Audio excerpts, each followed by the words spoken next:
Alrighty. Day 2 of Elite 8 Duels, sponsored by Compound Sportswear. We got New Jersey Commission taking on Cormier Wrestling Academy. Starting at 100 pounds, we got Anthony Pera for NJ Commission. Taking on Roman Fonseca, Cormier Wrestling Academy. Should be an exciting bout.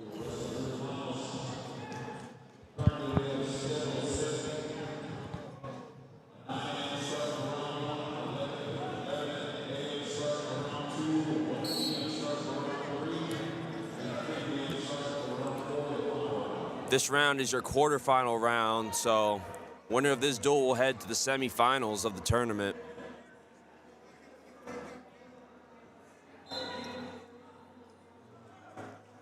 Pera with the early elbow control. Looking duck attempt, doesn't quite get it. He's got to get up a little higher on the elbow, the tricep. Shot by Fonseca, a little extended. Pera locking in the crotch, trying to get a corner. Trying to come out the back door. It's Roman, can't quite get it. They're gonna blow it dead.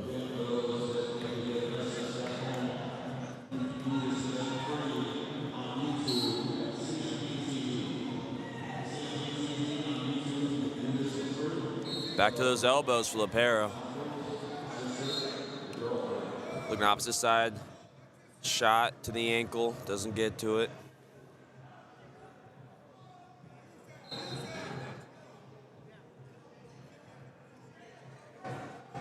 Fonseca trying to bundle him up with some underhooks.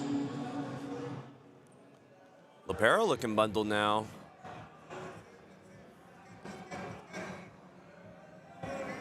Clears out of it. Another shot from Fonseca. Again, extended, trying to pop out the back door. Almost gets it. Needs to post that right hand to the mat. Going head outside now. Pera trying to scoot the corner, going crotch lift here. He needs to keep scooting, trying to hook that leg. He gets it hooked. Starts scooting his hips back. Fonseca can't hang out here. Trying to duck the ankle. Short time remaining, 10 seconds. Going opposite side, trying to pass the ankle now is Pera. Can't get it extended enough. We're gonna end the first period 0-0. Solid action to start this match. Fonseca's gonna elect to go bottom.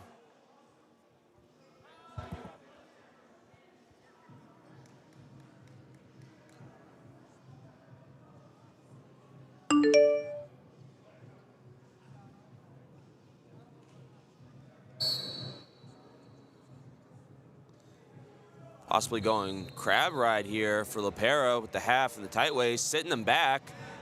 Almost getting him an exposure.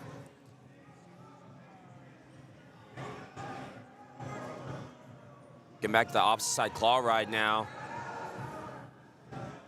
Switching off to the wrist. Pera very active on top early. It's got to reduce though. Now we're back in a crackdown position. This time Fonseca's trying to sit the corner. Pera still on top. Fonseca's got to be careful. These positions, you know, you end up getting in a scramble, give up some exposure. I saw that multiple times yesterday. Guys would be on bottom, trying to force a scramble from bottom and end up on their back, giving up back points. Pera's got to straighten out his back, but Fonseca's got a lot of weight on the back of his head. We're going to stalemate it here.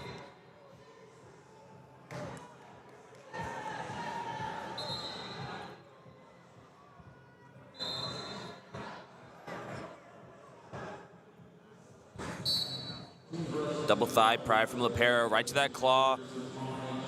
Trying to hang on him a little bit, front trip attempt. He's got to return him. Good job reducing to the legs. Very solid ride to start this period. About 50 seconds remaining. Fonseca with hand control though, he's gonna get away for his 1 point. Getting the first point of the match. Right back to that elbow control, trying to pass it off this time is Pera. Very clingy on those triceps. Solid head position.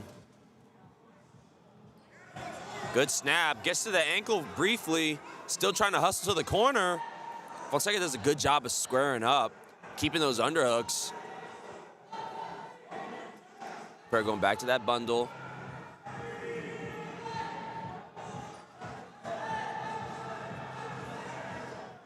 Again, faking and jabbing at that leg, keeping Fonseca guessing.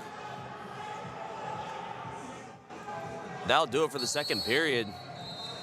Roman Fonseca leads 1-0 going into the final period, and Lapera is going to choose bottom.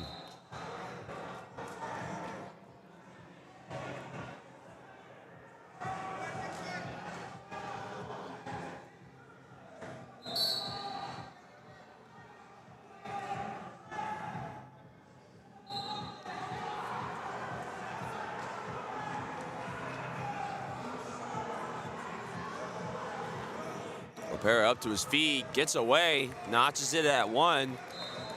This match could come down to a takedown. Very solid wrestling from both guys so far. Straight on shot, heading between the legs now. Fonseca, we're upside down. Trying to work out the back door. He's got to isolate a leg, start trying to get an angle, turning back into him. Lapera's got the far ankle, but not in really good position. He's got to be careful here. He's got to rotate on his head, try to float his hips to the opposite side, keep Fonseca off balance. We're going to get a stalemate. It's a really tricky position to hang out in upside down. Guys start turning into you. You got to be able to shift your body. Otherwise, you end up on your back. Pera back to that fake, faking to the left leg. Fonseca. Get another outside shot. We're gonna get a stalling call on Lapera. Getting hustling to the corner. This time he gets the anchor on the ankle. Switching head outside, crackdown position. Needs to get that hip down. Get rid of that crotch lock. If he can clear that left leg, he might be able to step over though. Jessica really close to getting this angle. He's got the leg hooked. If he can get his hips on top, he can probably score here. Oh, they blow it dead. That was a little early for me. Let the guys continue to position, see who's gonna score. And apparently trying to challenge a stalemate. You're good, you're good. Pera's gotta get back to those elbow controls. He's hustling again, he needs to bounce. He needs to bounce and move, bounce and move. Head in the hole now, gets to the hamstring. He got it. He's got to the leg, getting the angle. Oh, and they're gonna blow it dead, rubber knee. Really tough situation because a lot of guys will put themselves in that position knowing full well they can wrestle competitively with that rubber knee, but the refs, they gotta be thinking about the safety of the athletes. It's looking to go into overtime for the start of this duel.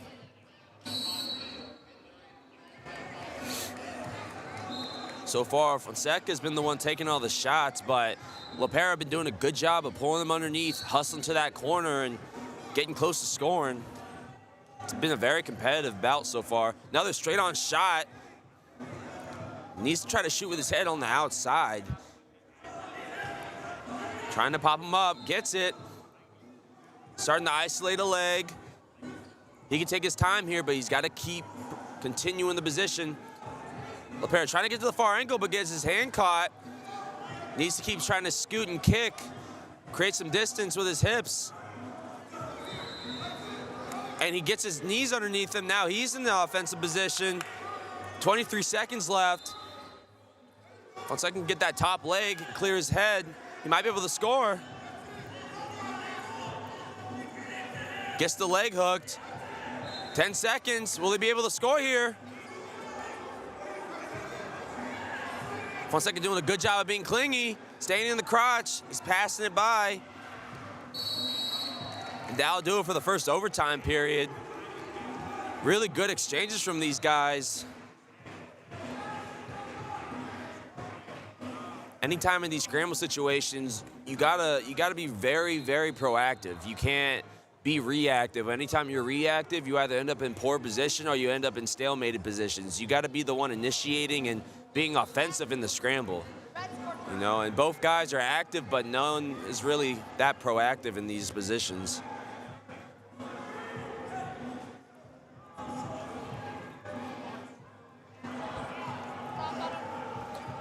And Fonseca is going to go bottom.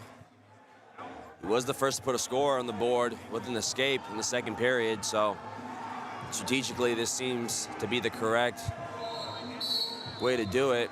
Immediately with a good chop is Pera.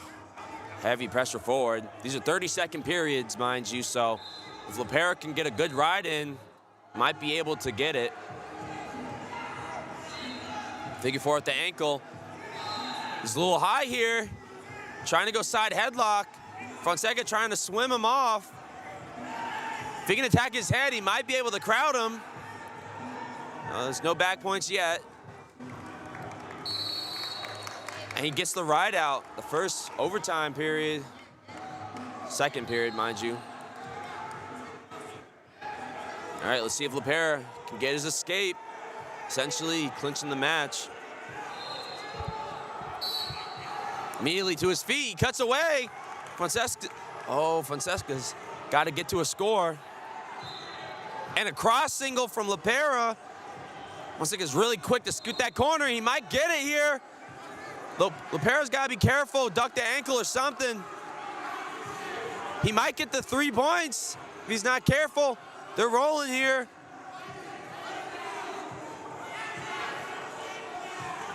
Three seconds. And that'll do it. Oh, he gives him the 3. Wow. He called it right as time went out.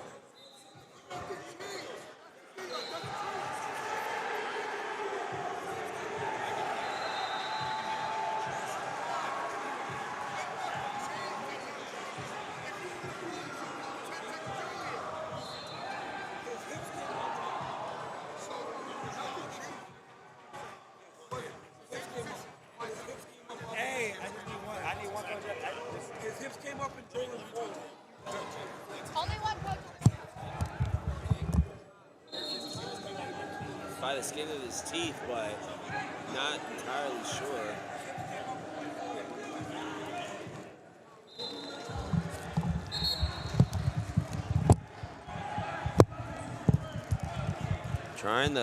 And they're gonna throw the brick and officially challenge it. What's the call? I called takedown. And you're saying no takedown?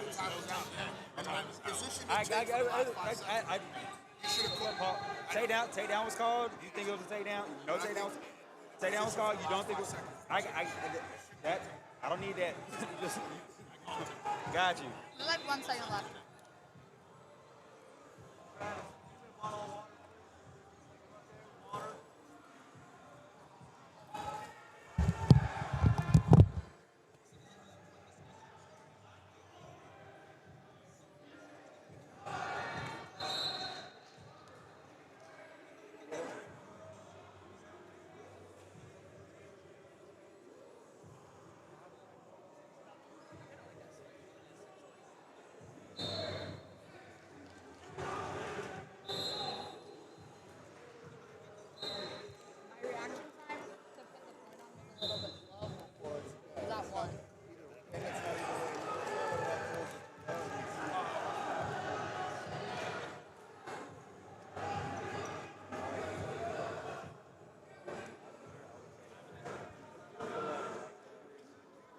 That's what they want to do.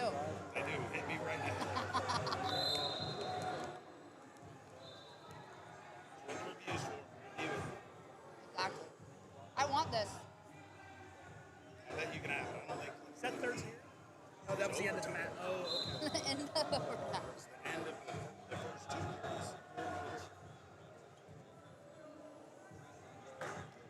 And you called it with 1 second left.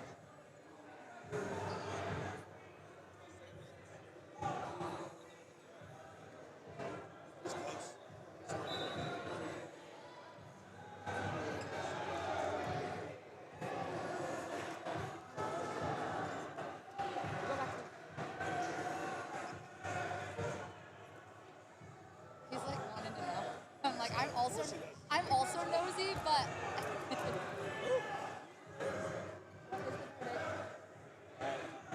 Pause confirmed. Pause confirmed.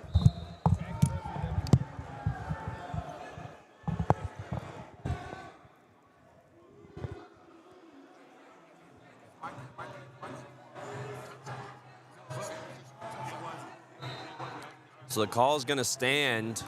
3-point takedown for Fonseca. And he's going to get the win here to start the duel. Very competitive matchup for both guys. Very impressive wrestling.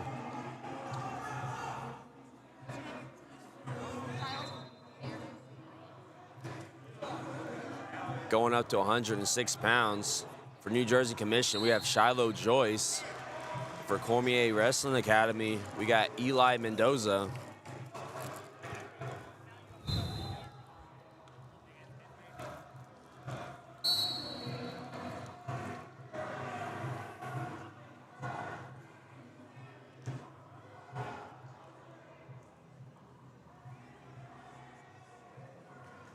Joyce, the elbow pass early.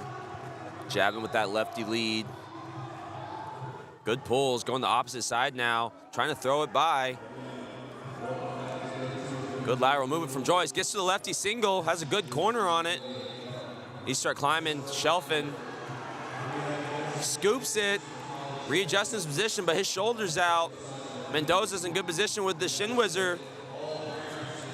And he's able to get the Merkle in briefly. Joyce catches the ankle. They're gonna give the 3 points to Mendoza. I don't know if that...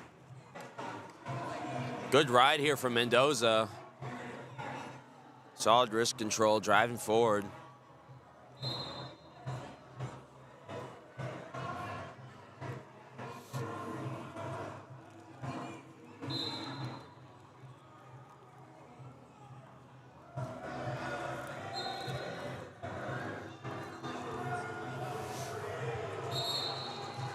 Time winding down. Shiloh needs to try to get an escape. Go sit out, turn in. Doing a good job of blocking and squaring up. Go sit out. Short time, Granby attempt. Mendoza's doing an amazing job of just following, keeping his hips light and floating. Gonna end this period 3-0 in favor of Eli Mendoza.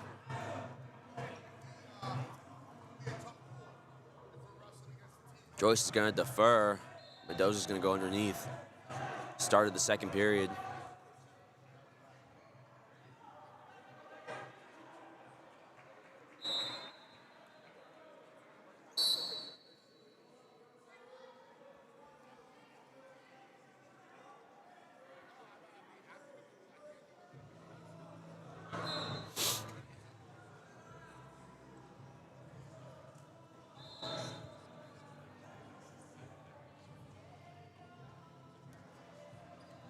Shiloh getting to that bar, trying to collect the wrist on the opposite side here. He's got to be careful. Mendoza's wrist is floating on his ribs. If it comes off the back, ref's going to stop it.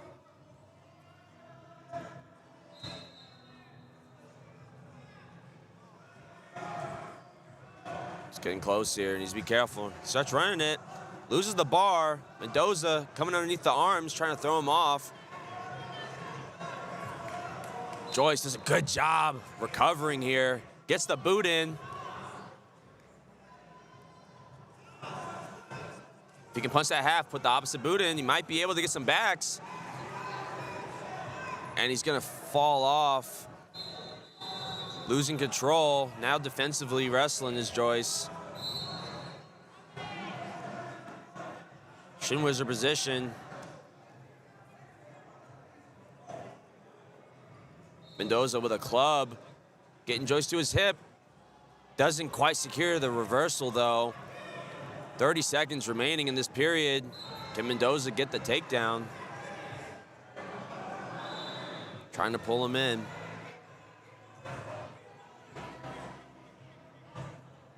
And he's gonna get the reversal on the edge.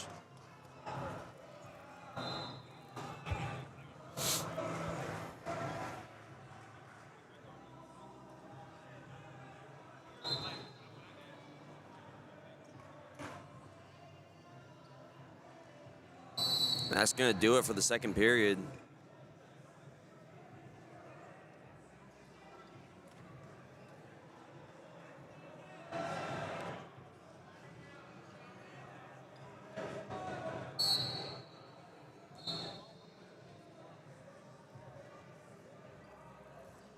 So Joyce is going to choose neutral to start this third period.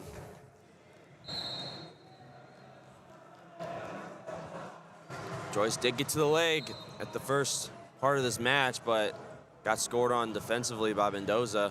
Now hustling is Joyce trying to go pick on the edge, and we're going to get a stalling call for Mendoza. This is really good for Joyce. The earlier the better. Start working the ref. Now he just needs to start putting some points on the board.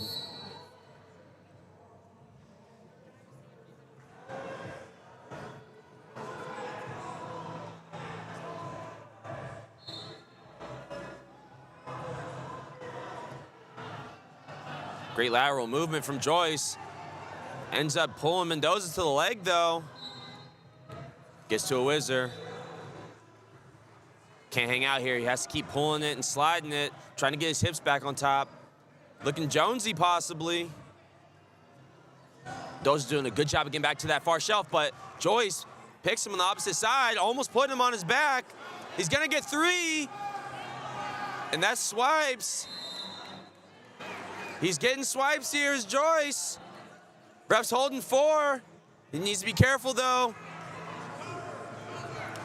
He's gonna get 4 on the exposure and then give up 2 for the reversal. We're tied here at 7 apiece. Beautiful comeback from Shiloh Joyce, but he needs to be careful. 30 seconds left in the period. If he can get an escape or a reset to an escape, he might be able to win this.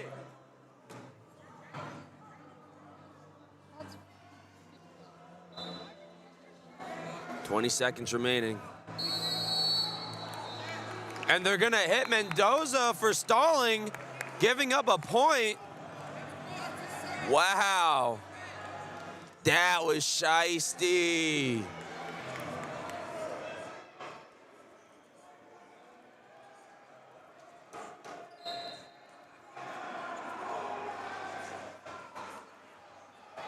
They're gonna challenge the call.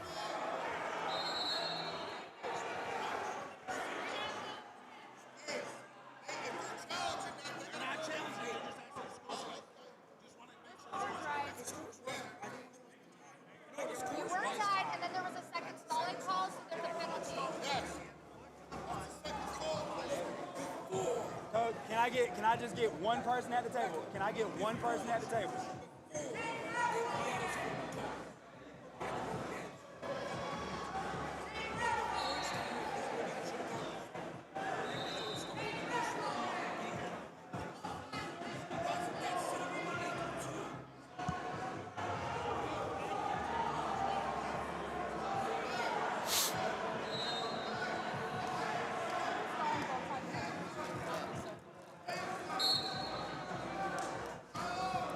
Mendoza's gonna stand him up.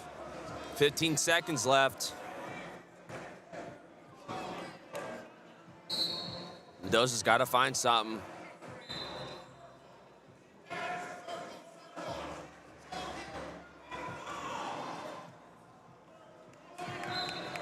Five seconds. Joyce gonna hold on, almost getting the takedown to ice it. And your winner's gonna be Shiloh Joyce. 9-7 decision, comeback win. Off of a stalling call.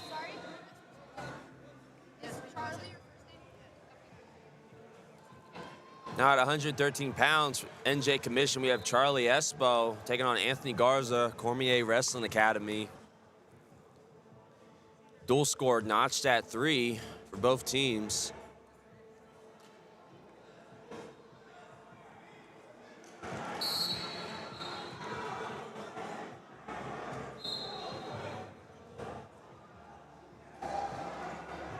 Both guys pretty lanky for their weight. A little shrug by for Garza, gets the 3 points.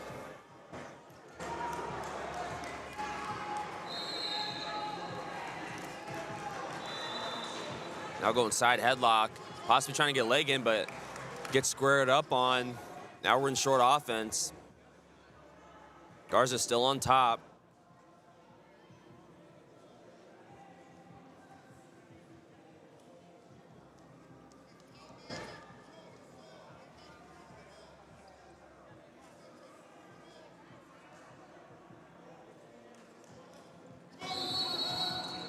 They're going to call stalling call on Garza. He was on top, hanging out in the front headlock.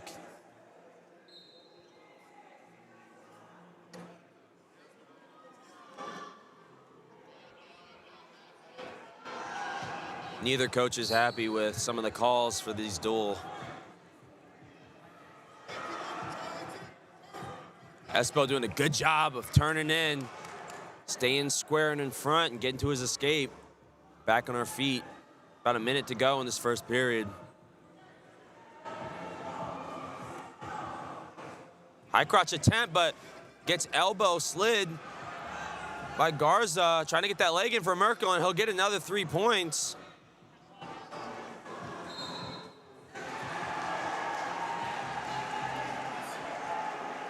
They're gonna roll out of bounds.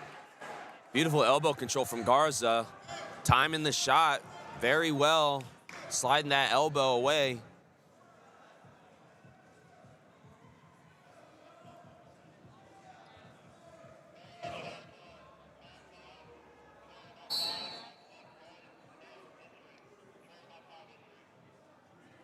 Seen a lot of people sliding by at the elbow these days. Jax Forrest does it really well. I think the first person I ever saw do it was Cade Brock for Oklahoma State. He was very masterful with it.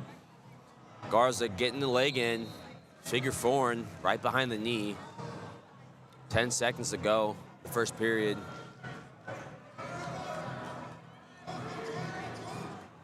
If Espo can turn in, get his hips on top, possibly get a reversal, but time runs out.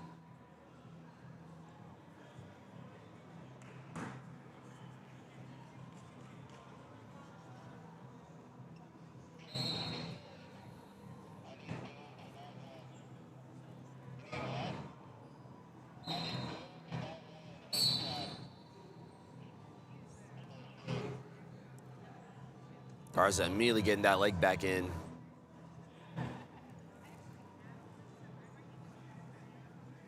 Espo's figuring it out though. One position at a time. Gets the leg out. Has to keep rotating and turning.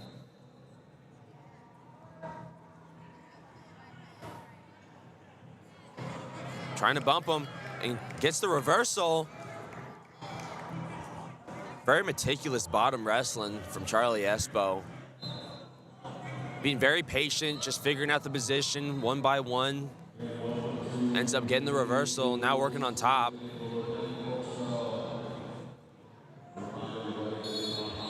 They're gonna go out of bounds.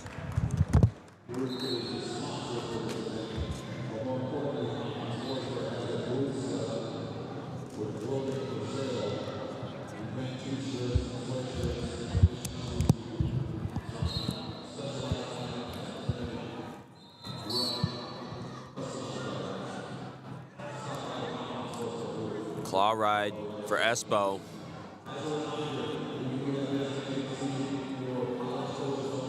Switching off. Doing a good job with the side pressure, but Garza ends up on his feet. Espo trying to reduce, but doesn't quite get to the leg. Garza can get his escape here, and he does on the edge. Tries to throw it by again, but ends up pulling him in on the leg.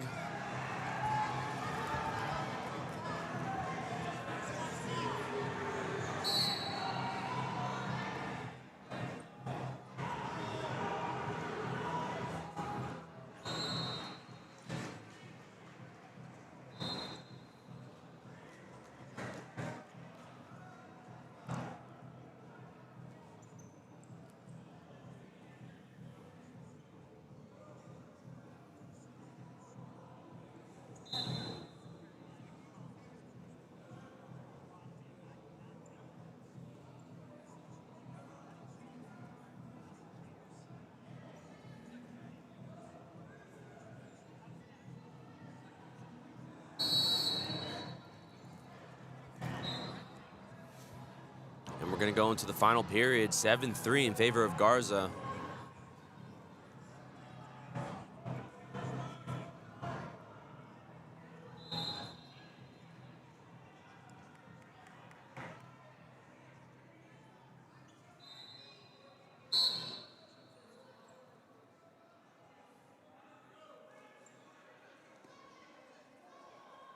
Short offense for Garza, trying to go one way then the other. Espo doing a good job of staying in front of him.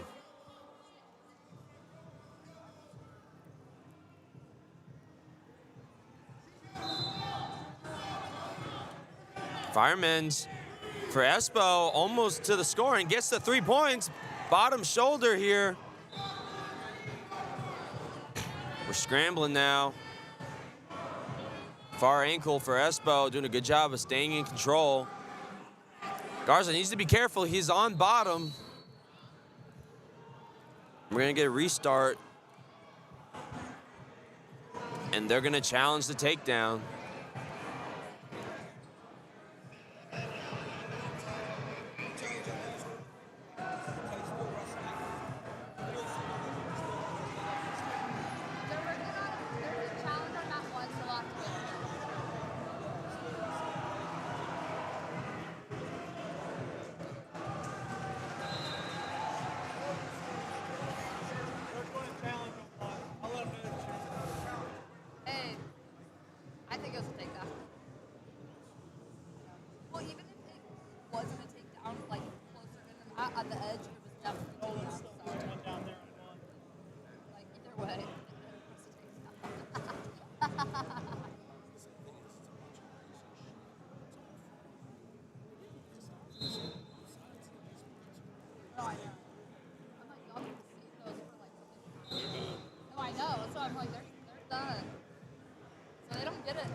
Better than the GHSA or worse?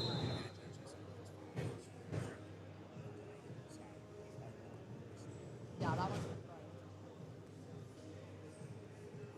good. Do you like listening to your voice being replayed? It doesn't sound normal to me, but No, yeah, I hate it. I like hear something played over and I'm like, oh, Yeah. why don't you sound like that? sounds different from my Like, inner is my voice monologue. not high pitched? Yeah. Because I feel like my voice sounds deeper when I'm talking. It's actually higher, and I'm like, ew.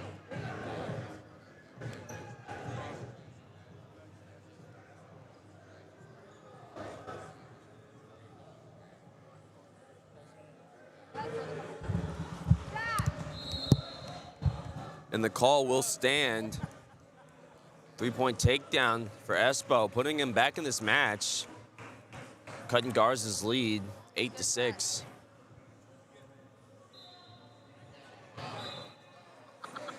Smart from Espo is gonna just put him back up on their feet. Takedown ties the match.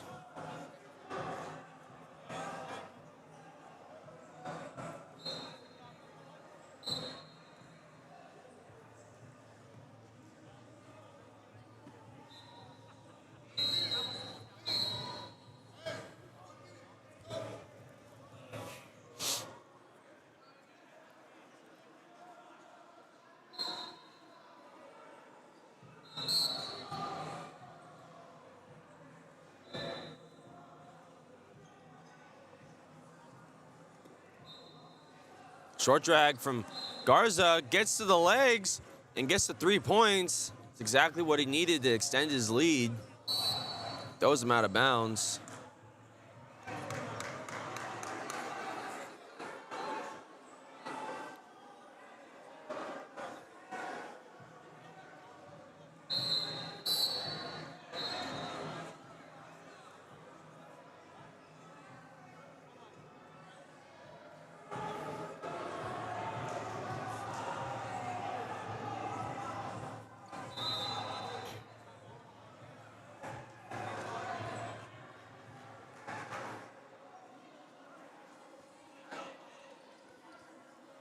Short time left in this period. Garza seems very comfortable on top. Espo was able to get to the ankle, trying to hip him over, possibly step over as well.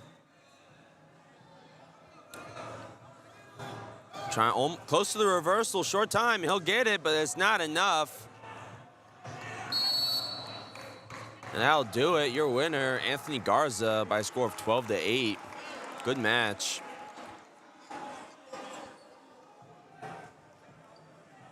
What's her name? Sorry.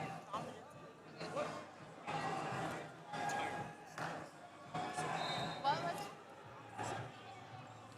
Moving up to 120 pounds. For NJ Commission, we have Jonathan McGinty taking on Don Morrison for Cormier Wrestling Academy.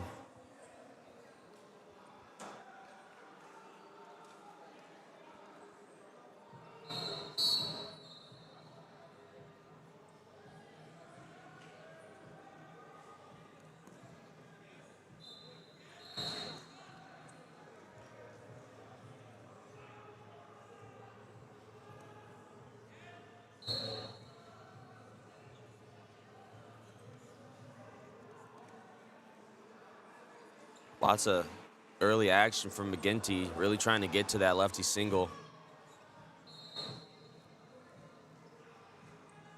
Good pulls. Elbow control from Morrison. Looking duck. Straight on double leg shot. Gets caught in the face.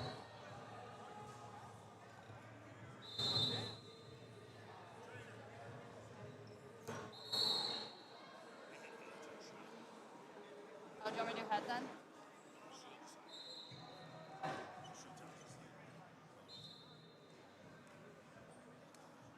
Oh, I put it for the long bit. I put it for the wrong person. I'm just gonna keep running it and then I'll switch it.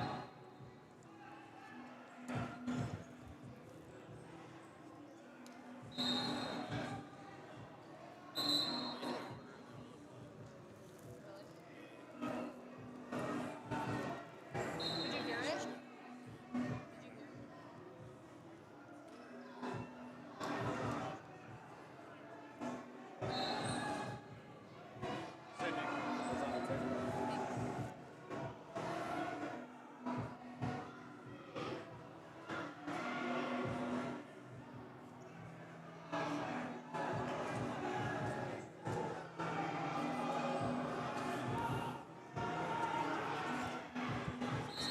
I'll fix it after.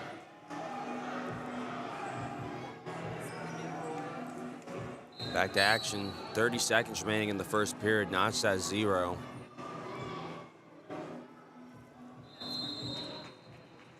Going opposite side, then the other. I actually put on the wrong one. McGinty on the single leg. Trying to go Navy finish. He's close. Yeah, that is it. Morrison trying to crucify him. Yeah. Scrambling around. Yeah, that's actually And he'll get the 3 points. He's got to be careful scrambling as Morrison. Trying to duck the ankle.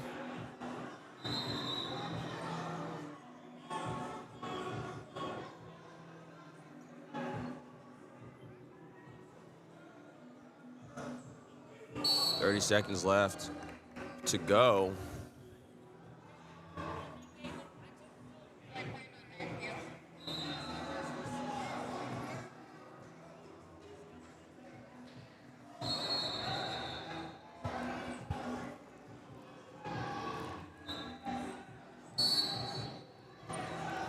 Boots in immediately for McGinty. Trying to ride out this period. Cannot hang out here. They're going to call it potentially dangerous. Next one will be a stalling call on McGinty. He's got to try to maintain some forward pressure even with the boots in. Sit out, turn in for Morrison. Catches the head and gets his escape.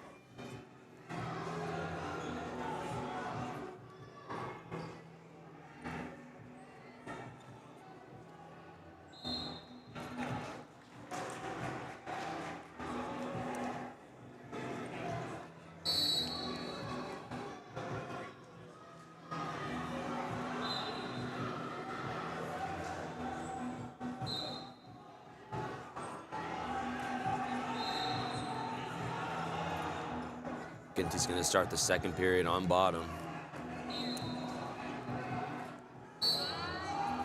Quad pod to his feet, and they're going to hustle out of bounds. McGinty almost getting away.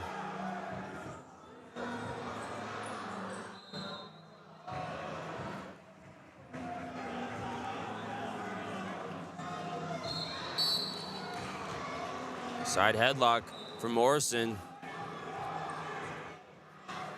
McGinty's gonna get his escape.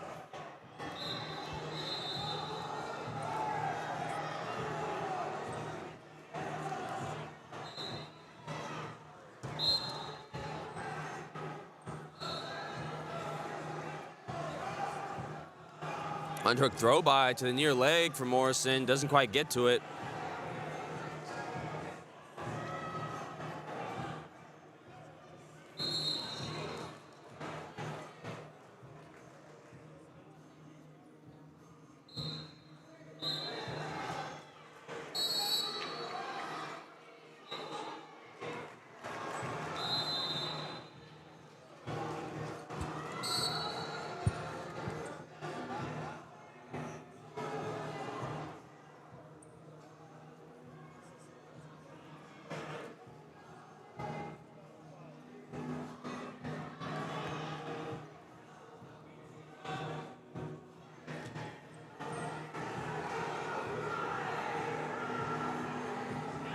Cross, high crotch for McGinty, gets rolled through.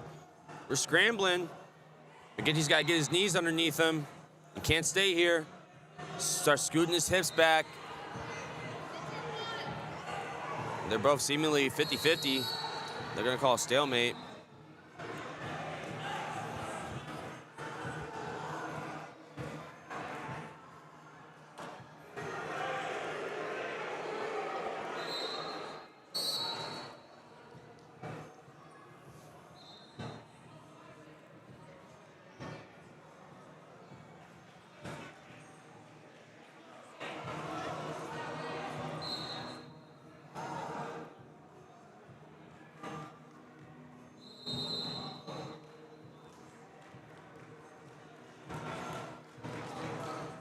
Back to the elbow control for Morrison.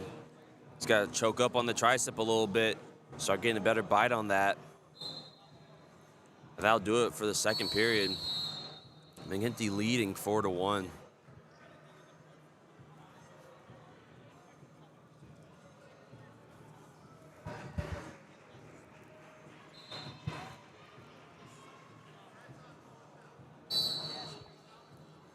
Again, sit out, turn in, immediately gets his escape, does Morrison. Takedown win him the match.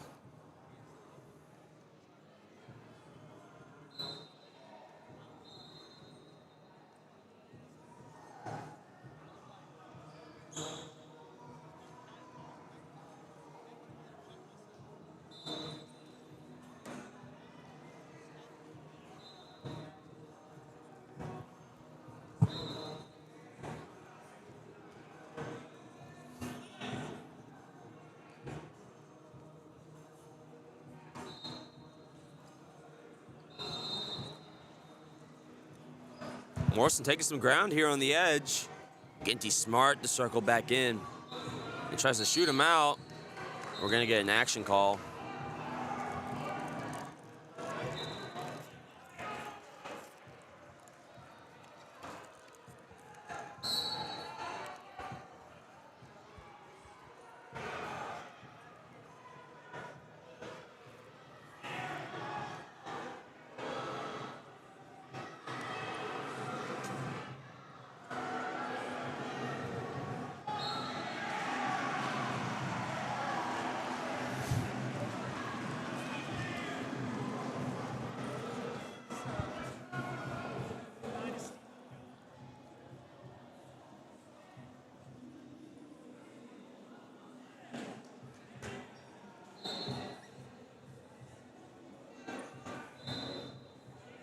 McGinty doing a really good job of knowing where he's at on the edge, getting his butt back towards the center.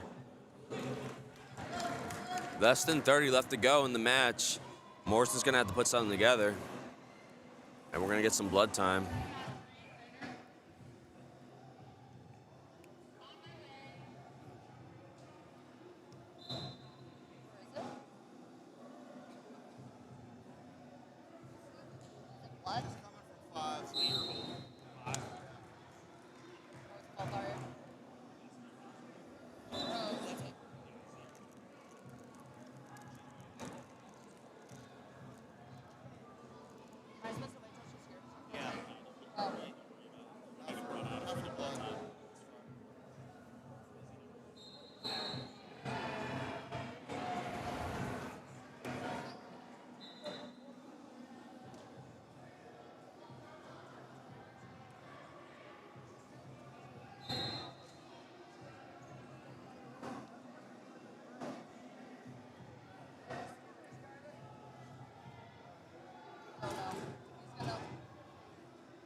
Less than 30 to go in the match.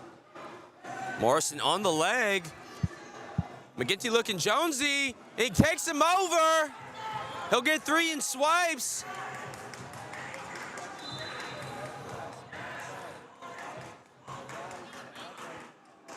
Beautiful shot by Morrison, but McGinty was just able to get to that shin whizzer into that jonesy position so quick. And he'll end the match 11-2. What went from a decision win turned into a major for McGinty. Great match. At 126 pounds for the New Jersey Commission, we have Tarmmy Marquetti taking on Ignacio Villasenor, Cormier Wrestling Academy.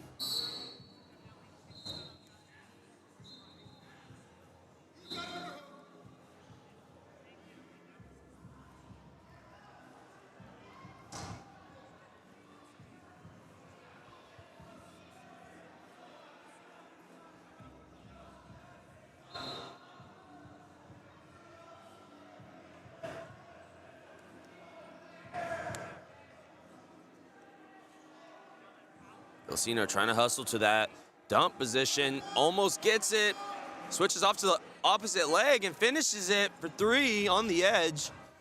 Great adjustment.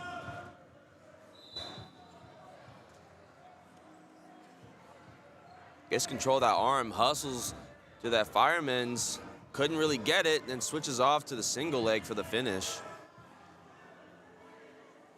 Has a 2-on-1. Cross wrist position. If he can angle him inside, he can probably get a turn, but just barely able to get his foot in bounds.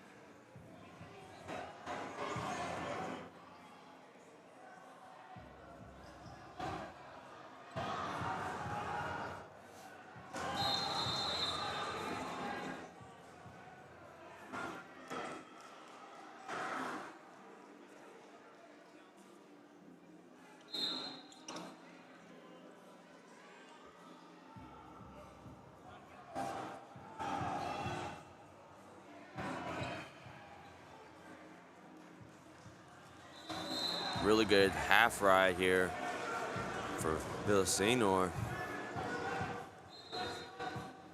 Getting back to that wrist, takes him over. 10 seconds to work, and he's gonna get swipes at the end of the period. Great way to end the first period with a 7-0 lead. Villasenor is gonna take bottom.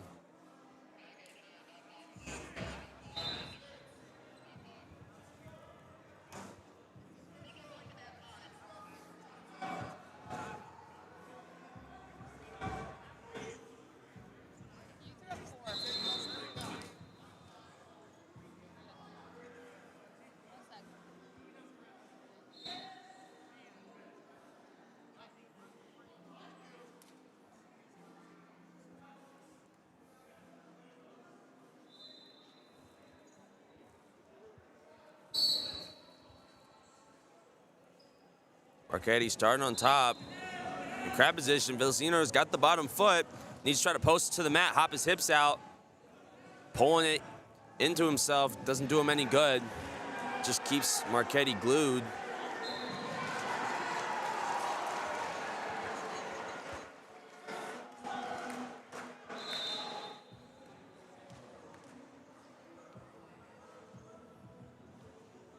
Needs to be careful here. It's not a good position for Marquetti. Villasenor's got to have to hip heist and try to get towards his head. It gets caught. Almost giving up back points. Okay, he needs to be careful with his hands.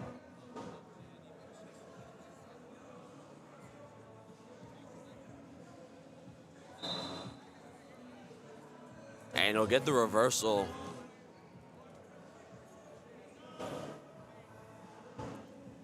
Ignacio looking really good right now.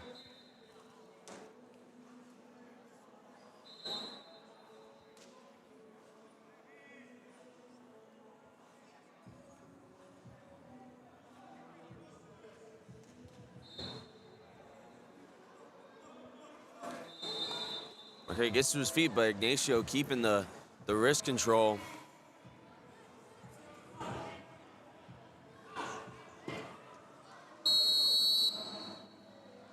They're gonna call stalling. Riding parallel, riding on the wrists.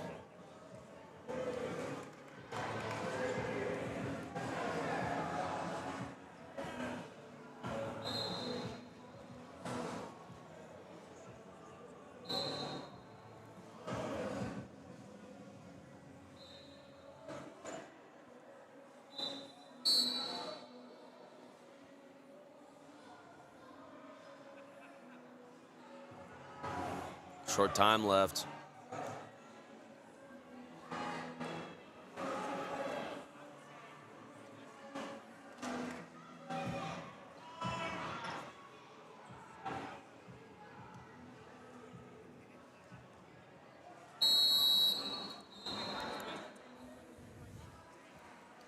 And Marquetti's going to choose neutral to start the third period.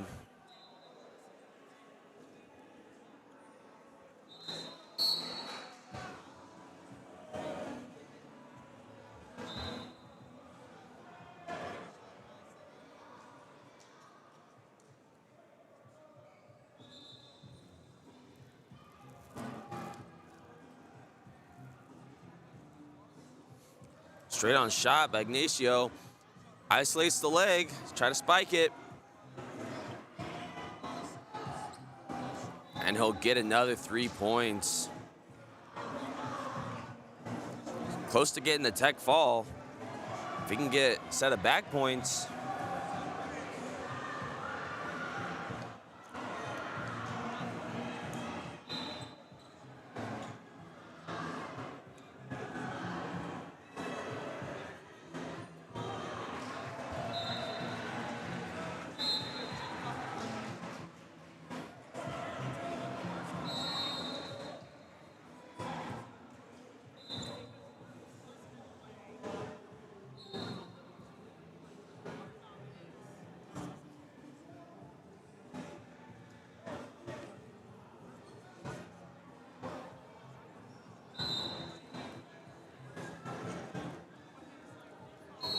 They're gonna roll out of bounds here.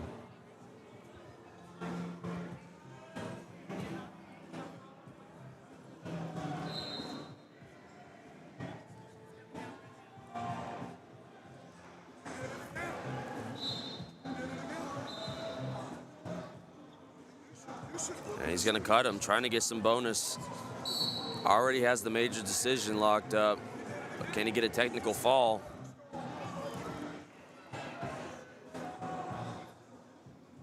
.30 seconds remaining.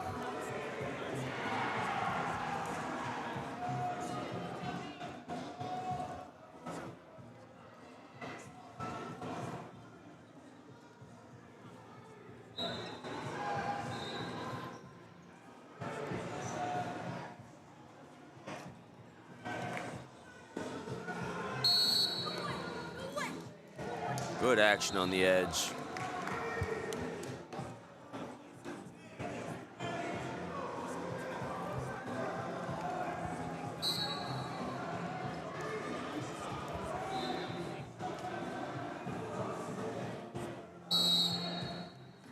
That's gonna do it. Your winner, 11-1. Ignacio Villasenor.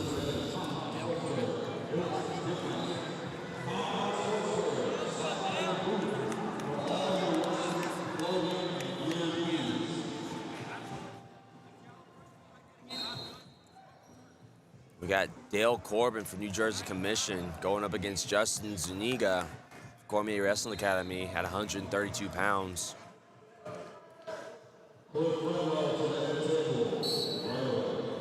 Cormier Wrestling Academy currently leads the duel 10-7.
Both guys wrestling pretty hard in the hand fight right now. Trying to figure out the positions. Over a throw by for Zuniga, for Corbin. Gets the 3 points.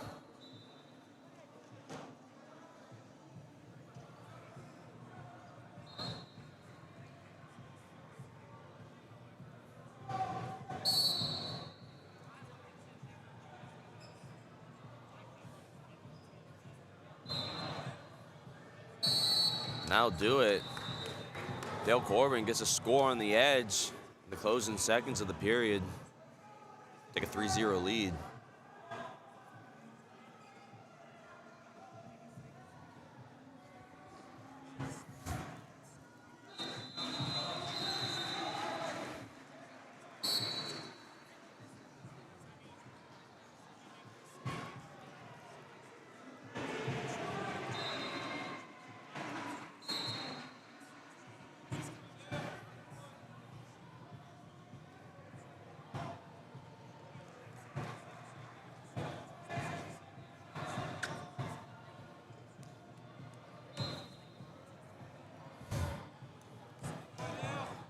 Corbin's gonna get his escape.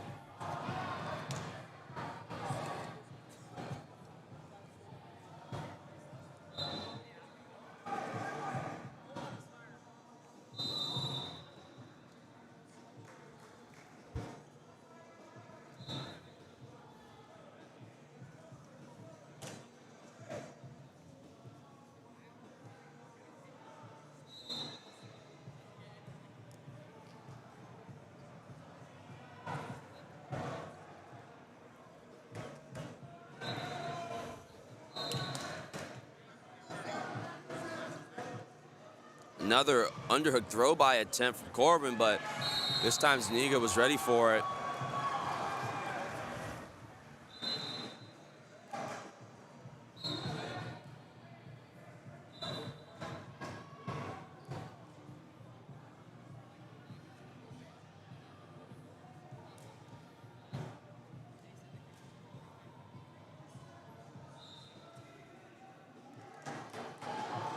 For those viewing on CMP TV, there is an alternate feed on how it works. Just make sure your viewer at home or around the world is watching on the alt. Duck attempt, but Zuniga ends up on the leg in the re-attack. And we're on the edge, 3 seconds left to go. Quick re-attack for Zuniga, but isn't quite really able to score there. We're gonna go into the third period. Corbin with a 4-0 lead.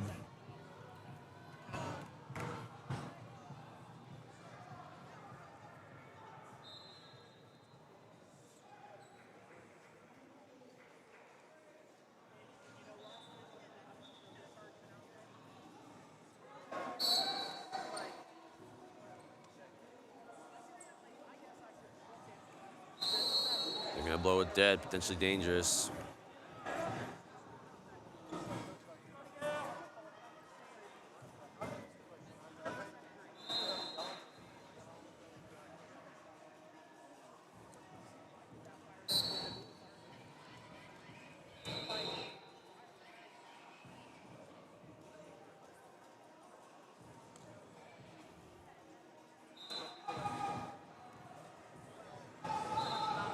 Needs to be careful with that figure four, snaking the leg.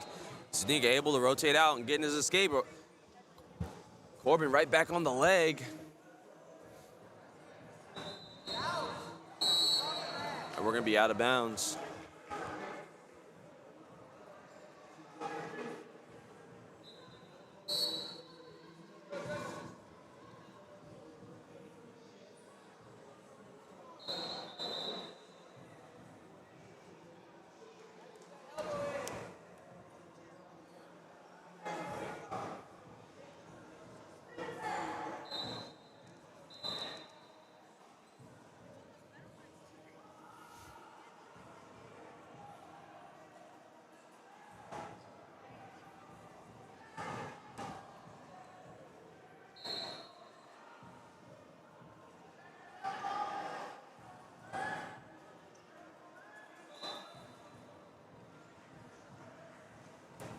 Beautiful shot for Zuniga, but they go out of bounds.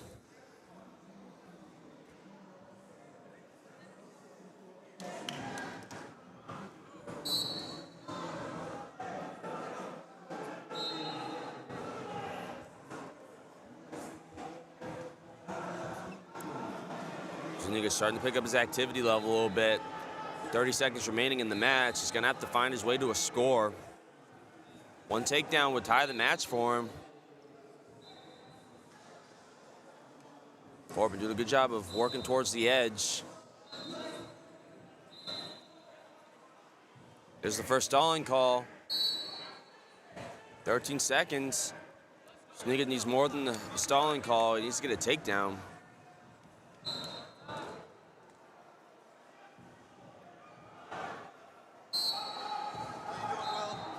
Something to drink?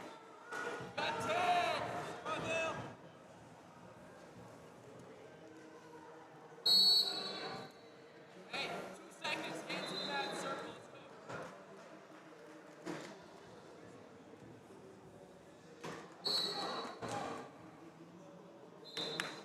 And that'll do it. Your winner, Dale Corbin, with a 4-2 decision.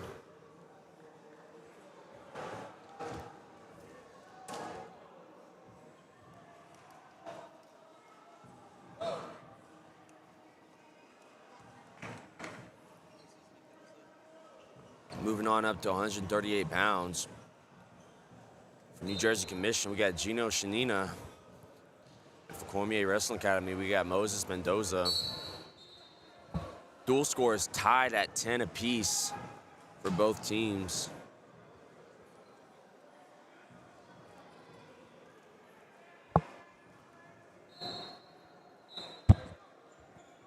High crotch from Shenina. Crackdown position. Got to keep that hip pointed to the mat. Mendoza starting to scoot though. If he can hook the leg, get his hips on top.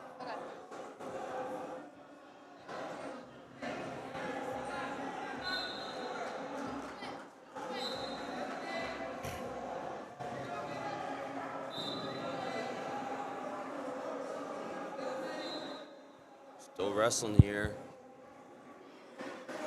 Gino stepping around. Mendoza squares up with him though. Now he's in on a high crotch, trying to build. Tries to double up, but Shenina catches it in the hook, gets his hips away. Good opening exchange from these two.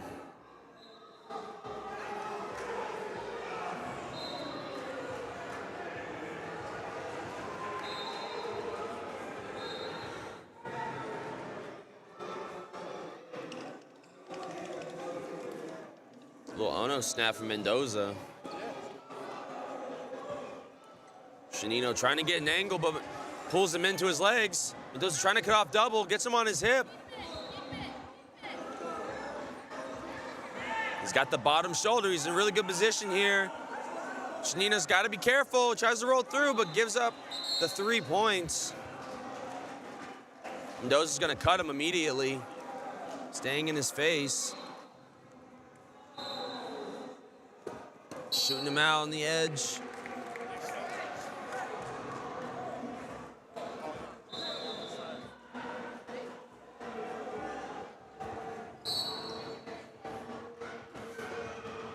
Oh, shot attempt, gets thwarted, but immediately right back in on the double.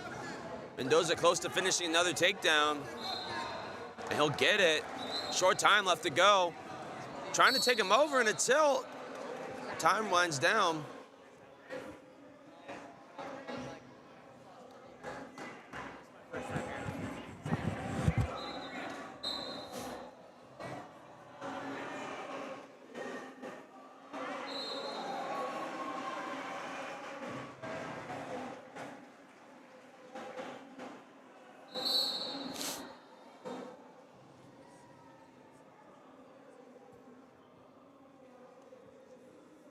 Gino with a claw ride, but Mendoza able to step around his legs.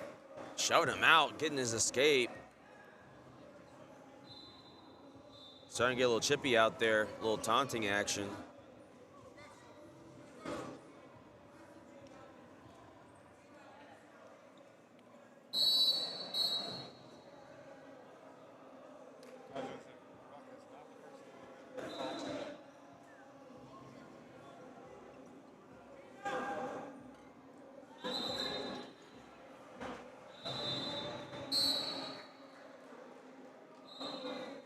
Shot attempt from Shenina. Doesn't quite get to his hips.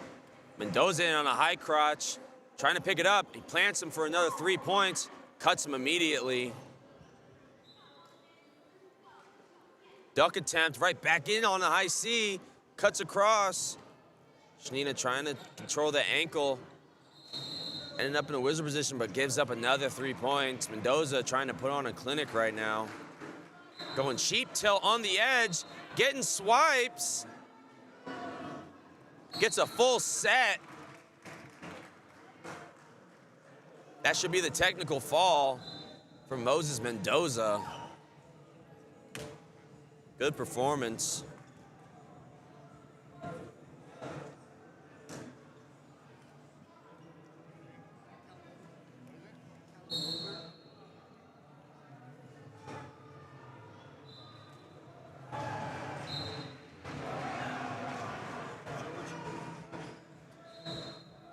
Moving to 144 pounds, we got Ryan DeGeorge, New Jersey Commission, going up against Kellen Wolbert, Cormier Wrestling Academy.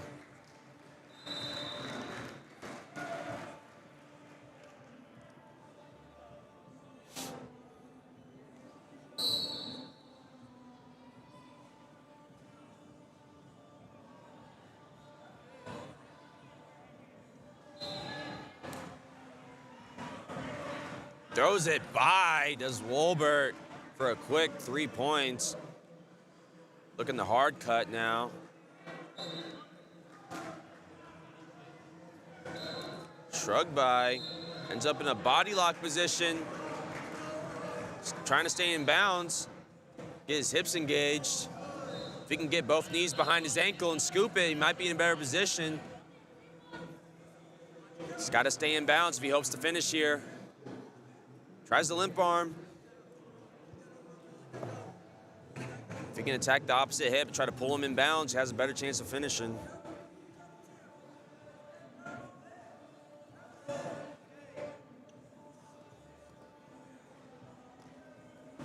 he's gonna collect the 3 points. Brilliant job progressing the position for Wolbert. Taking his time, staying in bounds, patiently working through the position. And we got some blood.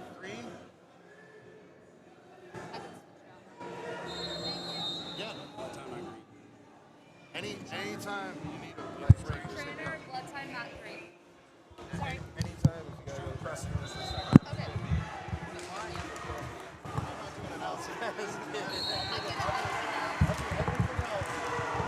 I'm just trolling you. I probably could, but I'd get too nervous. Get it off. Rough. Probably. It'll tell you. Tell him to take this off the table.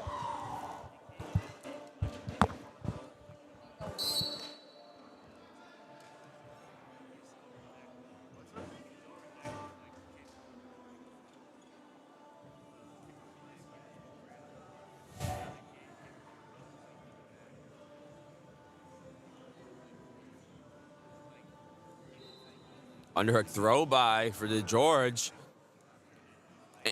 And catches him on his back, but he gets rolled through. Good mat awareness from Wolbert.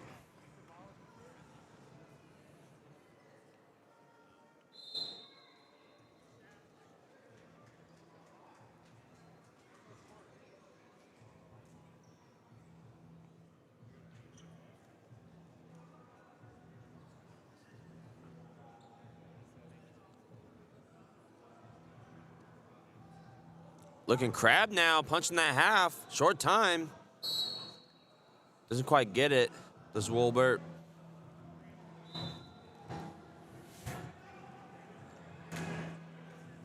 And DeGeorge is going to go bottom, start the second period. Wolbert with a commanding 9-2 lead. He's going to go optional start, cutting him. Sorry. No, I just use a paper towel like how you would with a bug, you know? It's just nasty. Post double from DeGeorge. Good hips from Wolbert. Looking re-attack now. Short offense position. If you can clear that post and start bouncing, looking for an angle.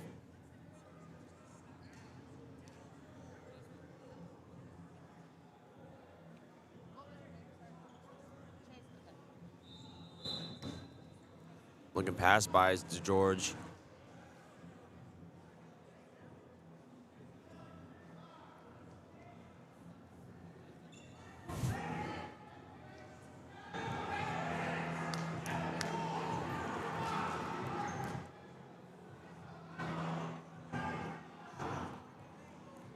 Looking duck to the opposite side leg is DeGeorge. He's got the single leg. Wolbert going bundle to a chest wrap now. He's got the leg. And he's going to get another 3 points. 50 seconds left to work. Looking to cut him again, possibly. Potential assassin. He gets it. He's getting swipes here. Close to a fall. 6 points would be huge for Cormier Wrestling Academy. And he's going to get the fall. 30 seconds left in the second period. Beautiful assassin. Well, Wolbert's going to be your winner.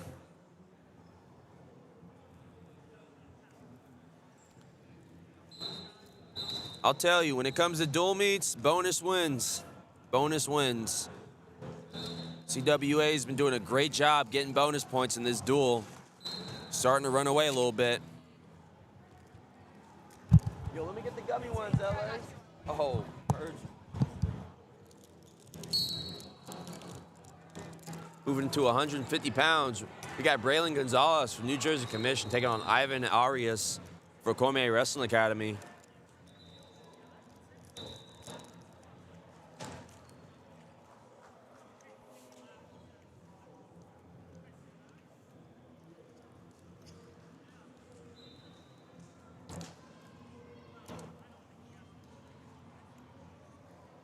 Both guys pretty active to start this match.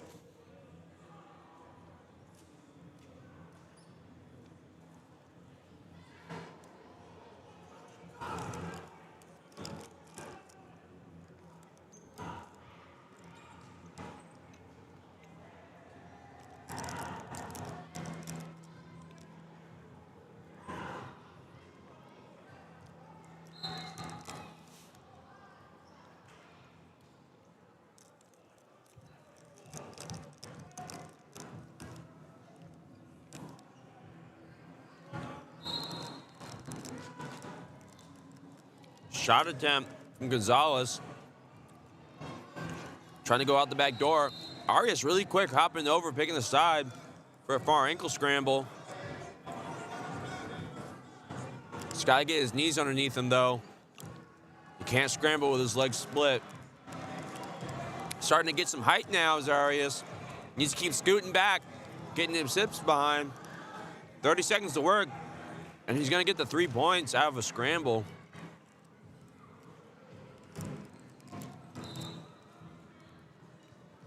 That's what I was talking about earlier with the offensive scrambling. Hopping sides really quick, collecting that ankle, and starting to get some hip separation, scooting behind. The quicker and more proactive you can be in that position, the more likely you are to score. And time's going to wind down in the first period. Arias is going to have a 3-0 lead.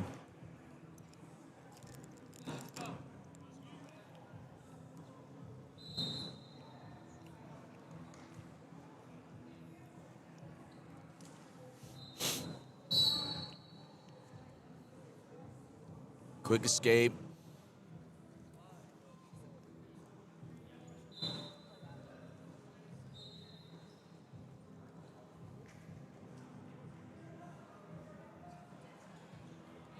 Head inside knee pull single for Gonzalez. Gets rolled through though.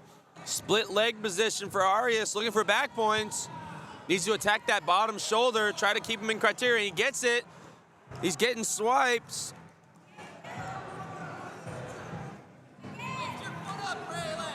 Gonzalez keeping himself in bounds. Arias extending his lead 11-0. Good awareness catching that bottom shoulder. Limping back center though.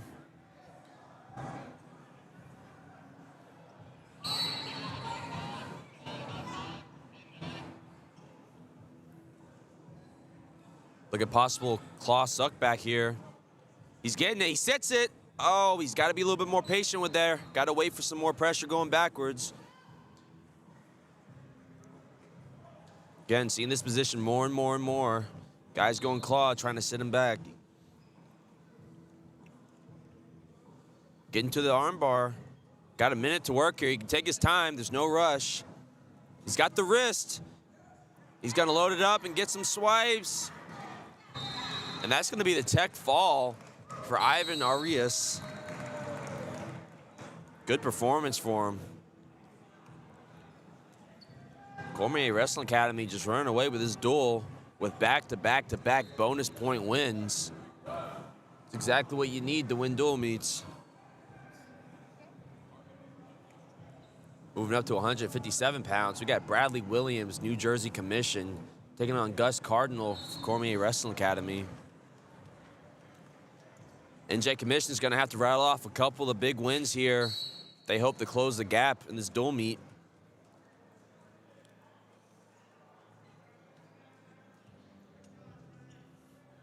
Fireman's from Cardinal ends up in a crackdown, gets the leg shelf briefly, but Williams doing a good job of recovering here. Cardinal trying to go back to that dump position, controlling that tricep.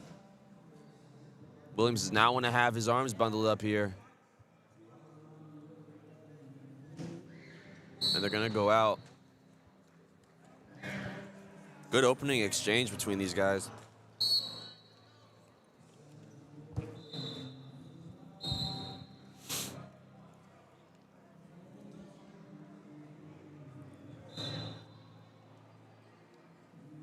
Looking at elbow, pass by, gets dumped again, back in the same position. Williams obviously comfortable here, able to get his hips back. But Cardinal's still working up. He's got the lock in the crotch. Williams is gonna take him over. And he's gonna get 3 and some swipes. This is exactly what they need. Looking for the fall here. Big bridge from Cardinal, is able to get back to his feet.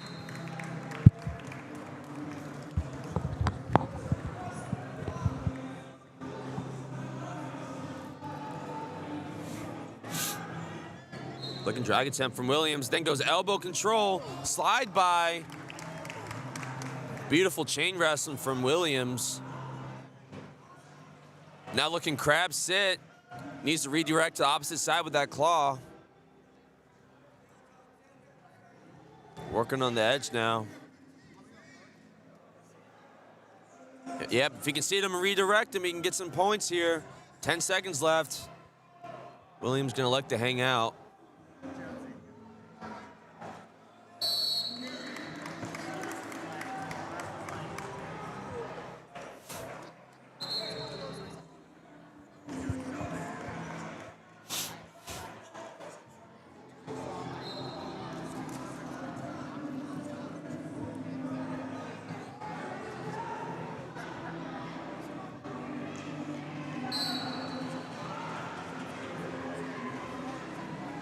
Nearly getting his legs in his Cardinal.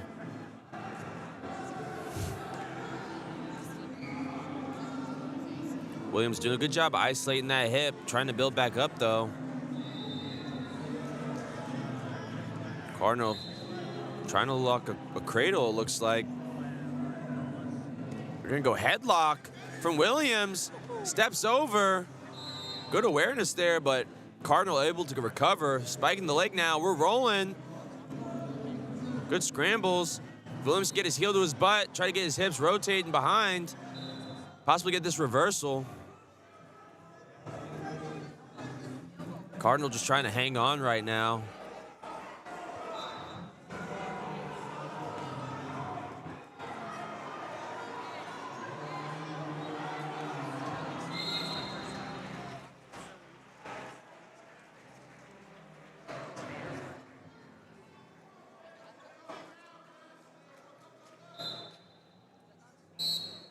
They're gonna go out of bounds.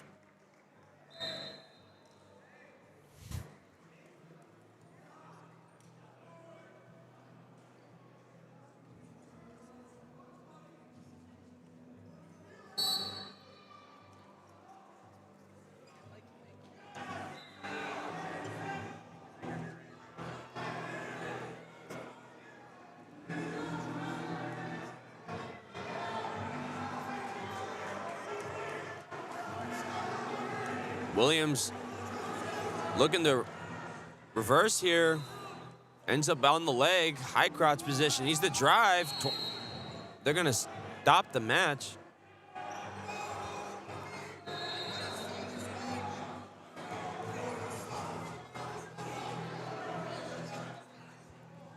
Oh,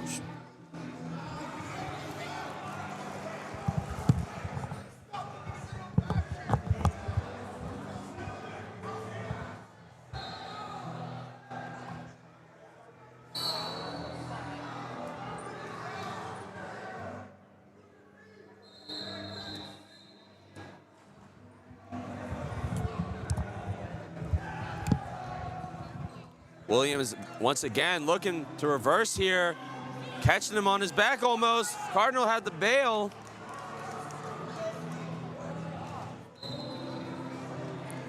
Short time here in the second period.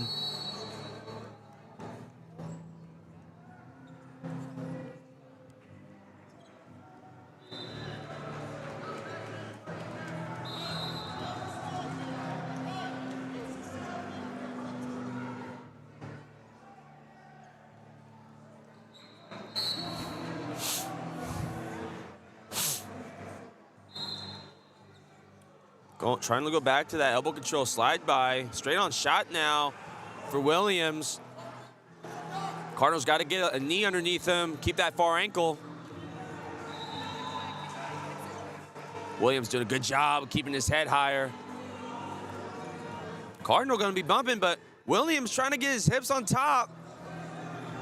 And he's going to catch it, getting another 3 points. That should, oh, that's 15-1, yeah. Another set of swipes or cut him and take him down again. Could get the technical fall. Trying to crab him over. This guy load his hits up a little bit. Kick him over to the other side. Yep, redirect him. He takes him over. Almost gets him in criteria. He needs to stretch him more. Doesn't quite get it. He's got a minute more to work. If he can attack that top wrist, look half on the bottom side, redirect, possibly get him to his back. Trying to elbow bar him almost at the shoulder. Going reverse lock. Almost getting swipes. He's so close. I'll tell you, Williams is crafty on top.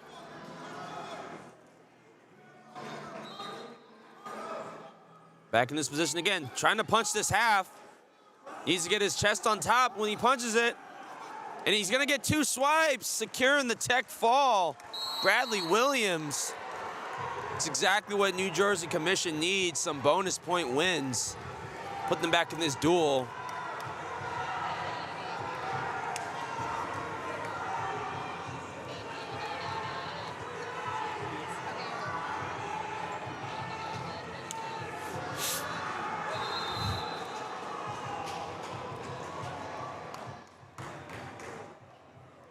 Moving to 165 pounds, we got Jake Hughes from New Jersey Commission taking on Khalil Garcia from Cormier Wrestling Academy.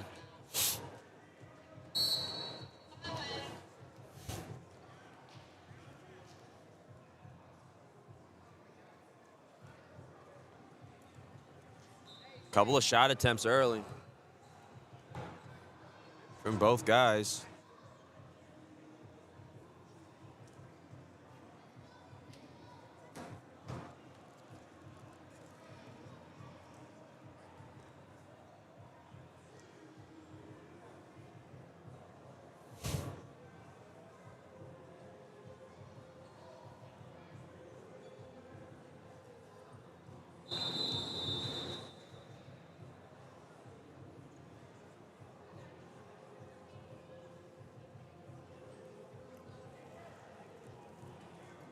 Re-attack from Garcia, gets the 3 points.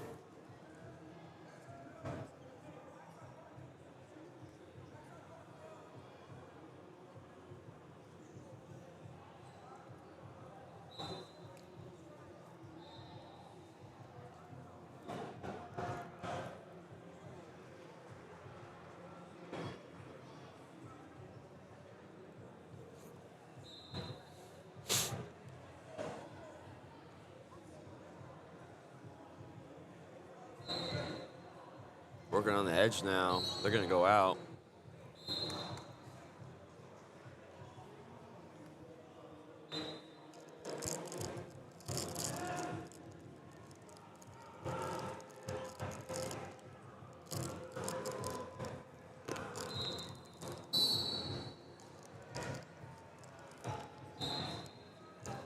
Solid top ride from Garcia right now.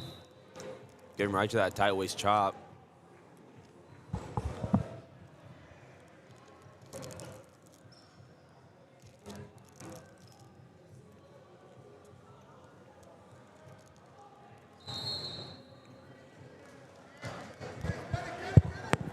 Big lift in the return for Garcia in the closing seconds of the first period.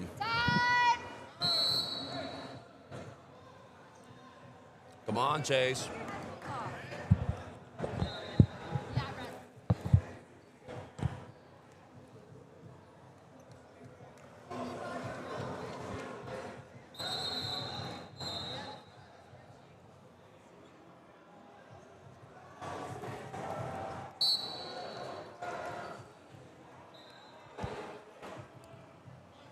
Immediately gets his escape, does Garcia.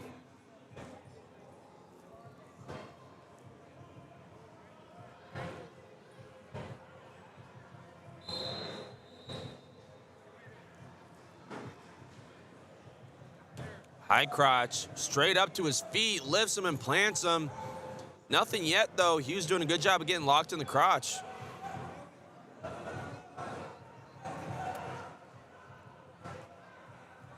Garcia is still trying to work for this finish. Trying to hook the leg. He's got plenty of time to work here.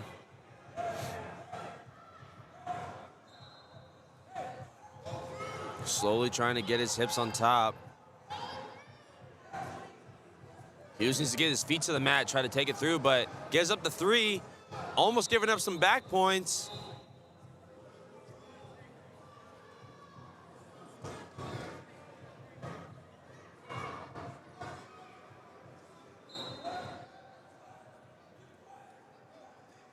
We're scrambling here. Garcia gonna go on top.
Escape for Hughes. He's gonna need a little bit more though. 1:30 left to go in the third period.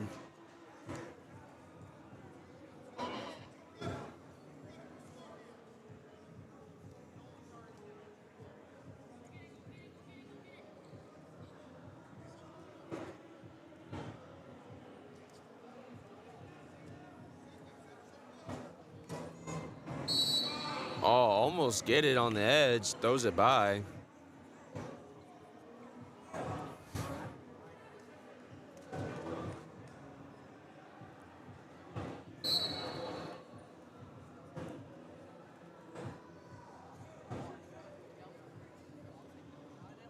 Right to the high crotch as Garcia C-steps and sits him for another 3 points. Coach is telling Hughes to get at least one, not give up a major decision.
Five seconds. Garcia could just ride him out, secure the major decision win. That would be yet again another bonus point win for Cormier Wrestling Academy.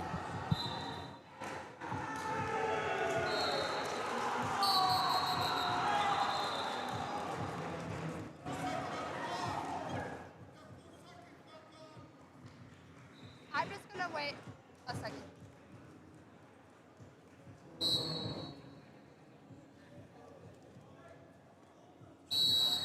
Now do it. 8-2 major decision for Cleo Garcia. You're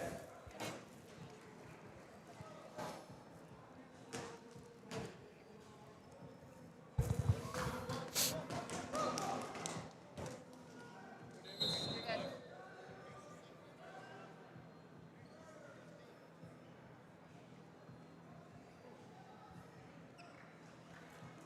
Now at 175 pounds, we got Josh Paparro, New Jersey Wrestling Commission, taking on Bo Davis, Cormier Wrestling Academy.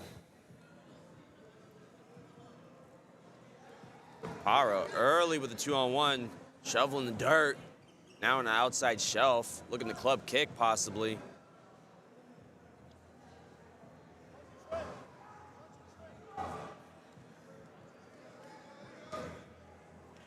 Can't exactly club right now. He's got his hands tied up. He's got to get away from the edge. He's going to lose this opportunity to score here. And Davis able to get his foot to the mat.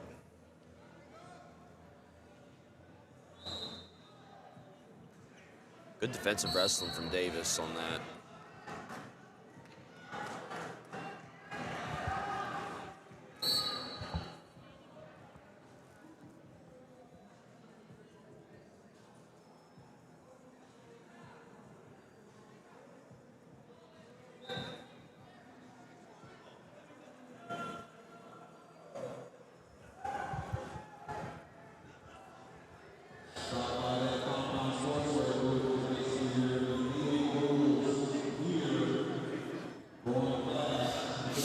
Duck attempt from Paparro, gets the 3 points, beautiful duck. Looking to sit him with a claw ride now. He's got 30 seconds to work here. Can he possibly get a set of back points?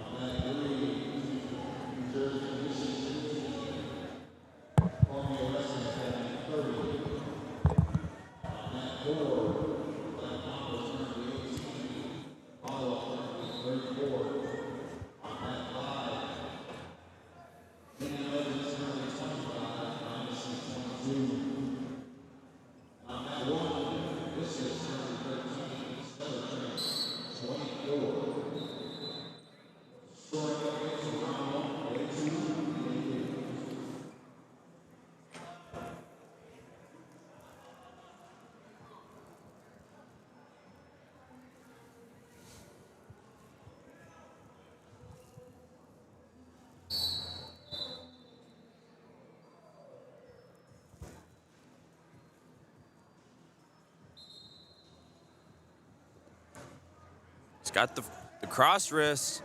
Davis looking to go here.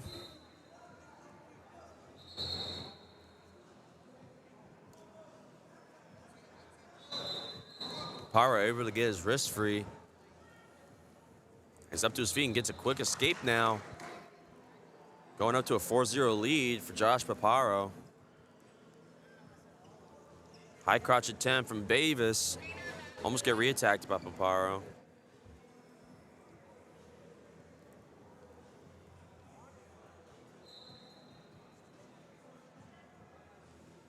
Drag attempt there.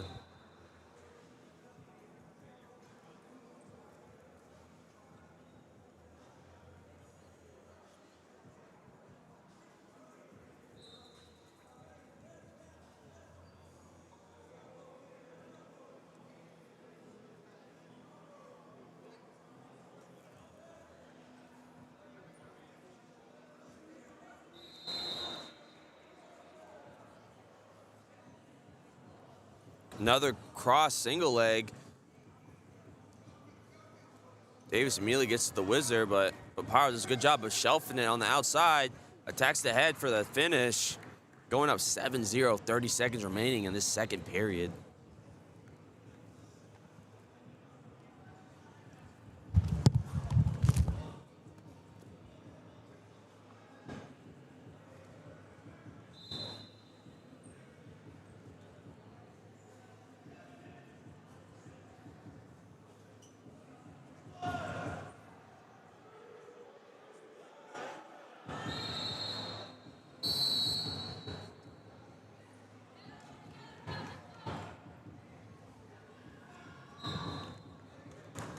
Davis gonna pick neutral to start the third period.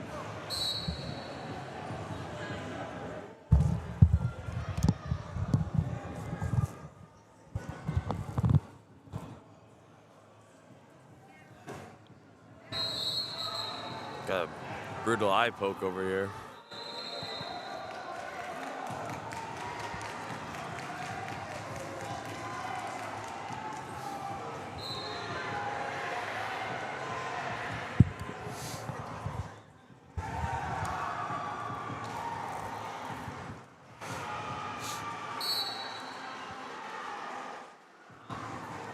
Another cross single leg, cuts across though to the double for the finish. Going up 10-0 for Josh Paparro.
.30 seconds remaining in this period.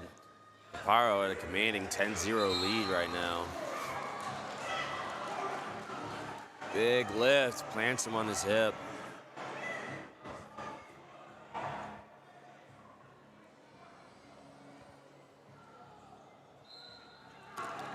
Ooh.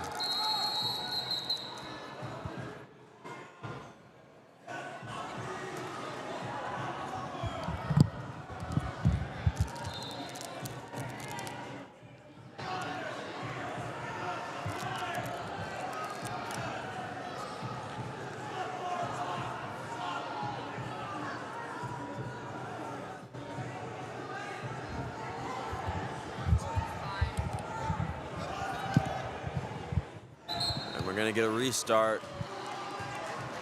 Paparro did receive 2 points for the exposure prior to the injury time. 8 seconds left. And Josh Paparro is going to get the major decision win for the New Jersey Commission.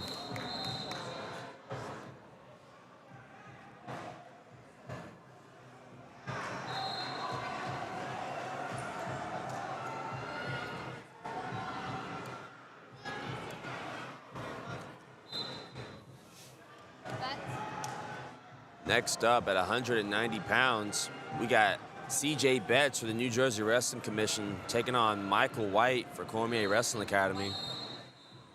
It's broken.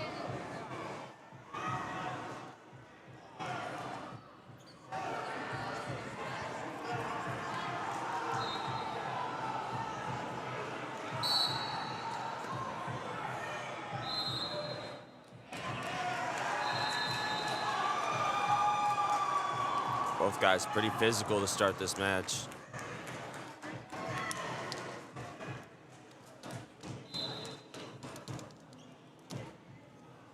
Knee pull single for White. Can't get to the corner though. Betts does a good job of keeping his hip square. White coming up in an underhook, taking some ground, working him towards the edge.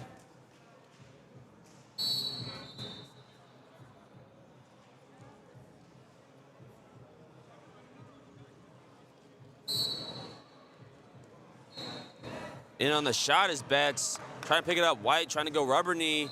Betts does a good job of getting his hand above it though.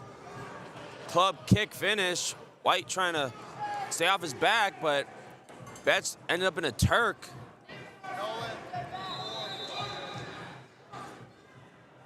Betts got to attack the bottom shoulder and try to elevate that leg. He's close.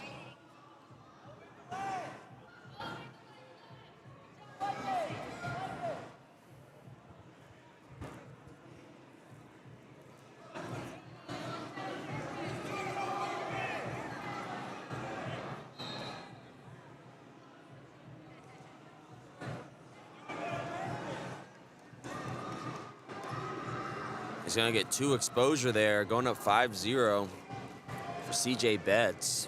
Working on top now.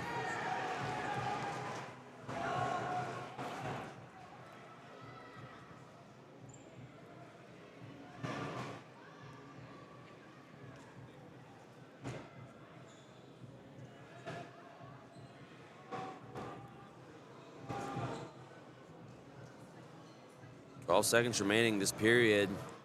Can White get an escape? Get a point on the board.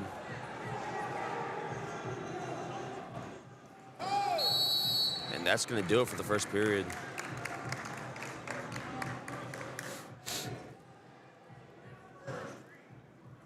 I didn't want to yell at you, and I'm like, I don't know if hitting you. Sorry.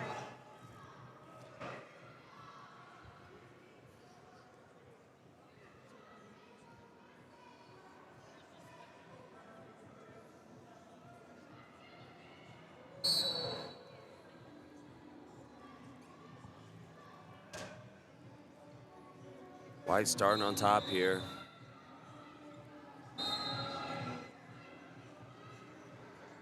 Gonna kick him loose.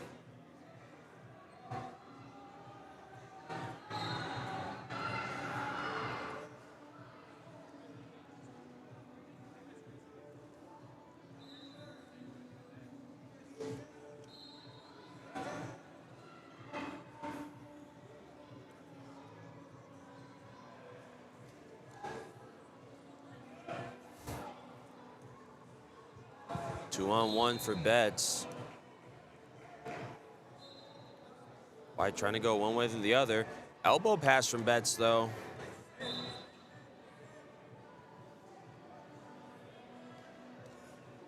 Shot from White. Ends up heading inside. Trying to cut across for a double. Needs to drive.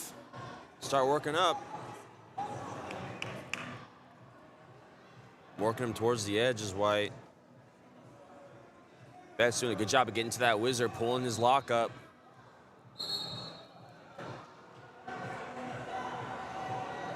White still trying to work here, trying to get to that shelf. 35 seconds remaining in the second period.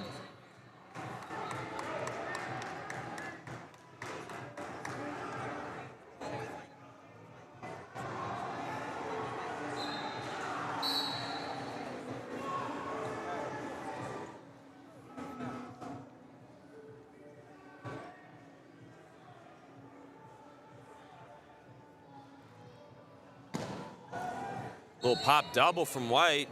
Not able to get a drive going though with his feet. Betts with a re-attack getting behind him. And he's gonna get 3 points at the closing 10 seconds of the second period. Betts just staying in position the whole time.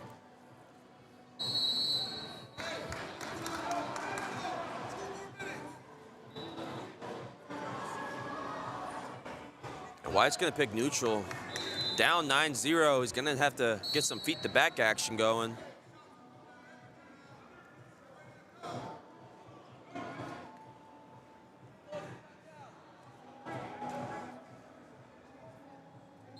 Good head position for Betts. Just down blocking every level change. White still getting to the leg briefly, but Betts able to get his hips back. Trying to circle to the corner. He's got the ankle. If he can just get his hip free of that arm, he can start getting it. And he does. He's starting to get him. He needs to pressure forward, try to bump him on his hip. They're gonna call stalemate.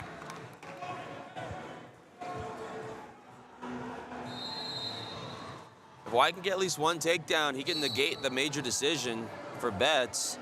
He gets to the high crotch, cuts double, finishes. He's gonna cut him immediately. He's got a minute and 15 to work. He has plenty of time to start building back here. He's gonna have to get some more quick shots and quick finishes. He's had better success with the head outside shot than all the other ones. Gets back to the leg. That's sprawling him out.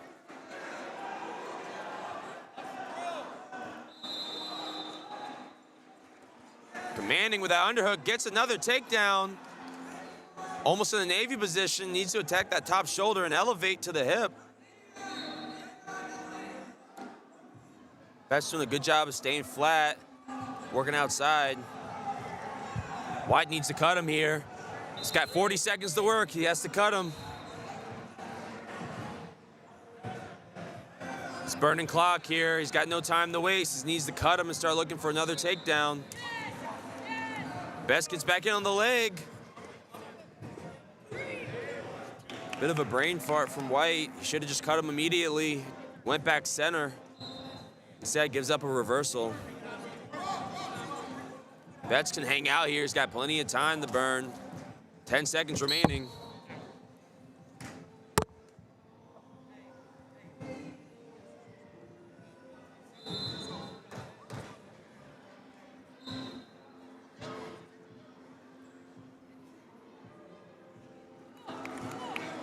Betts gonna put him on his feet with 10 seconds left.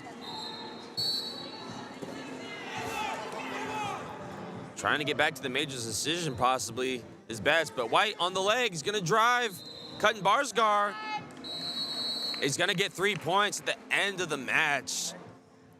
But CJ Betts your winner, 12-10. What was it? Is it Cop? Okay, back. Okay. Kopna? I have no idea. I'm sorry, what?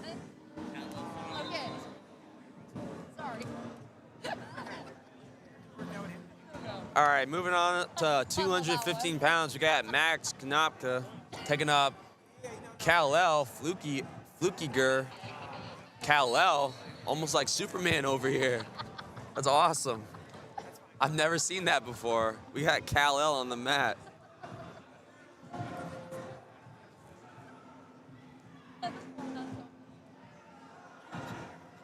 Just gonna start with first names on this match. Both guys working for that 2-on-1. Kal-El holding center, taking some ground on the edge.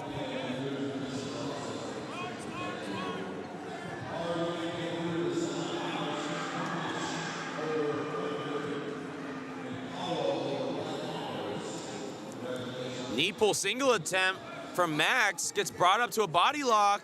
If he can get his hips in, start to elevate. He's in a little better position. Inside trip. Getting the first takedown of the match. Immediately getting his boots in.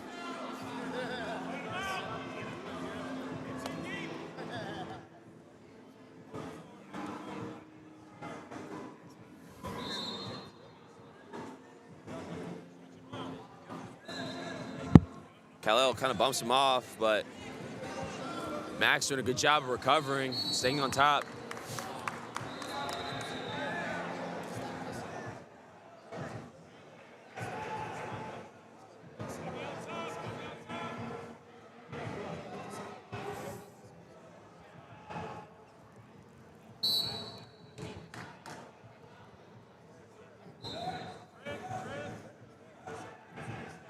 Kal-El immediately to his feet, gets in his escape.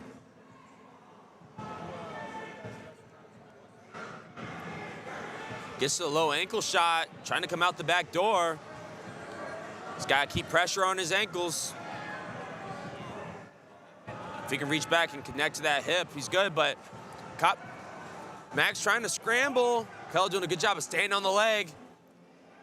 He's gonna come up for the takedown on the edge.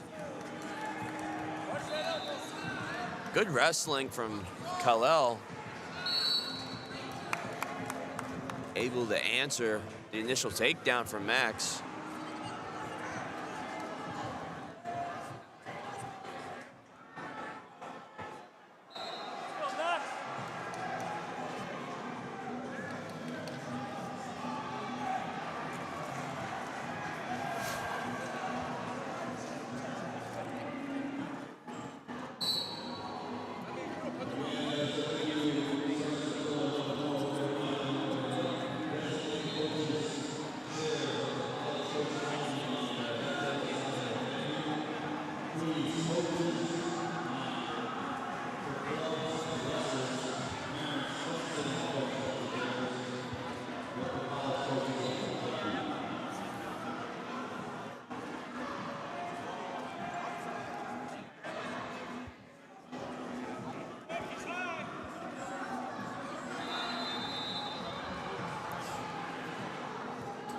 They're gonna stretch him here. Kal-El's not in good position right now. He needs to keep scooting his hips. Max is gonna get the reversal.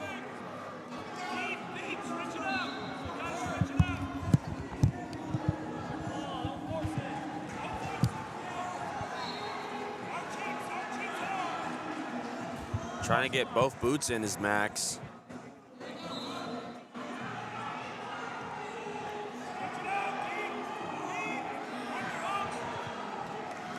Getting him all the way stretched out.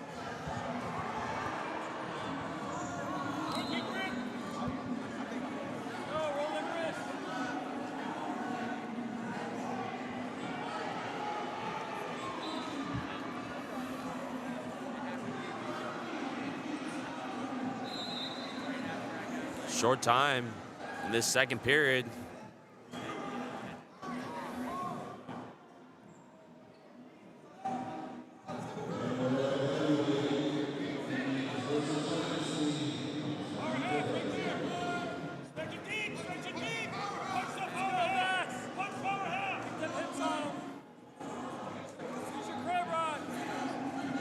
Three seconds looking back trap. That's gonna do it for the second period. Kal-El's gonna choose bottom.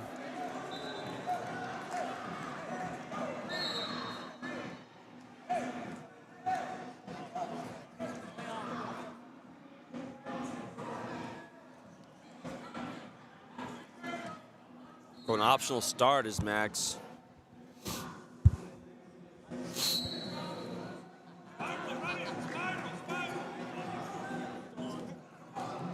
Running that claw spiral ride.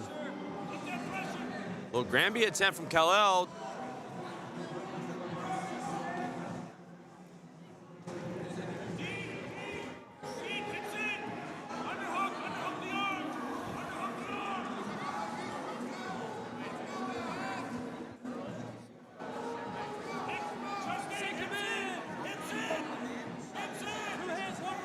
Max is a little high up, but is able to flatten Khalil out.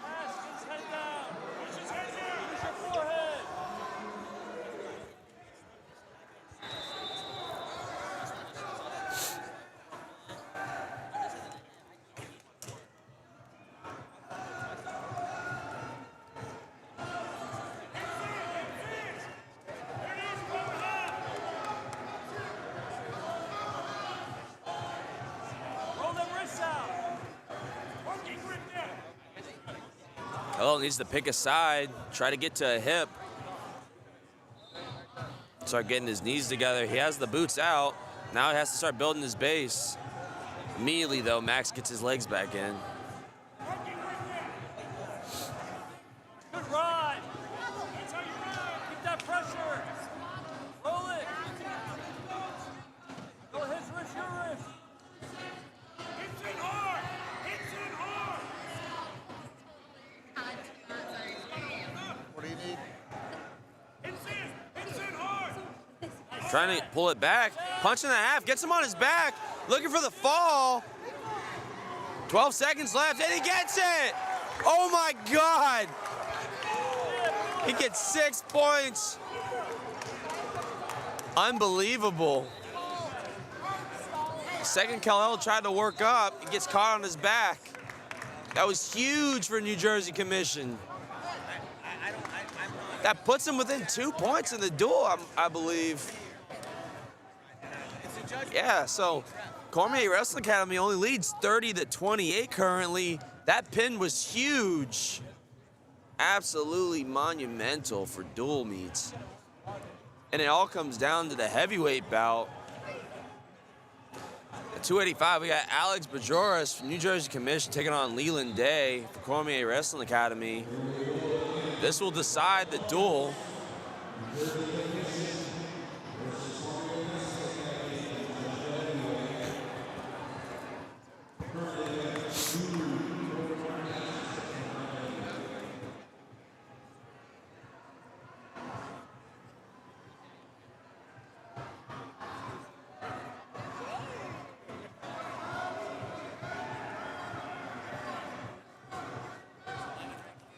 Little snatch single action.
Well, that's going to do it, 0-0 for the first period.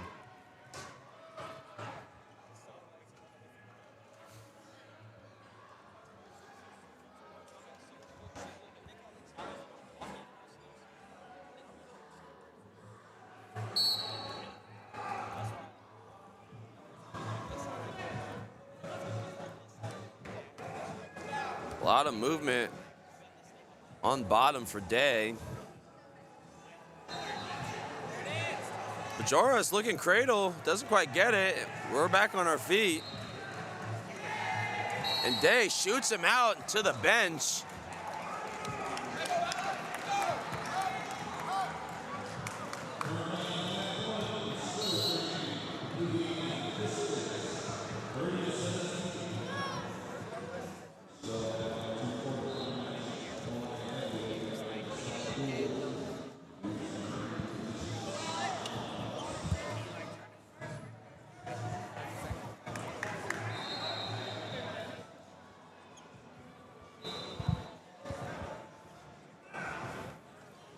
Working towards the edge.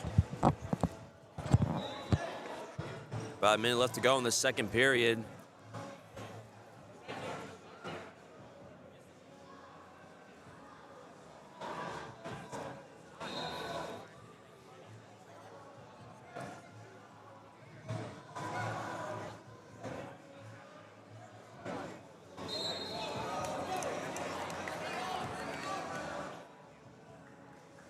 Trying to drop to a shot is Bajores, but isn't quite able to generate anything. Working Day towards the edge of the mat. 30 seconds remaining this period.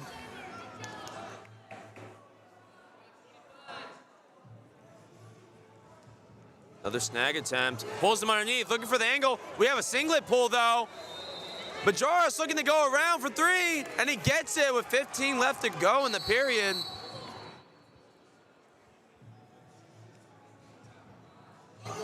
And they're gonna pull a team point.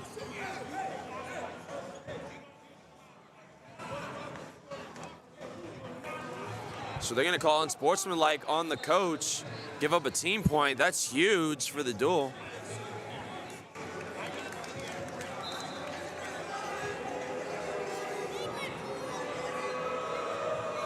The bench is in an uproar right now.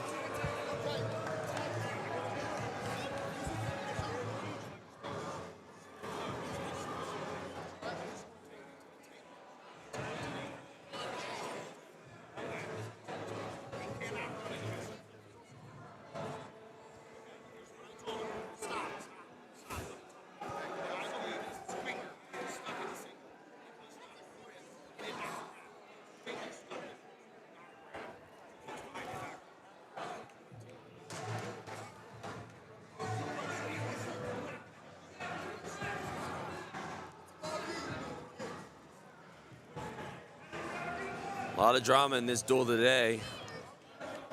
So Bajores with the takedown, 12 seconds remaining in the second period. If Day can get at least an escape, he'll be in better shape, but Bajores looking cradle!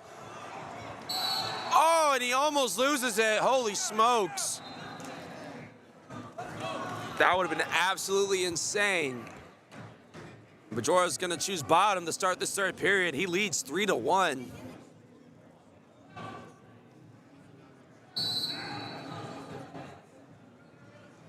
Day's gonna have to get a turn here or look to cut, try to get a takedown.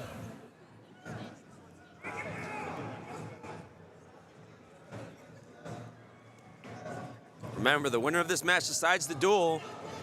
Day looking the leg ride, going power half. If he can stretch him and punch, he might be in good position. But that bottom leg is out. Bajores could potentially start attacking it. He's in good position though. He's starting to duck underneath it. Day's really high right now. Bajores needs to get his hips back.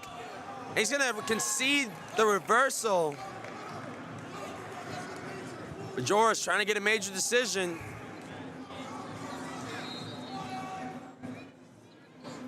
A decision win would tie the duel, but New Jersey Commission gave up a team point, so tying the duel would make them lose on criteria.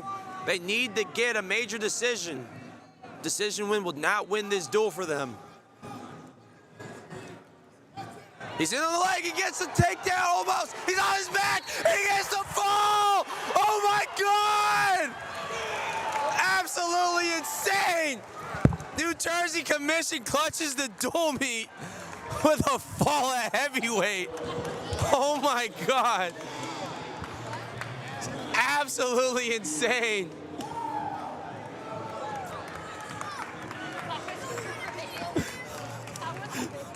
Holy smokes. And they're lining it up.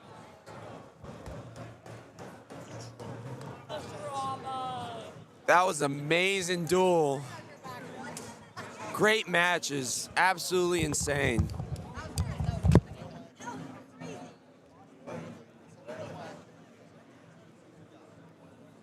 Yeah, that was so good. Yeah, that was good.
Thunder's sitting over there for some reason.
Okay.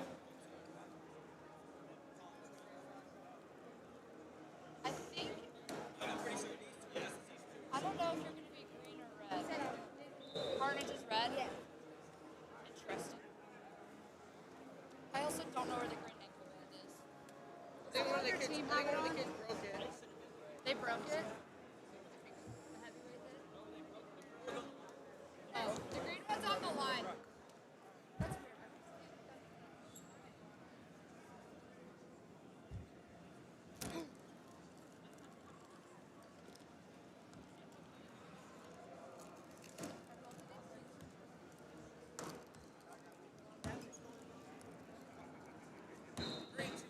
Who is green? Anthony. What was it? Anthony. Green, she's alive. Okay. So you want, First weight class is green. yeah, you want Carnage to be red and Commission green. Okay. Anthony. You know Commission is, their sequence are red and theirs has blue.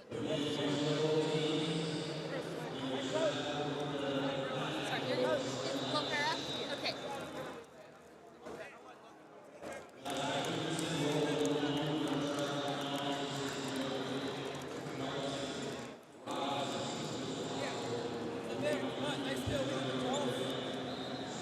Red starts to hit.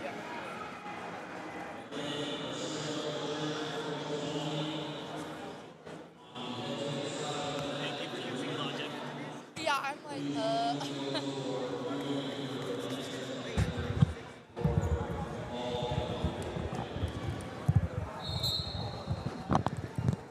All right, here we go for our semifinals.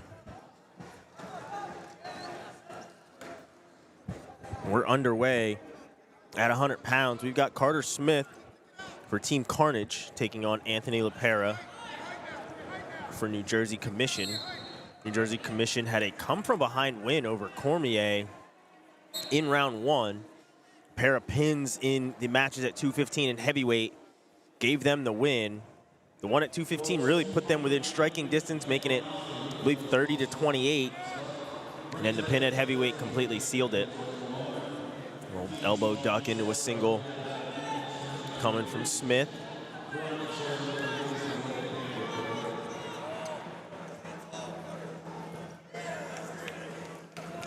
Smith runs down a double. And he picks up the first takedown of the bout.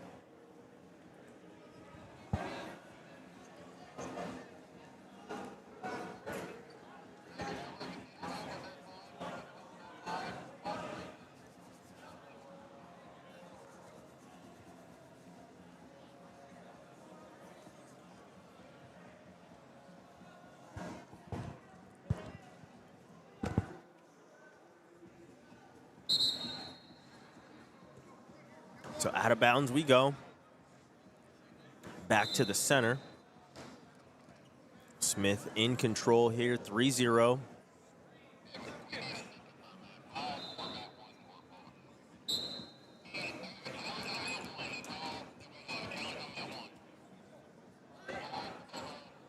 Pera doing some rolling around, following by Smith.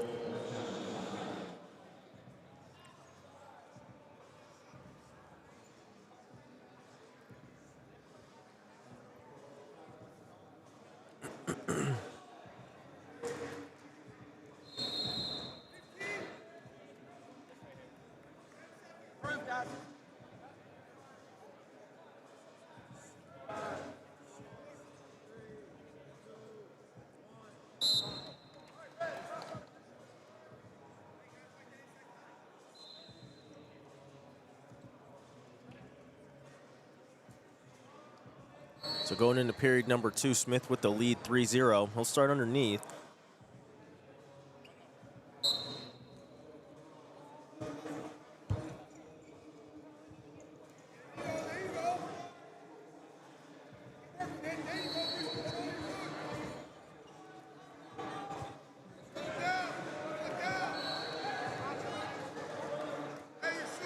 So control still to Pera.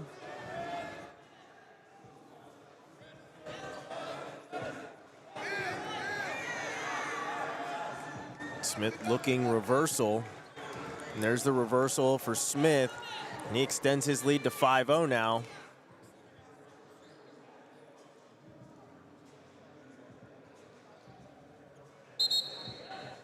Out of bounds, gonna get a fresh start.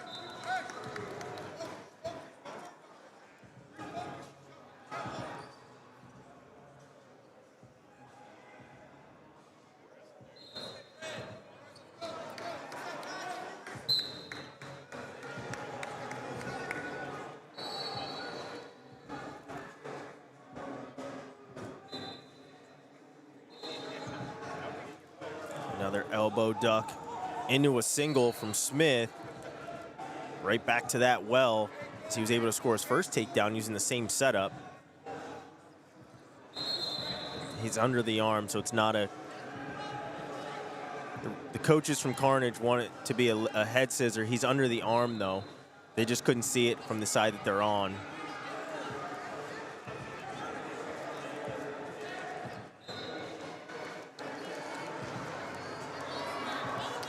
Another takedown here for Smith. And he now leads 8-1.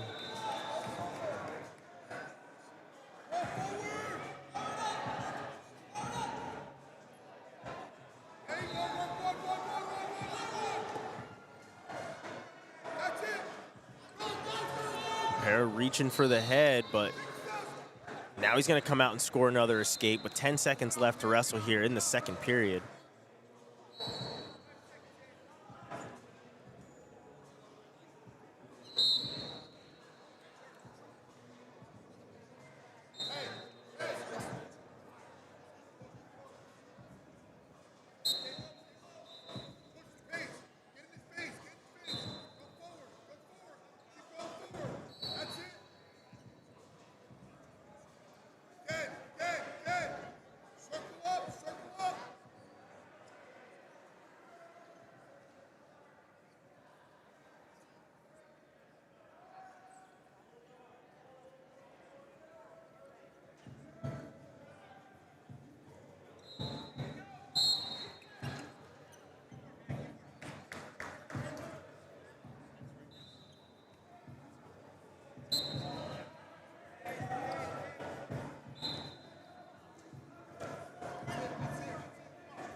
So third period underway. Smith in the lead, 8-2.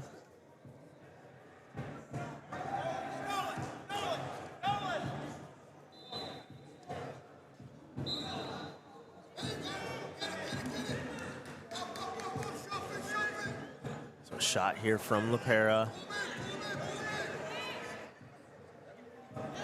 Trying to sit the corner is Smith. Round 3 is updated.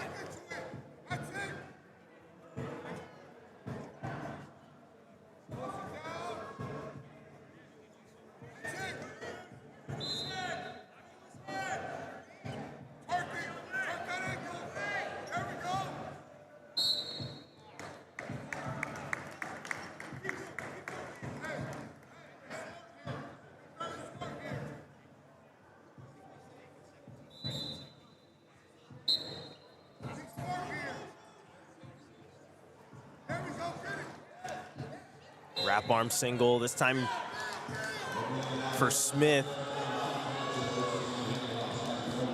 Dumps Pera to his side.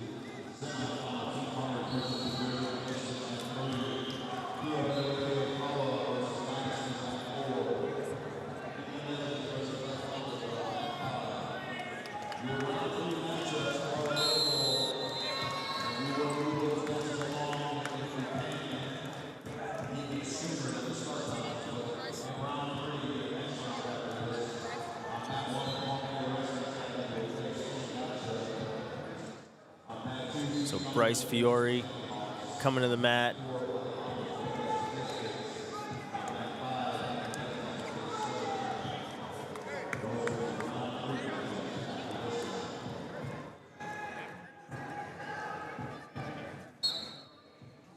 He's taking on Shiloh Joyce.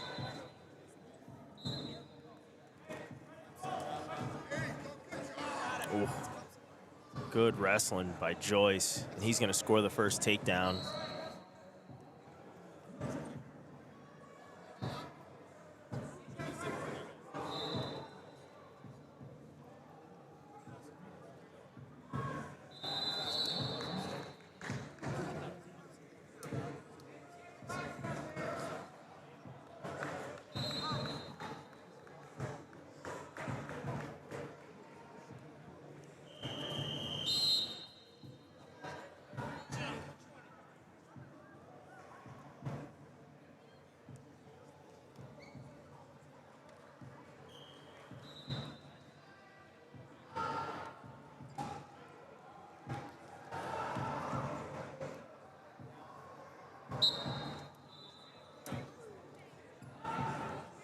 Joyce stops the first move, comes up, chops the arm, flattens Fiori out.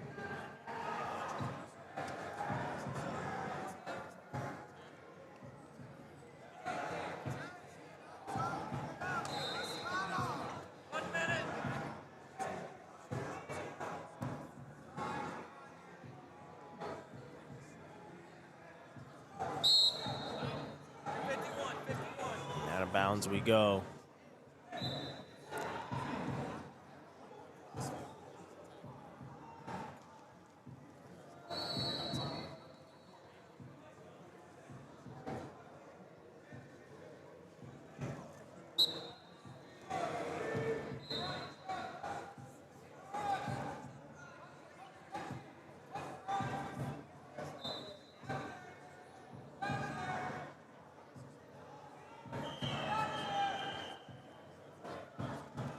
Joyce working with this bar arm. He's got a bar and a half. And there's the fall. Strong by Joyce.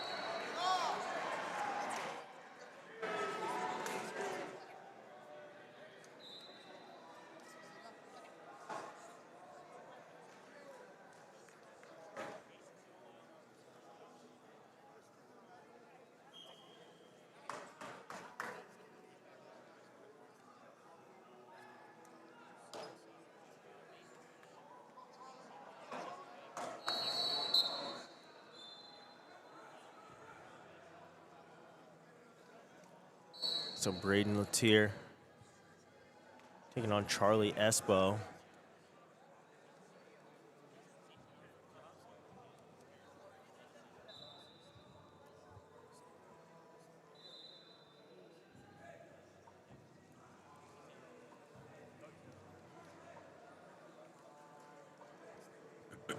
So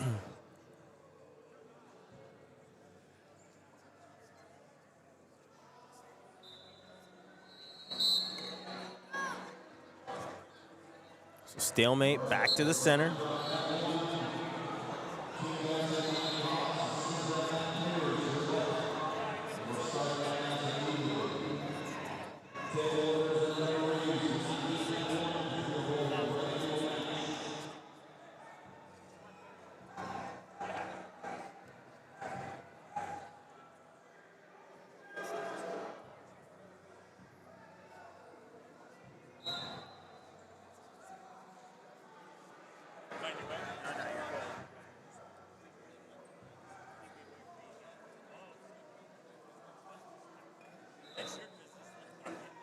Little dump there from Latir.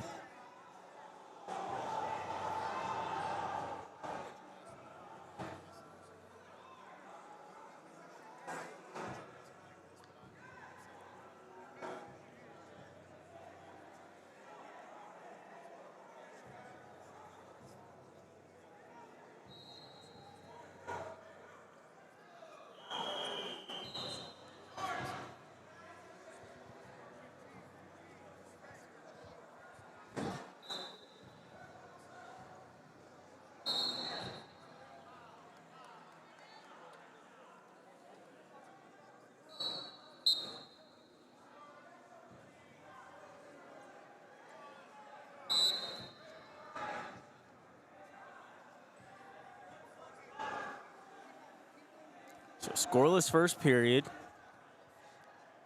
Espo gonna start on bottom.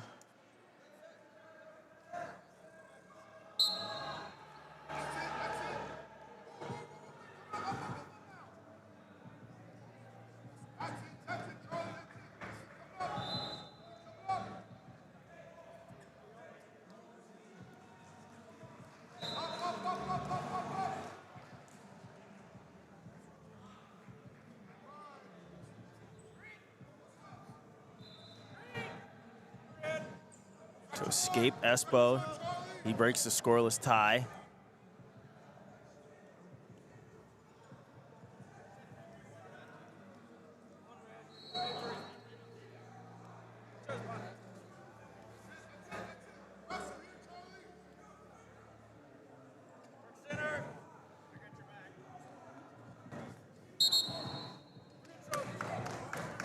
So out of bounds they go. 1:10 on the clock.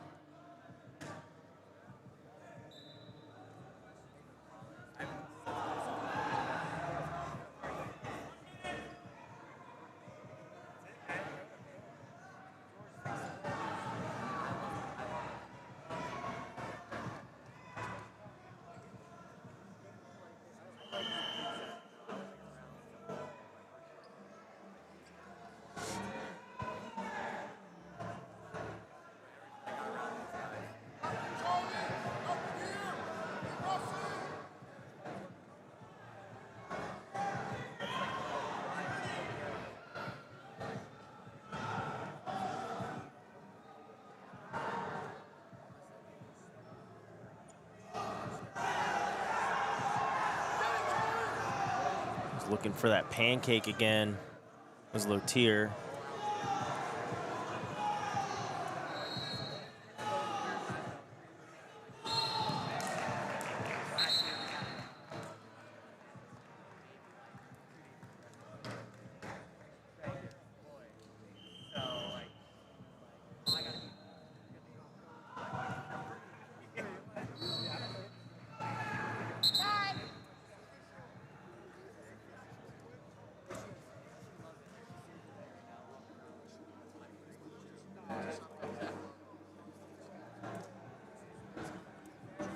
Coach has a question about the stall warning that Espo was hit with.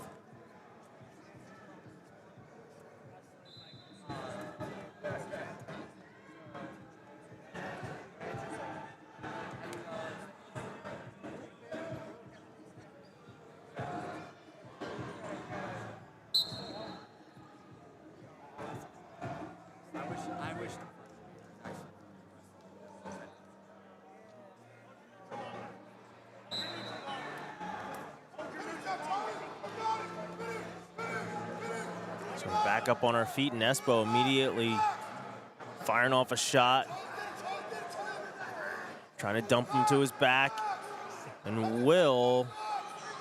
he's gonna pick up the takedown. He's looking for some back points here as well. Trying to settle back here is Espo.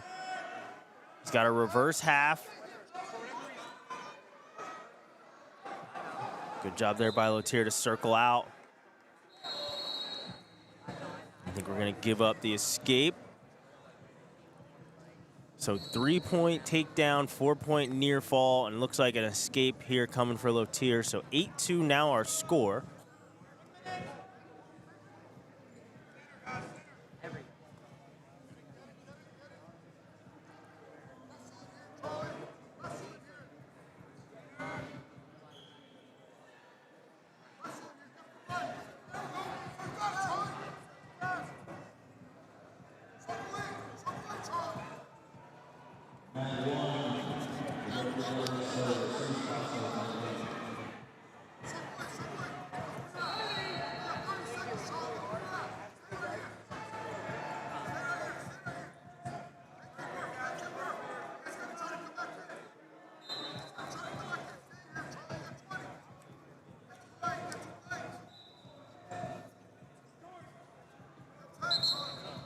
A stalemate here on the edge, 12 to go.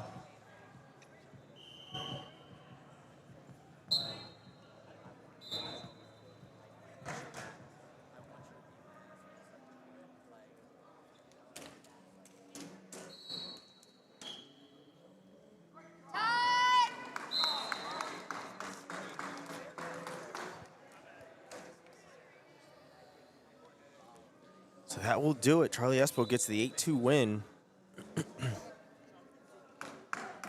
Score now at 9-4 in favor of Carnage. Excuse me, in favor of New Jersey Commission. You got Mason Jacob taking on Jonathan McGinty here in our next bout at 120 pounds.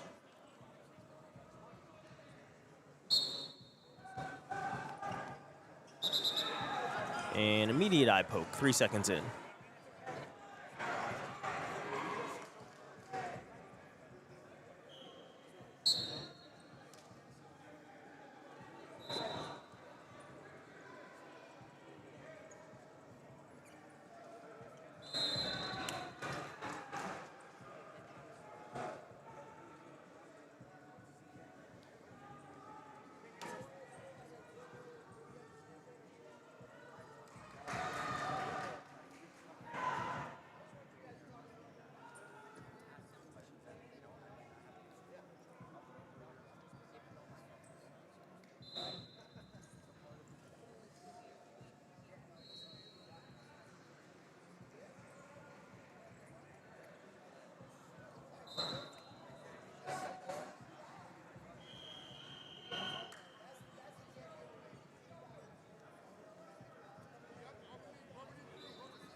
Jacob trying to score the takedown. Good job there by McGinty to get his leg back.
So Jacob's 3-0 lead will take us into our second period. And Jacob's choice, taking his time, getting down on bottom.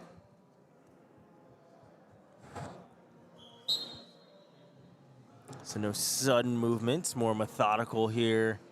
Hiding wrists is Jacob underneath. Till attacking one and getting up and out and scoring the escape to make it 4-0 now in his favor.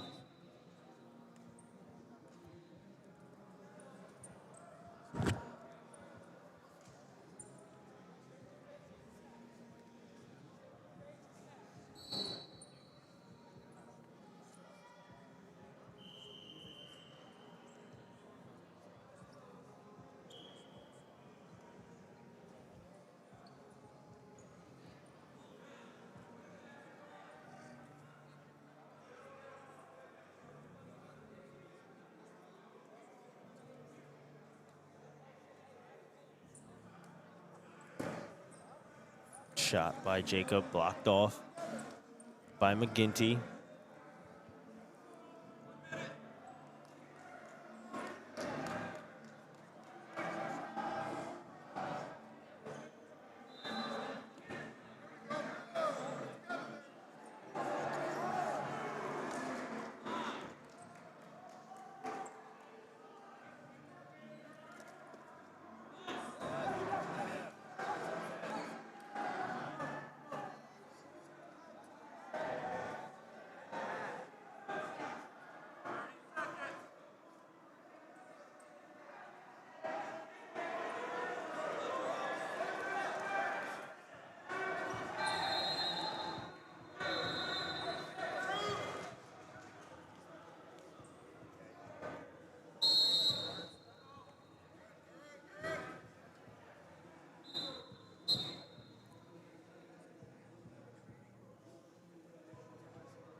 So 4-0 is the score. We go into the period 3.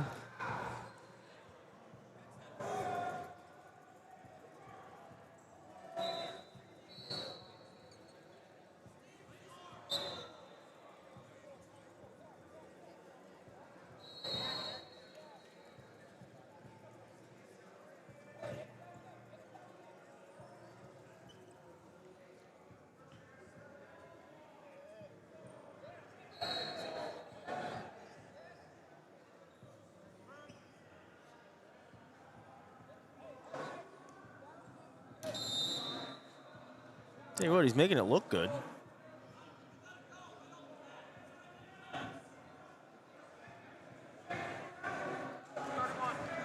Definitely showing that he was having a tough time on top doing some things. So we're gonna get a stalemate, come back to it here. Right back to that claw. You'd assume that right leg is gonna sneak in here any second. Or maybe the left leg. Call me a liar.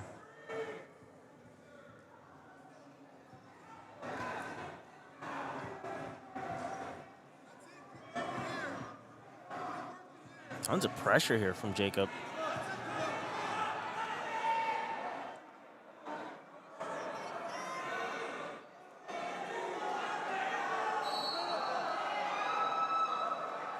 Down to our final minute of wrestling.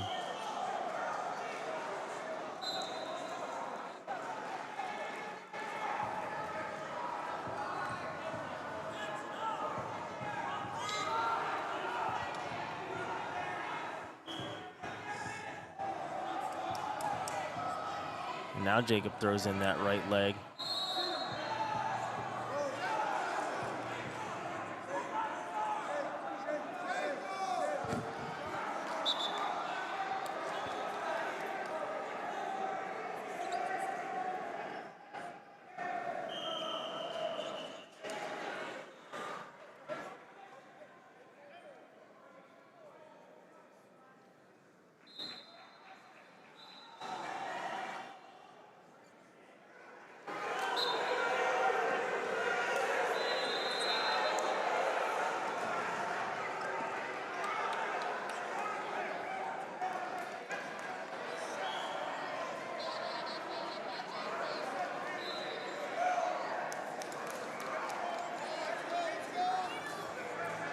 So Jacob gonna ride this one out and get the 4-0 win.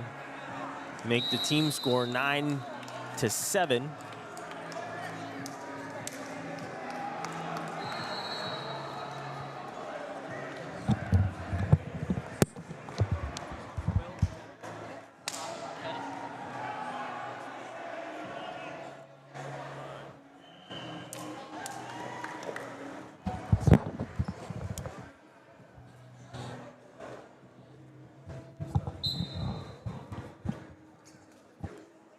So we're underway. Will Dieter, Tommy Marchetti.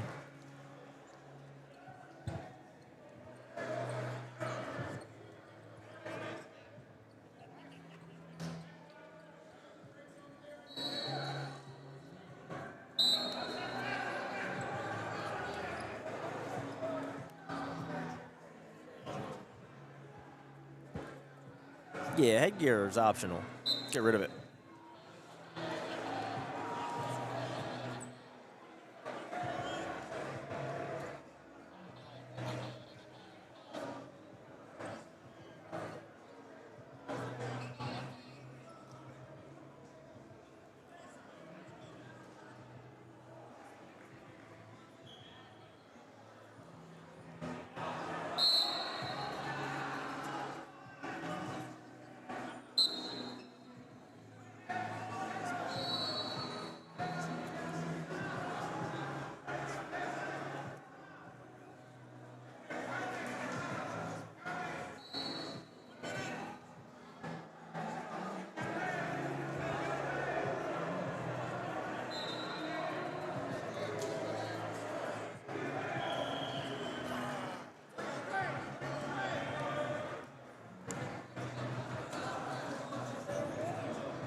This one's fine. I think.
Sorry for the silence. I had to go check on the TV. You guys can't see it right now on the screen, but the one on the far corner had come unplugged. It's underneath the mat, so that'll happen.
So back to action after the injury time. Marquetti in the lead, 3-2.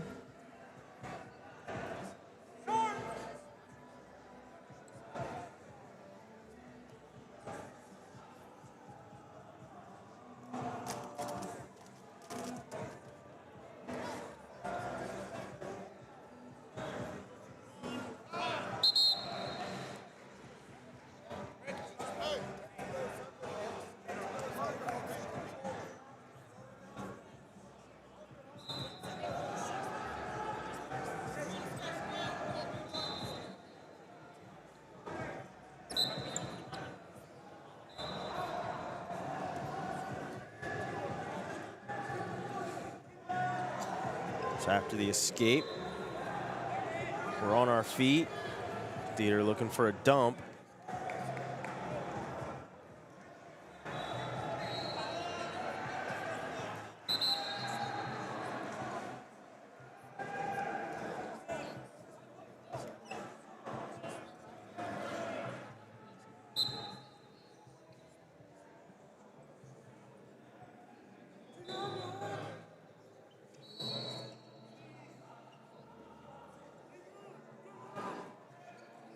So stall warning here on Marquetti.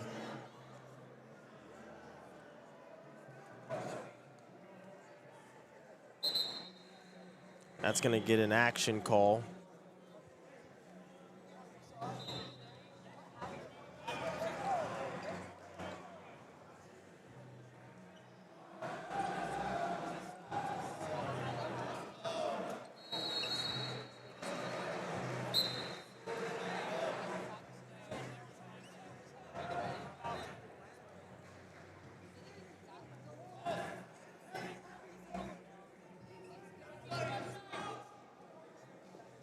Dieter now head between the knees.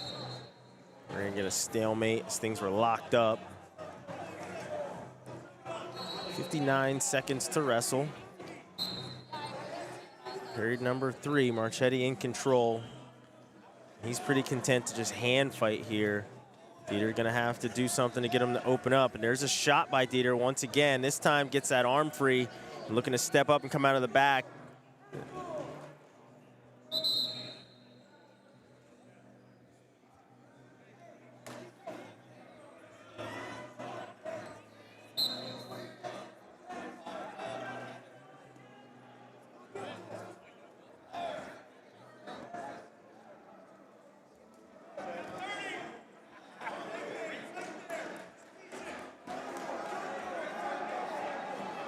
So short time left. Probably gonna get another stalemate here in like 2 seconds. There it is. So back to it. 4-2 still our score. Marquetti in the lead. There's a second stall warning on Marquetti. That's 1 point. So 4-3. Inside trip attempt. Throw attempt on the edge. Marquetti drops down to a leg, but time gonna run out. And 4-3, Marquetti is your winner.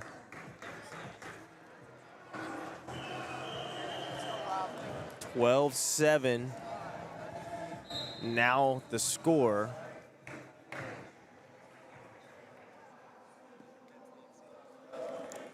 So Evan Cennady coming on here for Team Carnage. He's taking on Dale Corbin.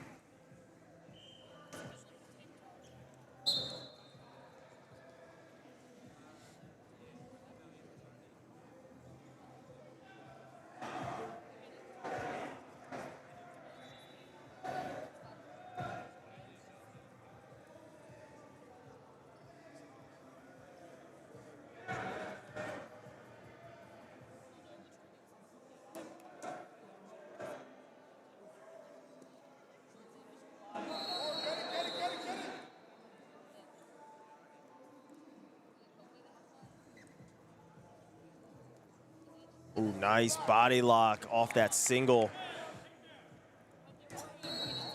Very strong takedown for Corbin, and he takes the 3-0 lead. Like that transition from having the legs shelved and across his lap to climbing up straight to the hips and strongly lifting.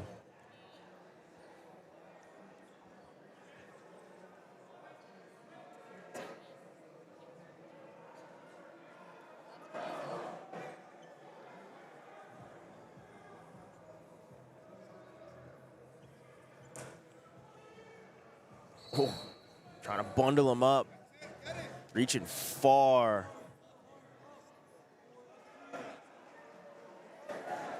Can't wait to see what he's gonna go, where he's gonna go with this. He's got it locked up, just not really, didn't have much room to do much, but he had it locked up. Leg came out, able to stick that leg back in.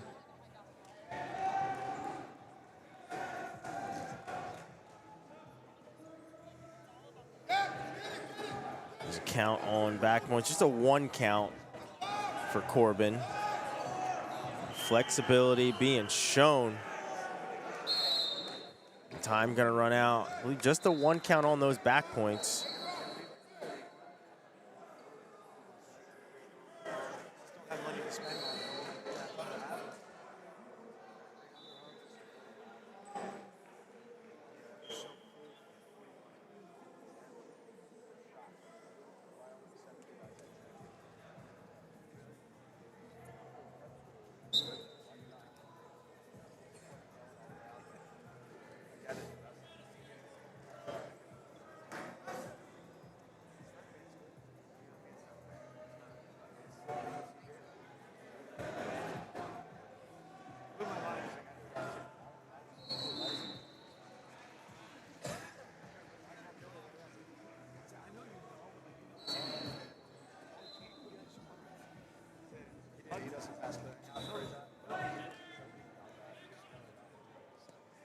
Misdirection attempt. Nothing doing for him. Is Corbin able to counter and score on a go behind, making it 7-0.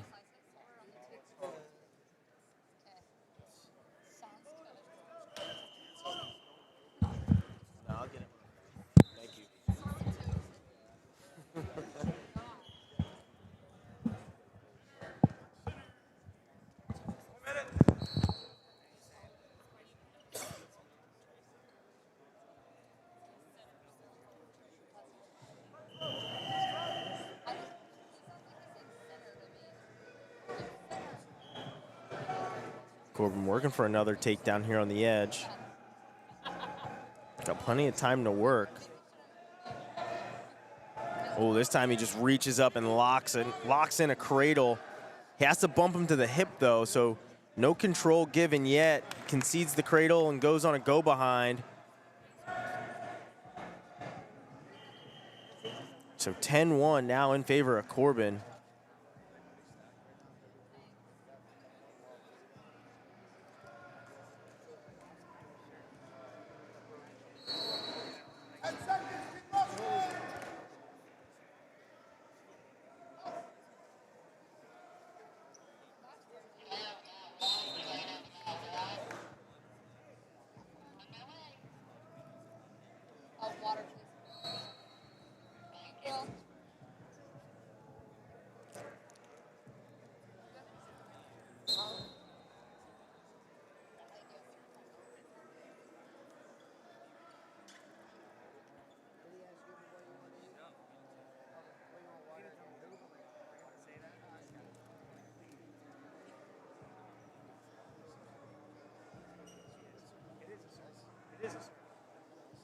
Shot there by Corbin.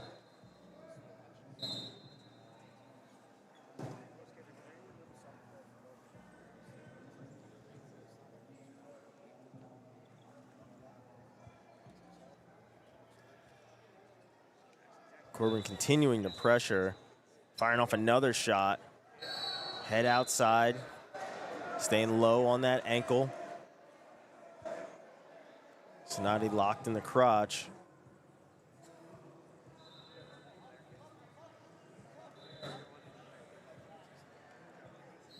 Tell you what, Corbin is methodical on these takedowns.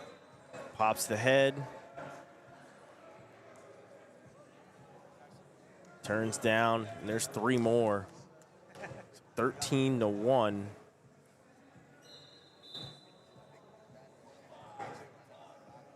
I haven't either. But you say, you sent me a picture like that day. I was coming out. Yeah, I'm here.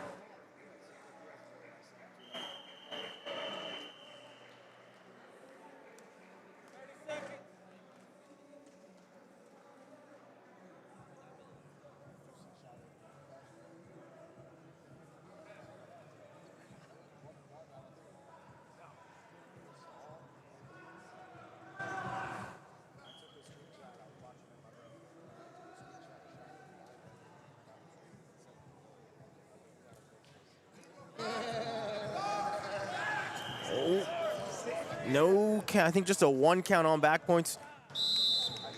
And 2 on the reversal as time runs out. So 13-3, major decision for Corbin.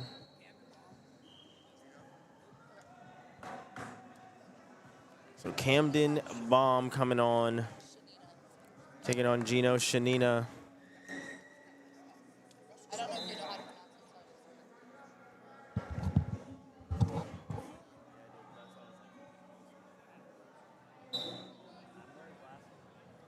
No, bout.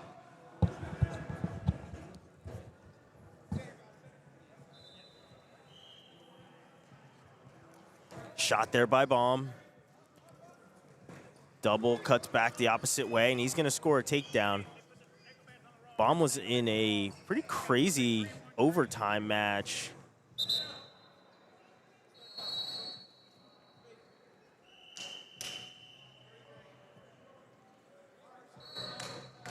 I knew what you meant. Just had to switch the ankle bands. The referees were confused. We knew what we were doing over here at the table, per usual. These refs, I tell you. Yeah, just kidding. These guys have been good this weekend. Either way, Bomb in the lead, 3-1. As I said, Bomb was in an overtime battle. It was nothing but escapes. Went into ride-outs in the quarterfinals. There's 3 more for Bomb, so already 2 more takedowns than he had in his earlier match.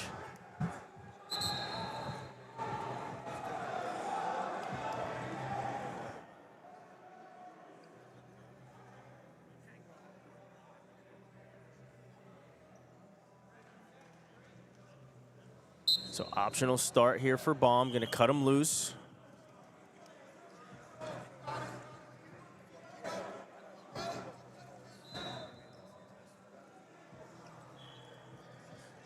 Another takedown for Bomb. Really starting to open up his offense now.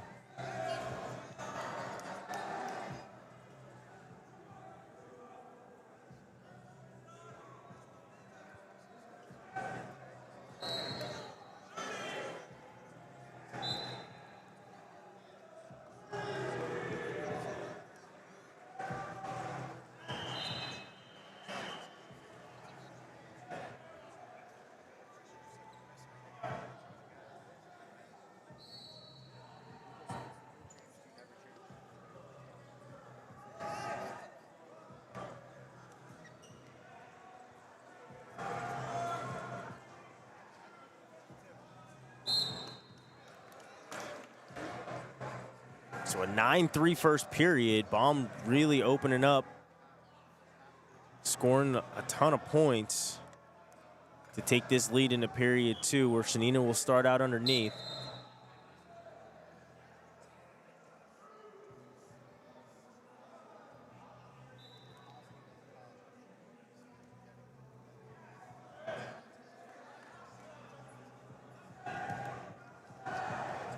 So another escape here for Shenina. Strong snap, look and go behind was Bomb.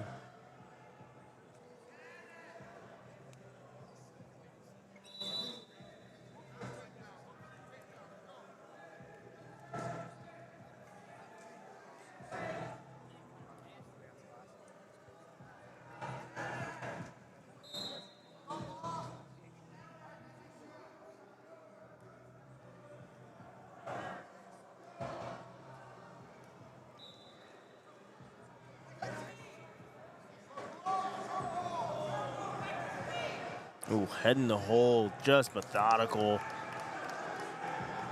Was sticky with it. Scores on a go behind.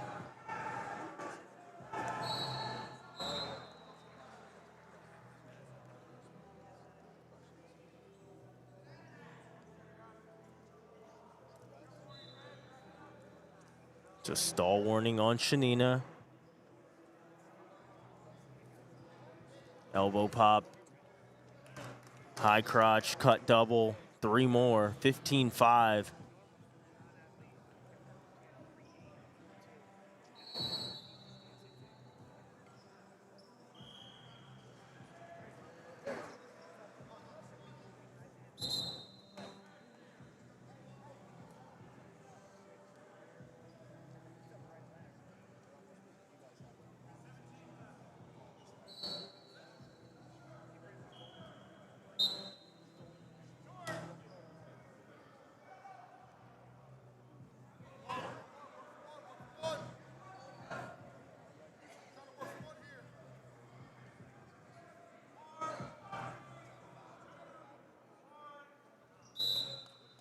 Time runs out in the second. 15-5 in favor of Baum as he starts out underneath here in the third and final frame.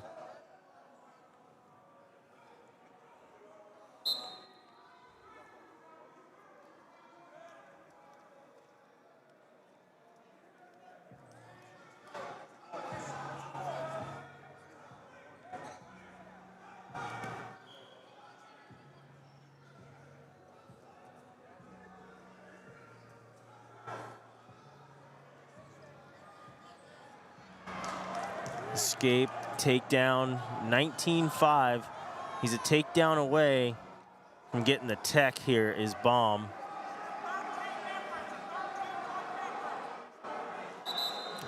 Eye poke.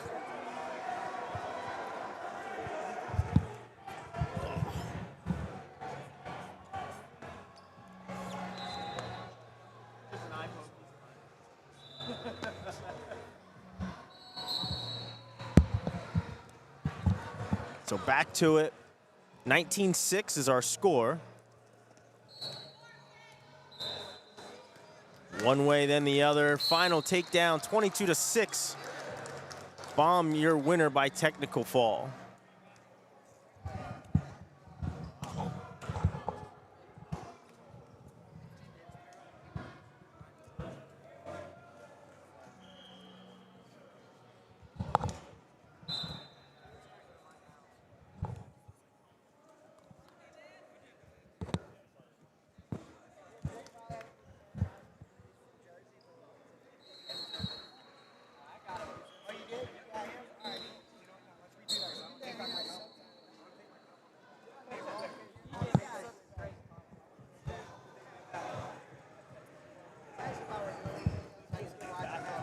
So Davis Perro taking on Ryan DeGeorge.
I think we're gonna see a takedown here, and yep, there it is. Perro gonna score it.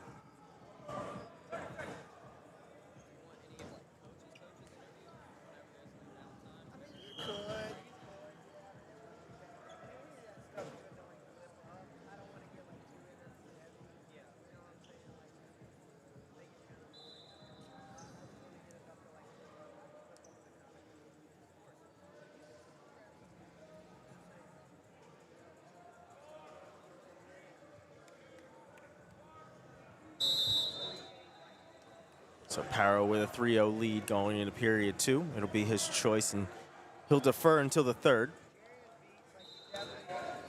DeGeorge choice. He's going to go underneath.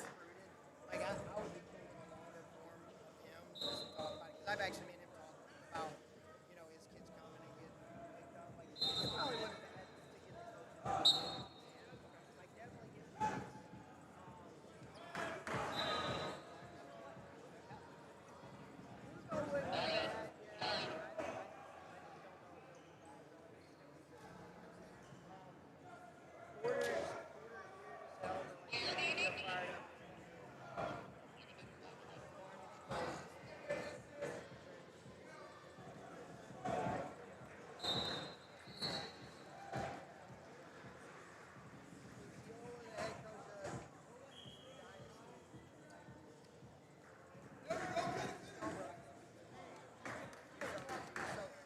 George was looking to attack off that underhook.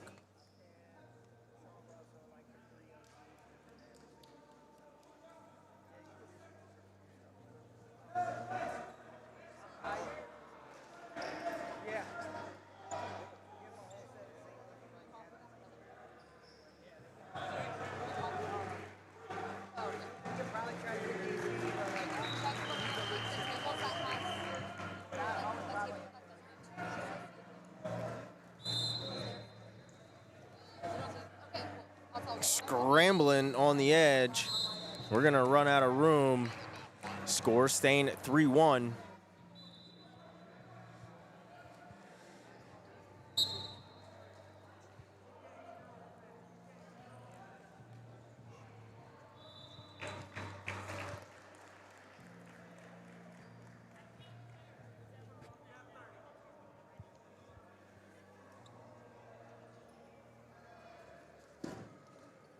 Oof, attack, re-attack.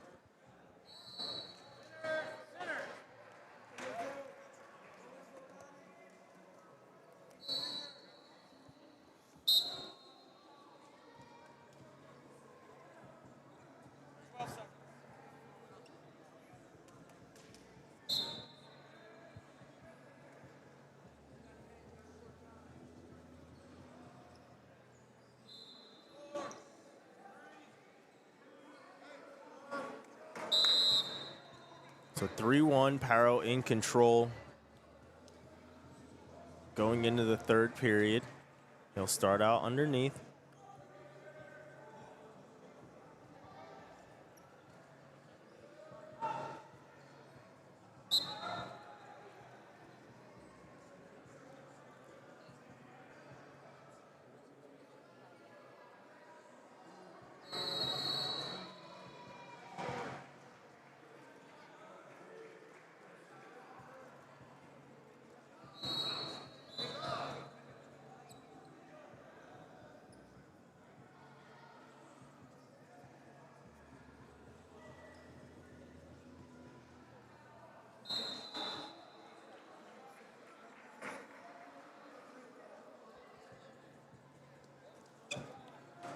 So skate Perro, takedown, separates them now.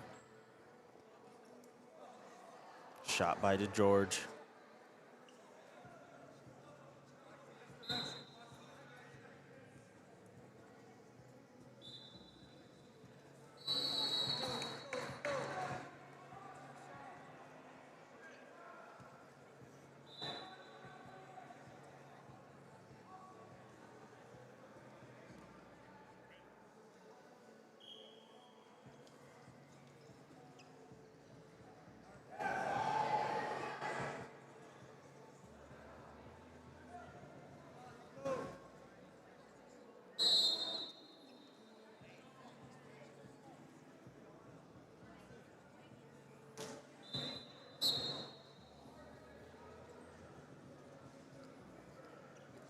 Shot by DeGeorge, blocked off here by Perro.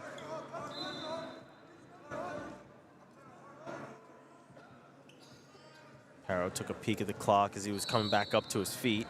Just been a stall warning on Perro.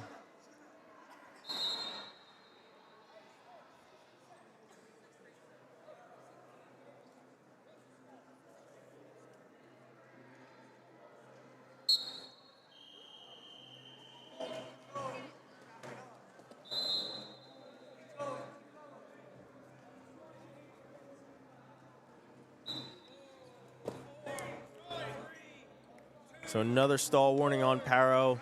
Be a point forward to George, but too little, too late. And Perro is your winner, 4-2. How do you say your last name? Okay, sorry. I just was curious. Yeah, no, it's all good. Hiver. That means I've been saying it right. That was, I was just curious what it was. I wasn't asking because I was like, oh, I need to tell. I was just, No, I've been saying it like that since like the first match that I commentated at his. And I was like, what was your name again? Sorry. Ryan. Ryan. Okay. Yeah. I don't think I met you. I might have a couple of years ago, but. Probably. So Jeffrey Hiver coming up against Braylon Gonzalez. Gonzalez already in on a leg. Hiver now locking the crotch, trying to sit the corner.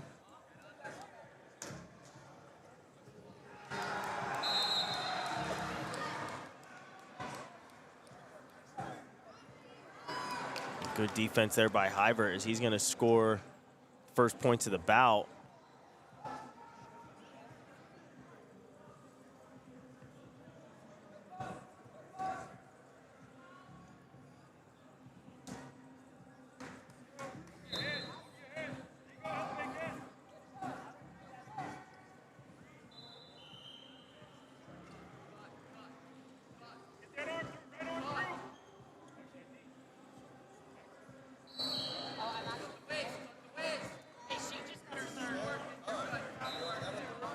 No, that is my third and I'm full. So you had me that way. You told me that too.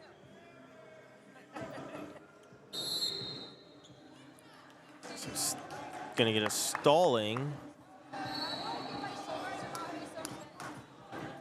which I'm very confused by. But nonetheless, stall warning on Hiver.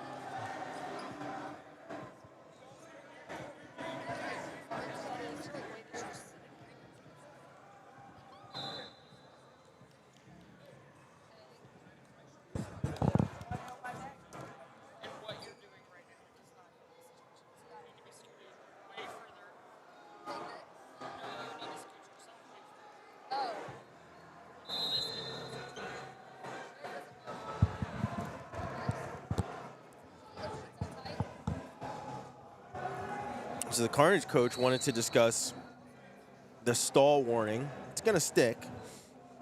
But, I mean, even I was a little confused by it, honestly. Just because of the positioning. But, nonetheless, we are at 3-0. Hiver in control.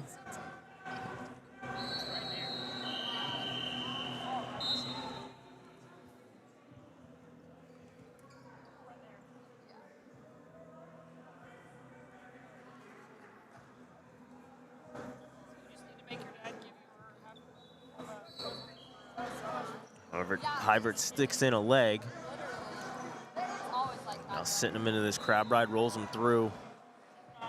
Just gonna get sticky in this situation. Hold him down until time runs out the clock. And we'll go into the second period. Choice going to Gonzalez. Gonzalez gonna go back underneath. I'm trying to sit up when I'm reading bed.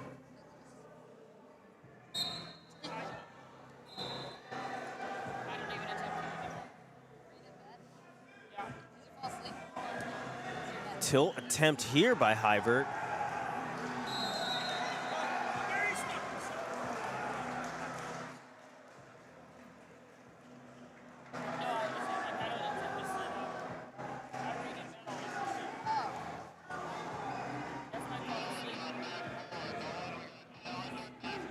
And this time Hiver will get some swipes. Looking to transition and get some more.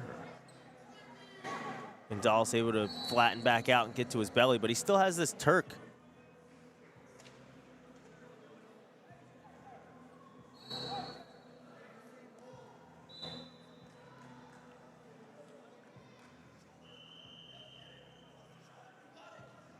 And there's the turn. I don't know how there were no back points there.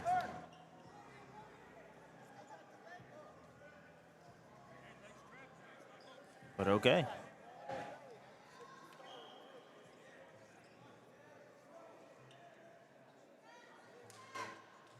So referee holding 2 back points.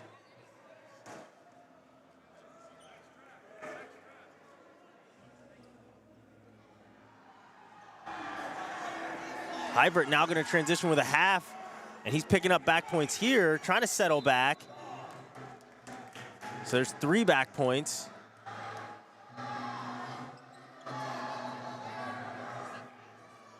Hiver really going to work on top with his offense. He wants this tech. He's got 10 seconds. It looks like he's going to end up getting it because he's up 12-0 now. And he'll get the 3 back points he needed to make it 15-0.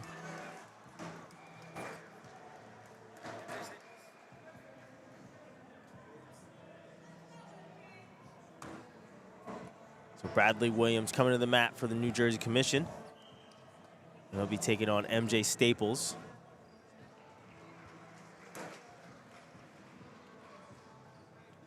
Staples, another guy I've been very impressed with this weekend.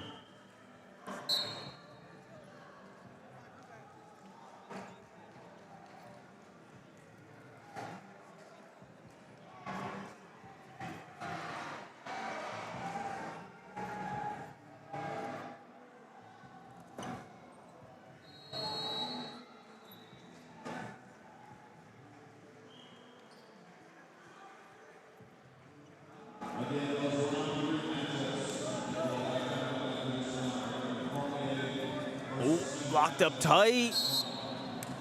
He went for it. Nonetheless, Williams and Staples run out of bounds before any points can be scored.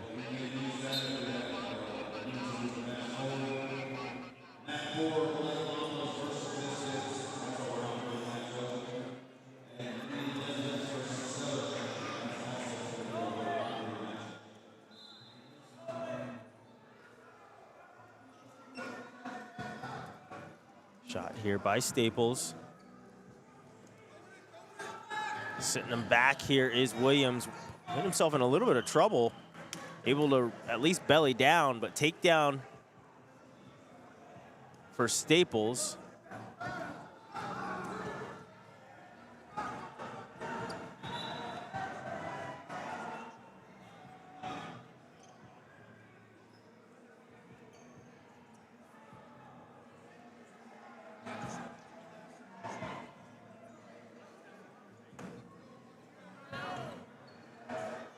Inside wrist tilt.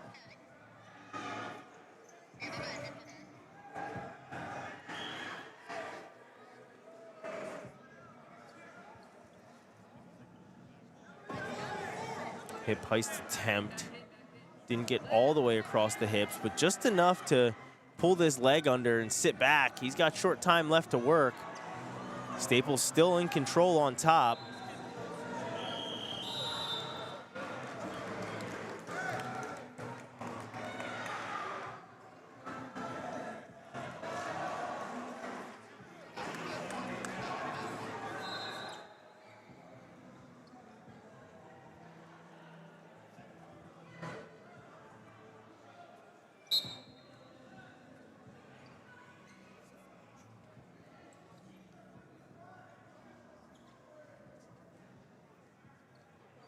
Now Williams looking to go to work on top with a crab ride of his own.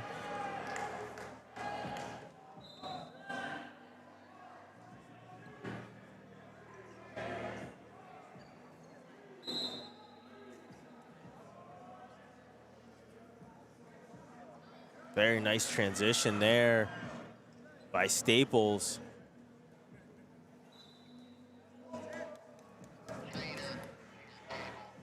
And should be some points awarded. There's the 2 on the reversal. He didn't call it, but he thought, yeah. And then 2 on the reversal by Williams.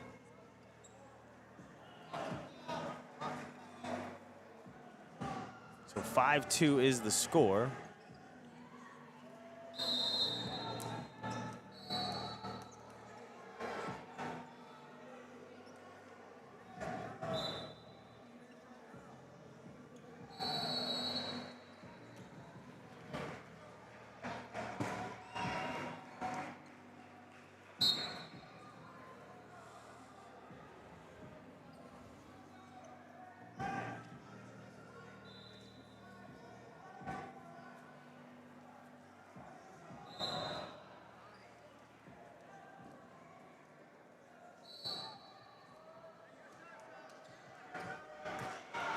So escape by Staples, extends his lead by 4.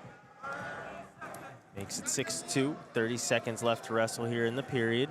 Shot there by Williams.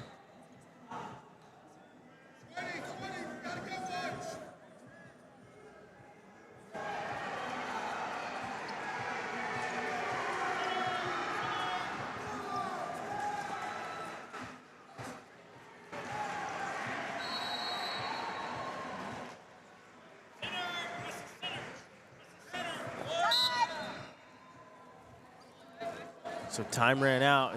He was about to hit him with stalling, but time ran out.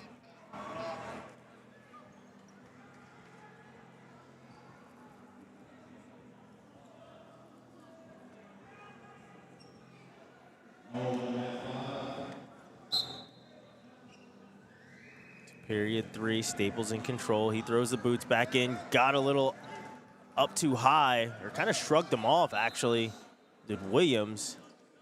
As soon as that leg came in, he was moving his hips to the opposite side and shrugged them off and gained the reversal.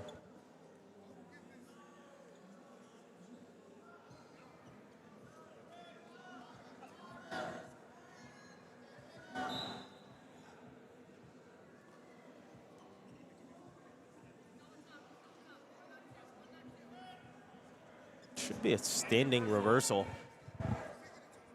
It should be a standing reversal. But now there's a regular reversal and back points. So 2 on the reversal, 3 on the back points, and 11-4 is the score.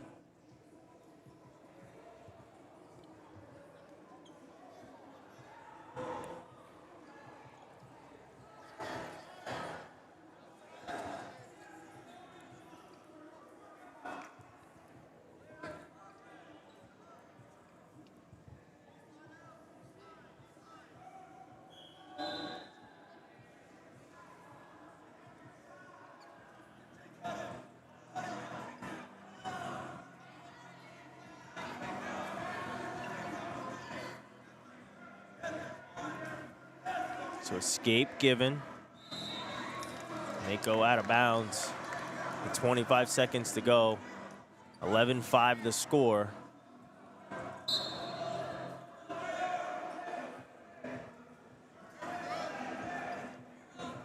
Staples is thinking bonus. Shot there once again by Staples. Duck into it. And he's gonna pick up the takedown. He celebrates with his team.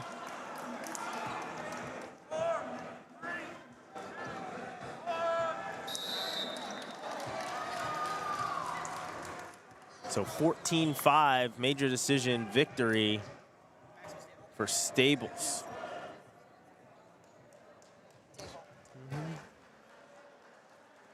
So Maximus Daybolt coming to the mat, taking on Jake Hughes.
Scoreless first period.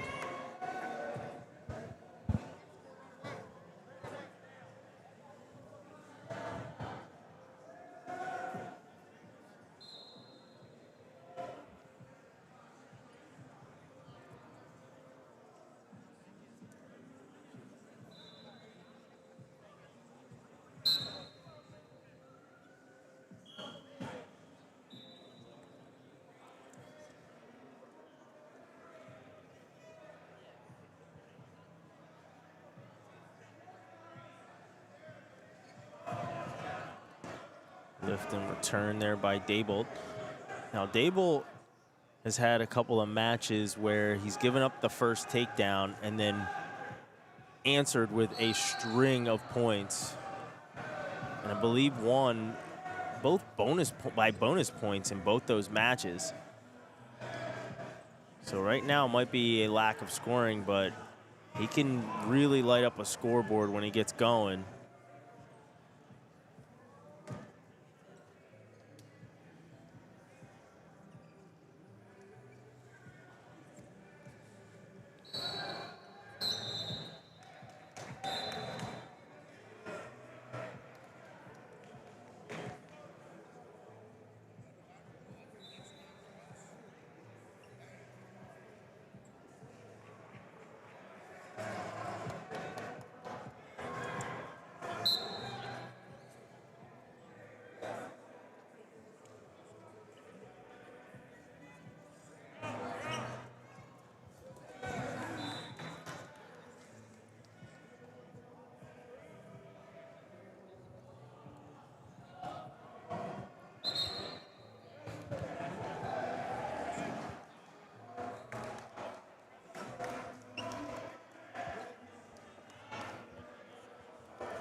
Critter Holmes.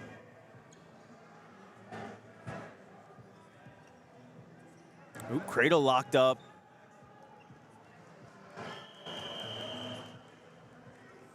Trying to sit him back.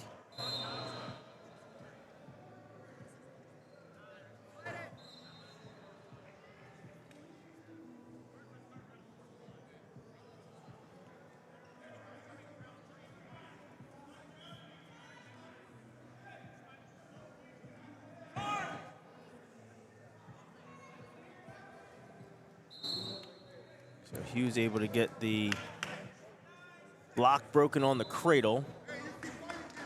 We come back to the center. 9 seconds to go. Strong ride from Daybolt so far this period. Has kept the scoreless tie intact.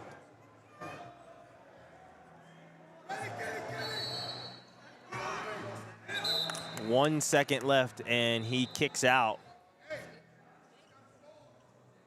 Gains the escape.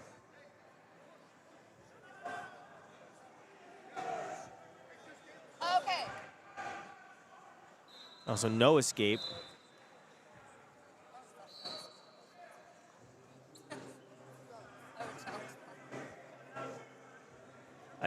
When I looked at the clock, he kicked away and there was 1 second left, so I'm surprised. Yeah, I think they're gonna challenge this, as they probably should, to be honest. I think there was 1 second left, I thought. But they're gonna come and take a look at this video, and I'm gonna step away.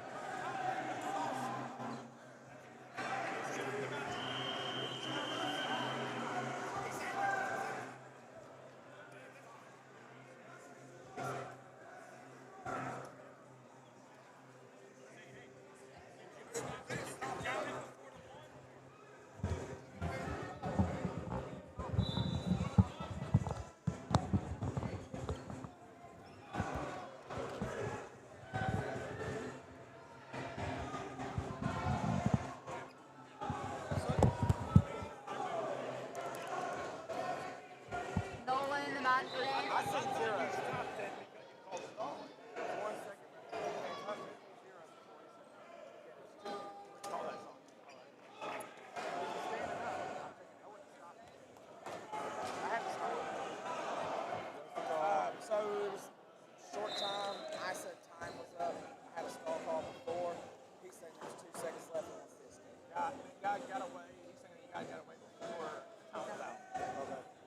you're saying no escape, and you say escape in time. Yeah, he got out with 2 seconds. That's it. All right, so we got no escape. I'm pretty sure there was an escape. Yeah. I thought you stopped it.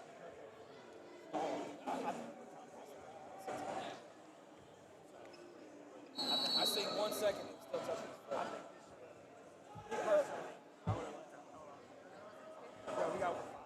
We got one in time. We got one.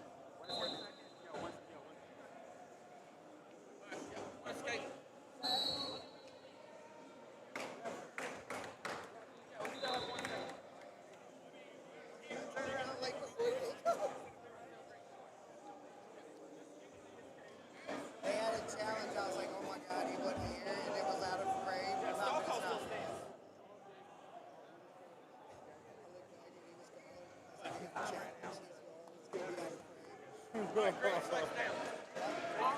That one is for the escape?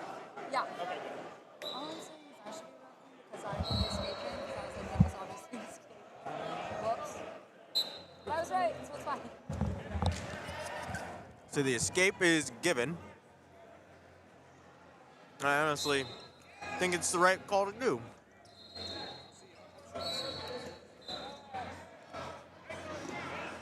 But now Dable gains the escape, and we're tied up at 1-1.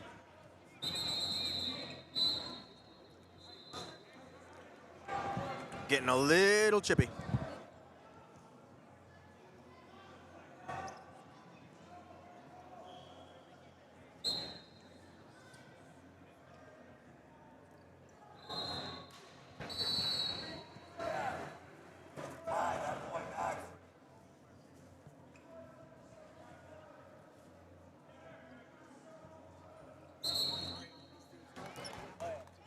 So action call.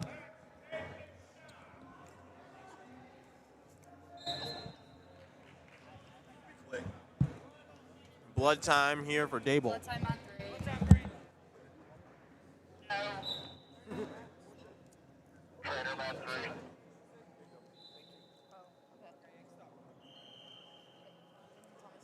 Trainer mat 3. Hey, trainer mat 3. Where was the trainer needed? At 3. Short elbow. An elbow back. You're going to be needed again for 30. I'm not going anywhere. Just trying to finish lunch.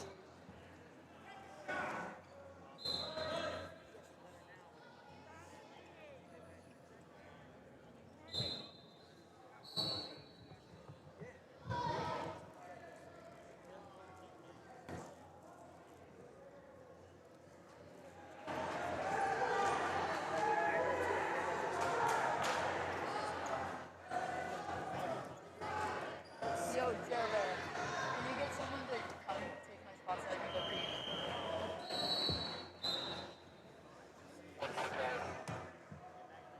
I didn't hear you.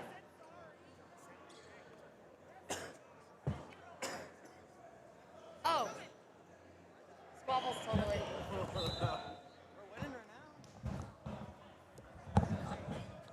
Hey, is it weird to wear Nike now? It's great to be back. It's great to be back. Adidas treated us really well. Yeah. They treated us really well. Yeah, you guys like Adidas. Penn State was like, No? which it's honestly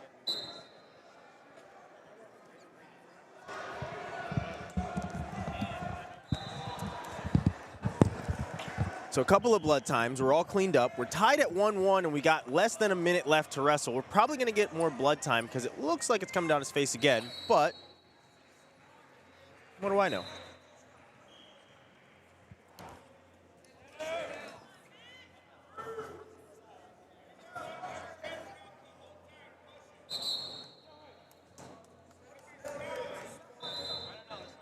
So 40 seconds left.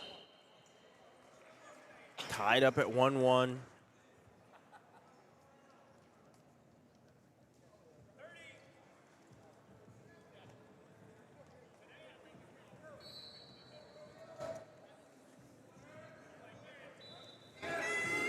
Dable was looking for something. I think he tried to kind of hit a duck there, but his feet weren't really in the right spot.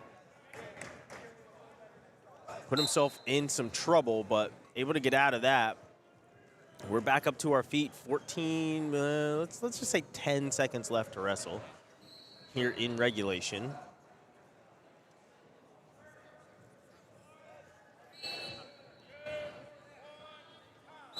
So we're probably, like I said, should probably get some blood time, but we're gonna let it roll.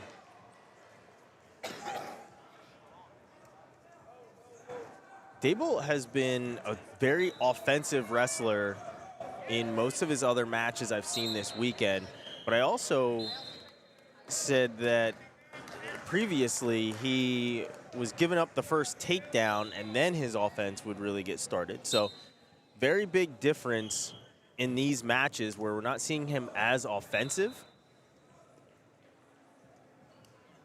And it's like giving up a takedown starts his offense normally, because he's normally a very crisp wrestler. And that's not to take anything away from Hughes, obviously. It's just not a lot of attacks coming from Dable after we've seen them a ton earlier in the weekend. And action call there. Something to remember is that Dable does have a stall warning.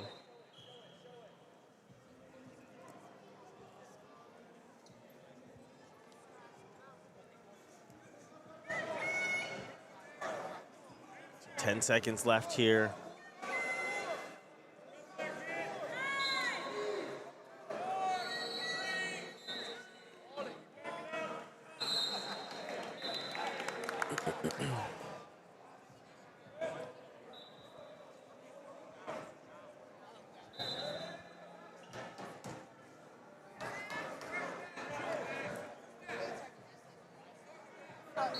So Dable will start out underneath.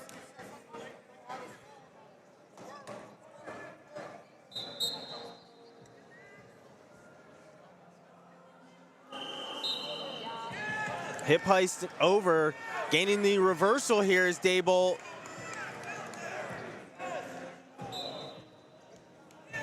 So a 4 count on back points here for Dable.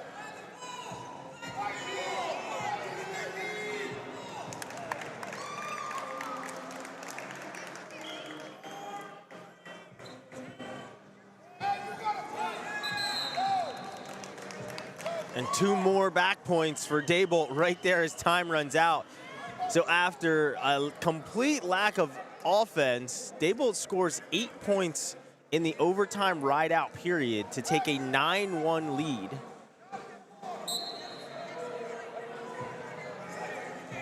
And right back on top here is Dable.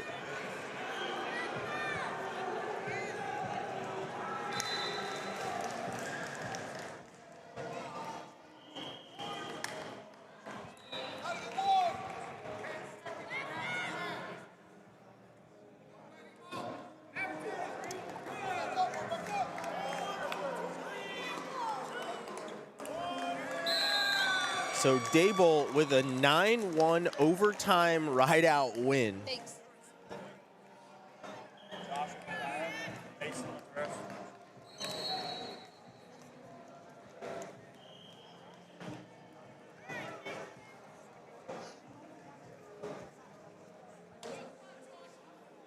So we got Mason Ontiveros taking on Josh Paparro.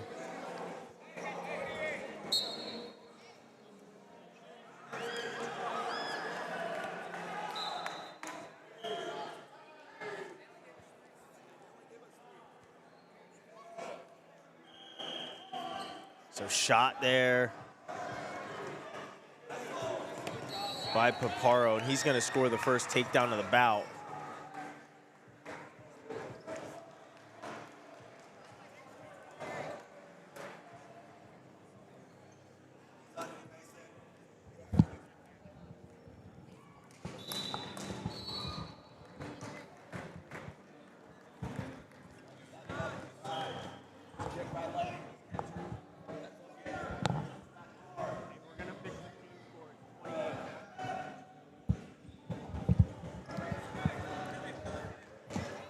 So escape there for Ontiveros.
So first period comes to a close.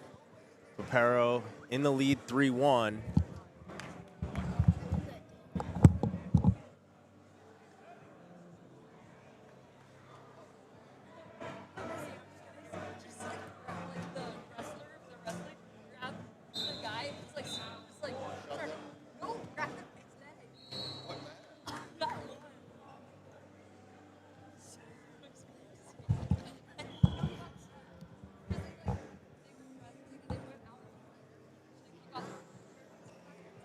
So for those of you watching at home, team score is actually 28-16. Ooh, tough ride. Good job by Ontiveros to roll through that. This should have been a standing reversal, but he's going to drop to the legs and he'll score the reversal anyway. So 3-3 now the score.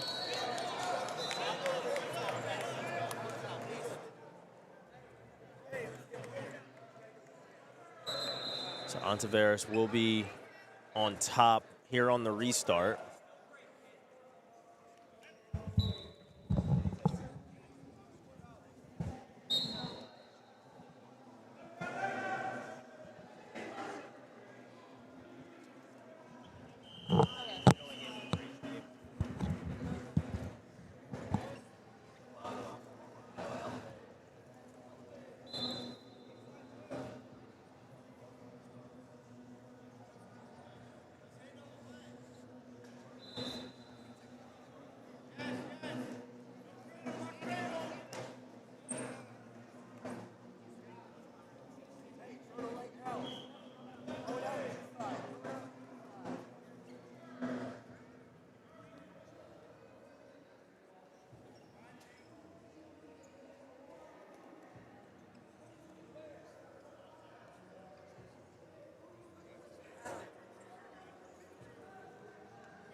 Ontiveros putting on a tough ride.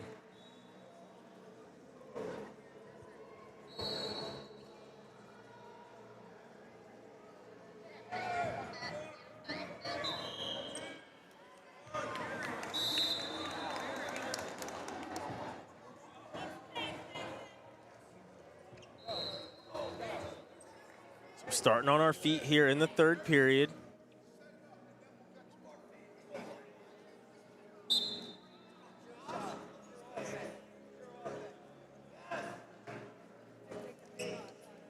Shot there by Ontiveros, caught coming in by Paparro.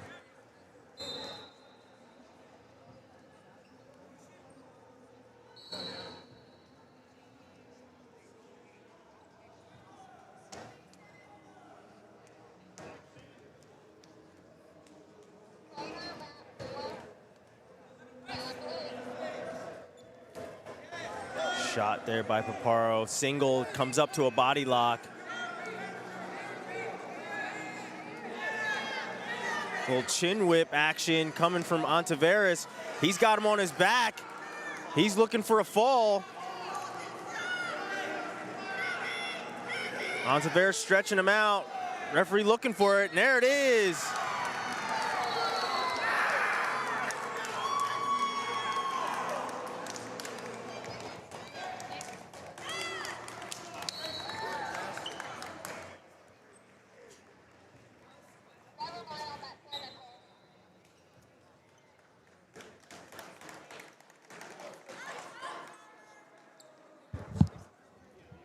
No, it's updated now.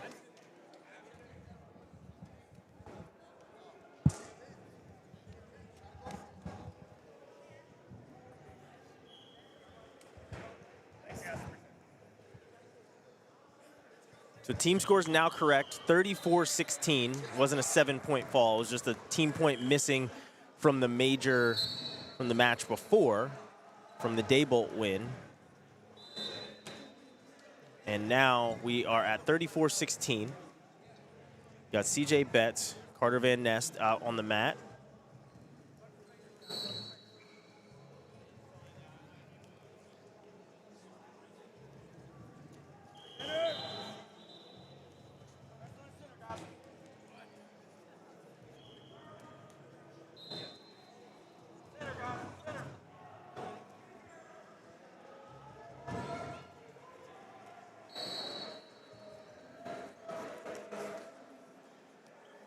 Nice shot there by Betts. Takedown by Betts makes 3-0. An immediate escape. We're back on our feet. Closing in on a minute to wrestle here in the first.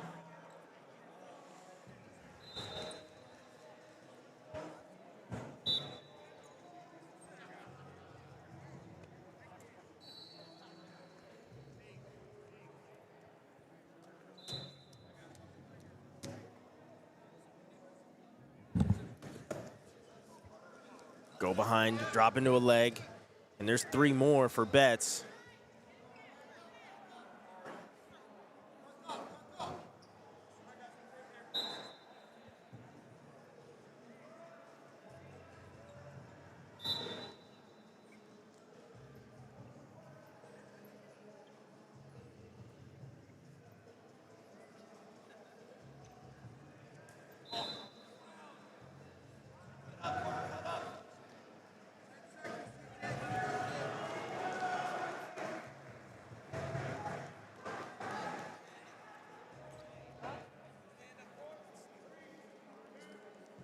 So a 6-1 first period. CJ Betts in control.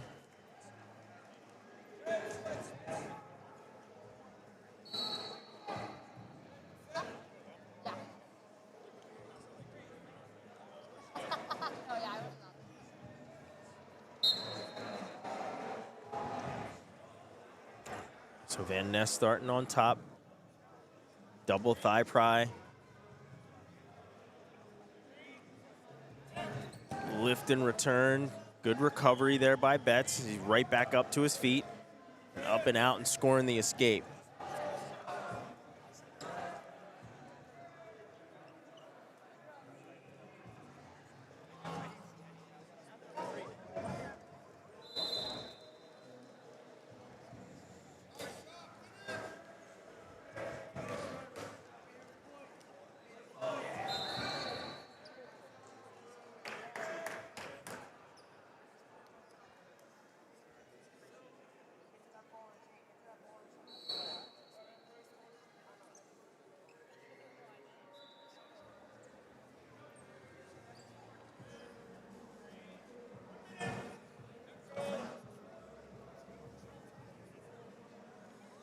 So score at 10-2. Betts in complete control of this one. He's looked real good on his feet.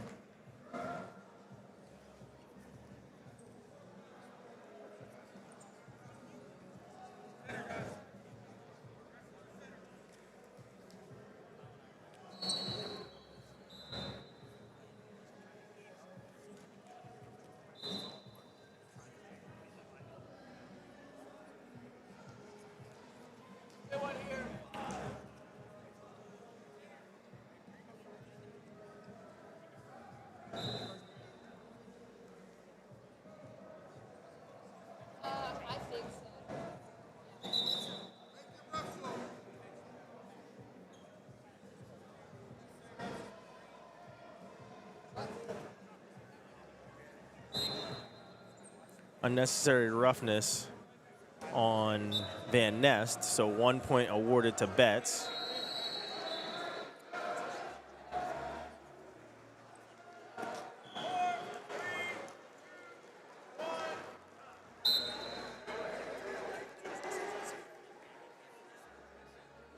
So choice will go to Van Nest. He chooses bottom. Bet says, I like being on my feet, so we'll go back there.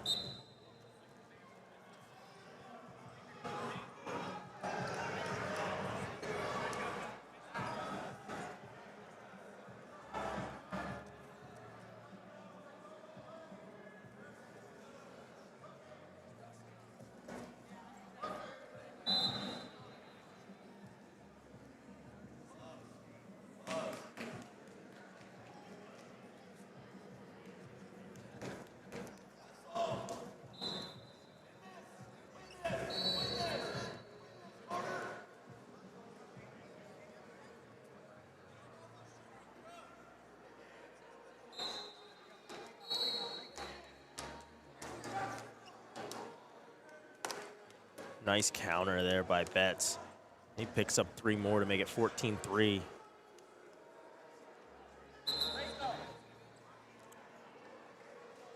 So escape back to the center.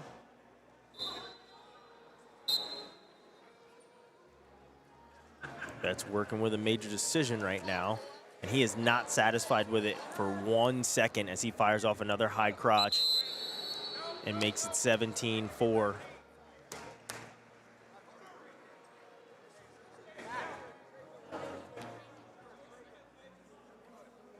That math was a little too quick for the ref. He stopped thinking there was a tech fall. But if you take 4 from 17, you only get 13. So we still got some wrestling to do. And we're going to restart on our feet, so now you only get 12. So 2 more takedowns are needed. Well, 1 more takedown, sorry, is needed. Make it 20-5, and we'll have our 15. Shot, wrap arm single, running the feet. Stepping across here is Betts. Got 27 seconds to work.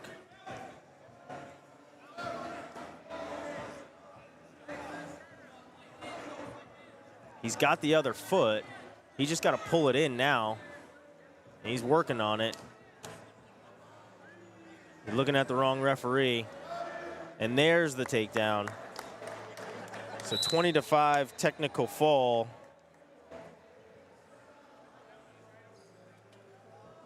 Betts is your winner. So 34-21 will be our team score.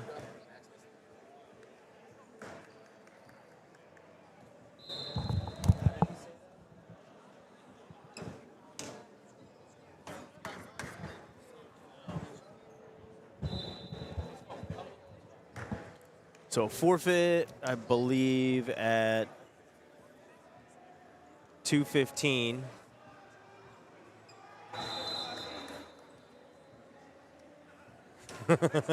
Kanaka tries to wrestle the ref. He's like, I'm going to get a match one way or the other. So Troy Seha moves on as we move to heavyweight. Seha takes the mat for Carnage. And Alex Bajores taking the mat for New Jersey Commission. This will be our final match of the duel. This one already out of reach, as Carnage will move on to the final with at least 34 points.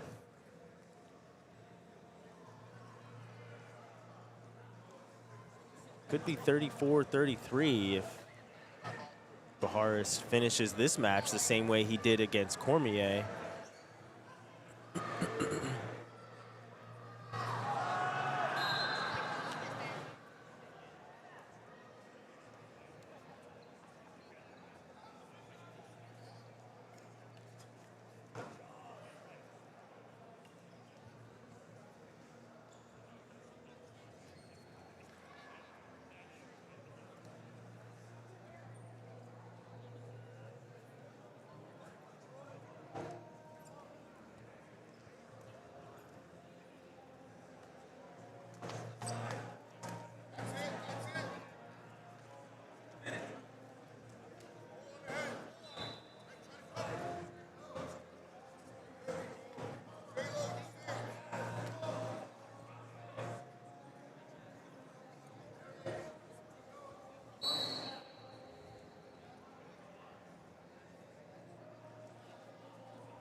So scoreless first period between Ceja and Bajores. Excuse me.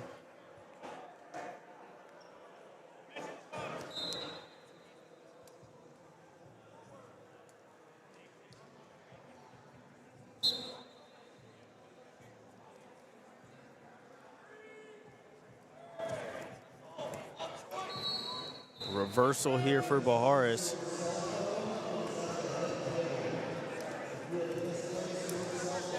Power half, crossface. It's like being in a car wreck being under there.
So 2-0 as we start our third and final frame.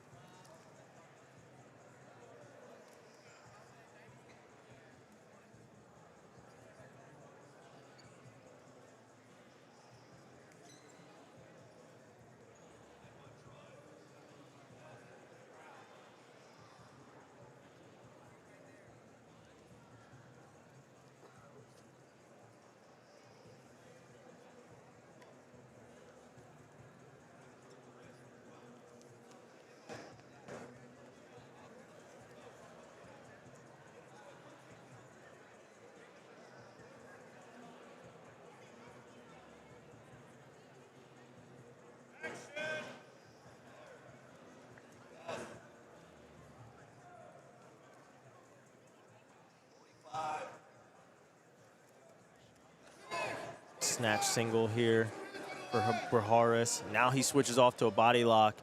Ceja wants basically no parts of that as he's tiptoeing his way out of bounds. And just stalling on Ceja.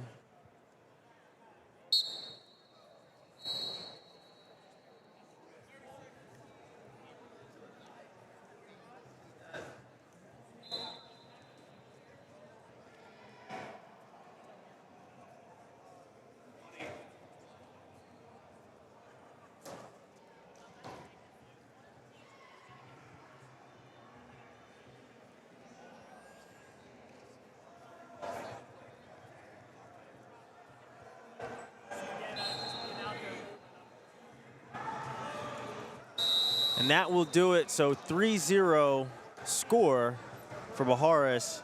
But Carnage is your winner, 34-30, and they will move on to the finals. So we will see you guys at 3 p.m. for the championship match.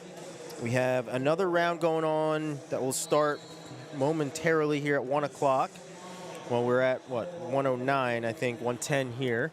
So that will start probably pretty quickly on mats 1, 2, 4, and 5. Mat 3 will be completely open, so it is ready for our championship round. But the other bouts will be, other mats will be wrestling. So tune in to 1, 2, 4, and 5 for your action. We'll see you back here on mat 3 at 3 p.m. for the championship.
Then secretaries, regarding fouls at 2:45, we will honor teams on that 3 formal concussions and subjects right away. If you have secretaries, fans, watching on YouTube, you can let them know the fouls so they can click on that 3.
5.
Mount 1. Trainer Mount 1.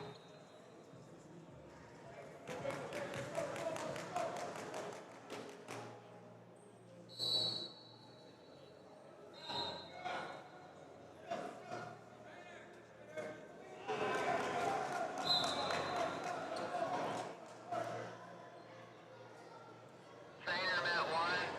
Trainer Mount 1.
Counter there too.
Testing 1 2 3 4. Testing 1 2 3 4.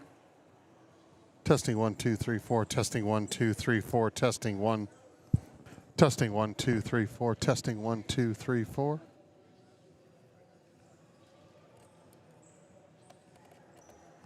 Testing 1 2 3 4. Testing 1 2 3 4. Testing 1 2 3 4. Testing 1 2 3 4. Test test test test test. Test, test, test, test.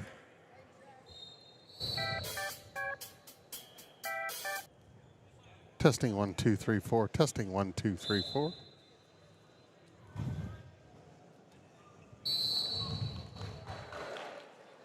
Testing 1 2 3 4. Testing 1 2 3 4.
and New Jersey Commission with the fall.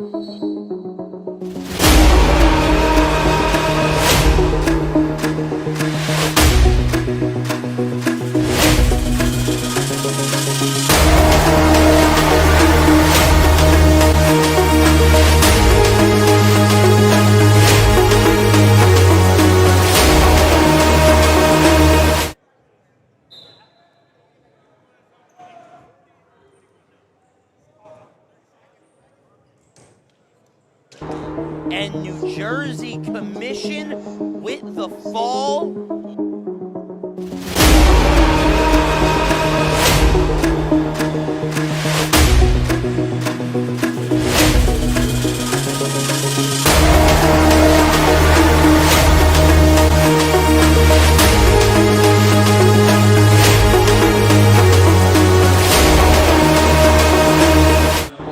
And New Jersey Commission with the fall.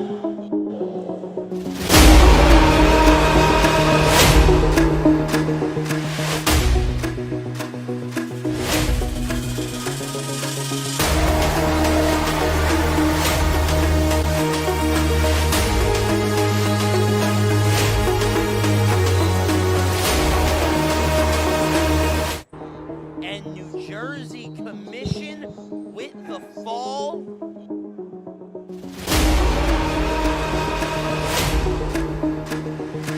Testing 1, 2, 3, 4. Testing 1, 2, 3, 4. Testing 1, 2, 3, 4.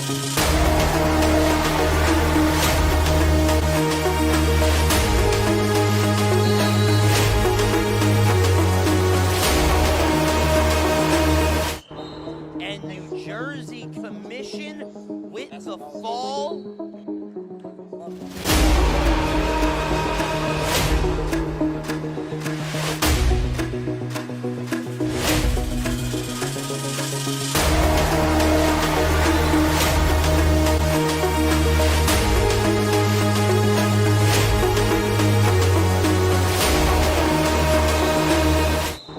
And New Jersey Commission with the fall.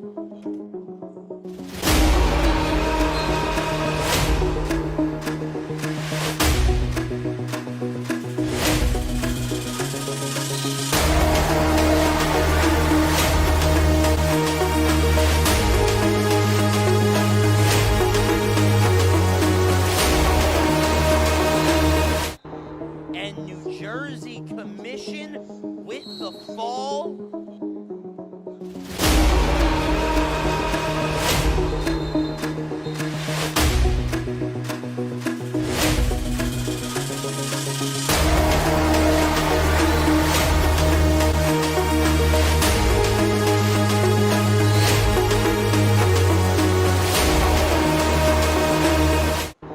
And New Jersey Commission with the fall.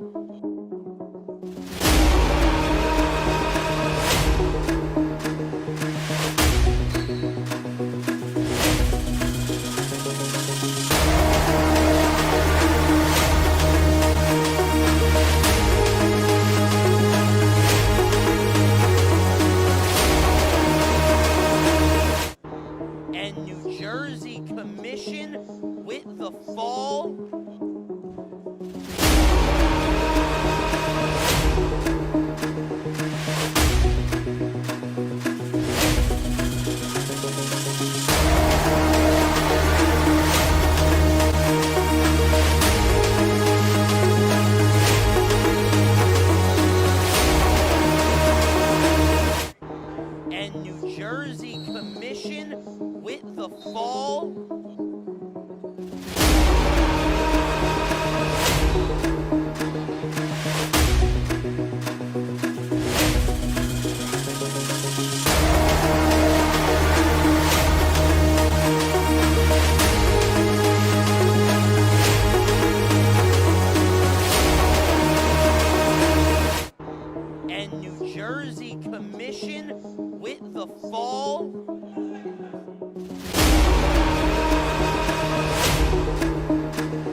Commission with the fall.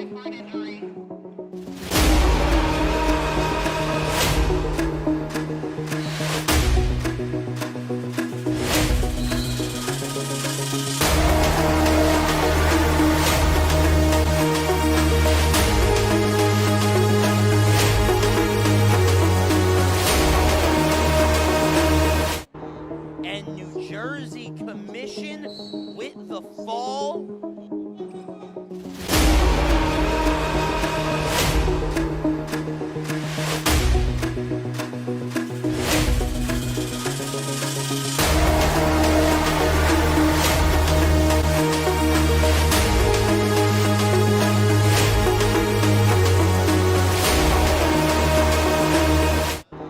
And New Jersey Commission with the fall.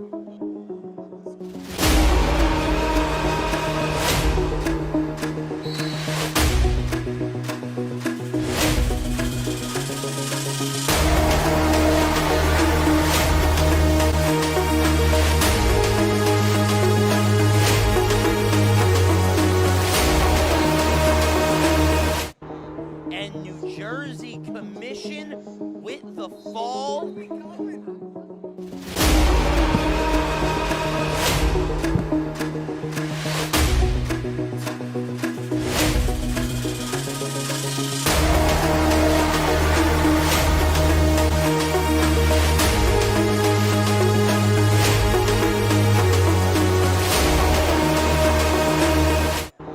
And New Jersey Commission with the fall.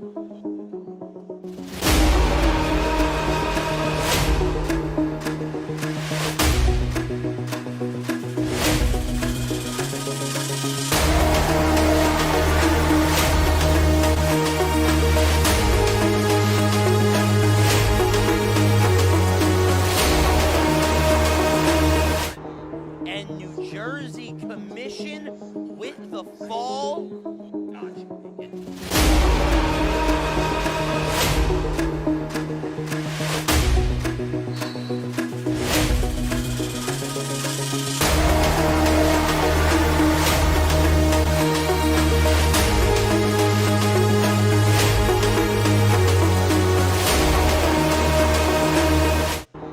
And New Jersey Commission with the fall.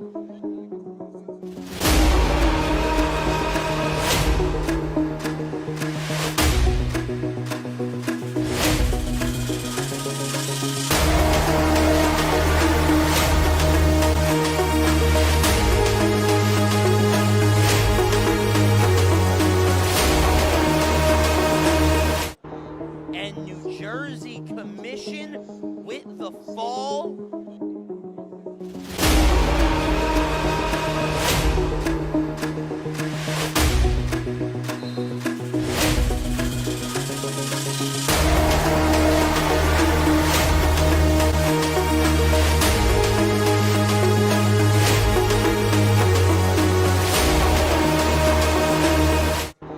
And New Jersey Commission with the fall.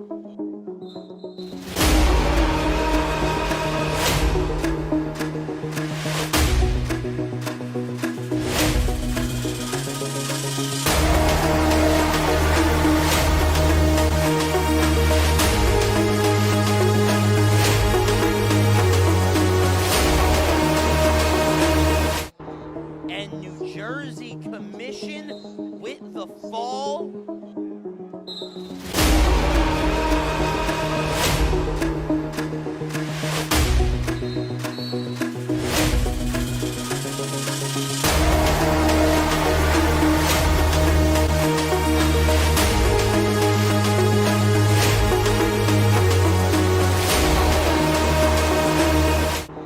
And New Jersey Commission with the fall.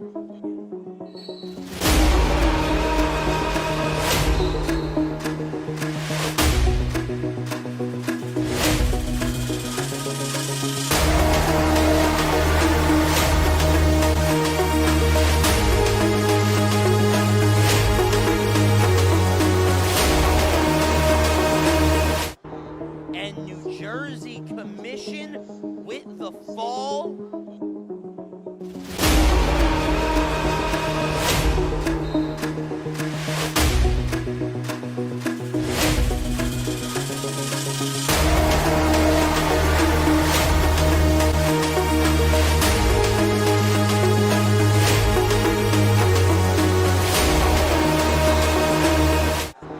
And New Jersey Commission with the fall.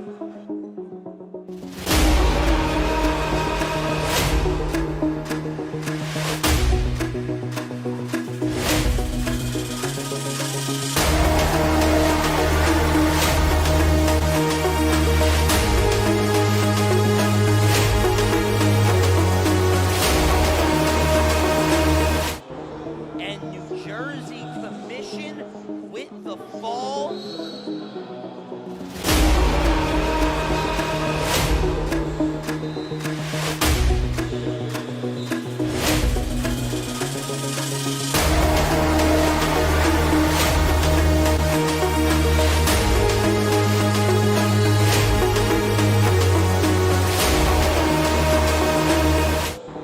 And New Jersey Commission with the fall.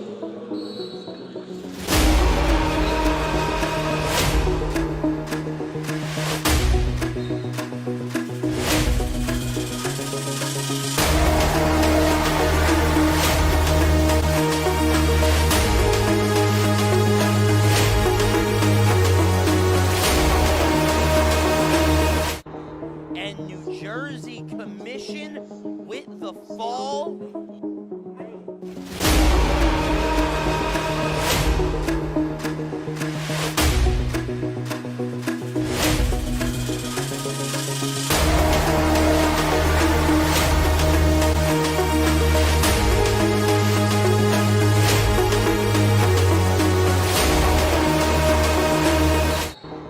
And New Jersey Commission with the fall.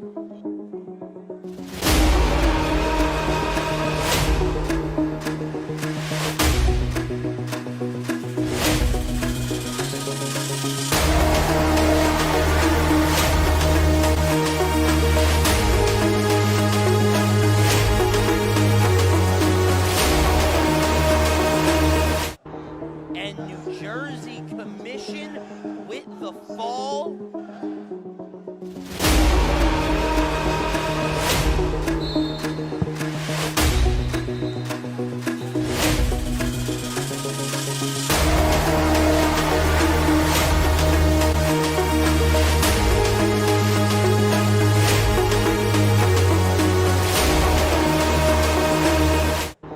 And New Jersey Commission with the fall.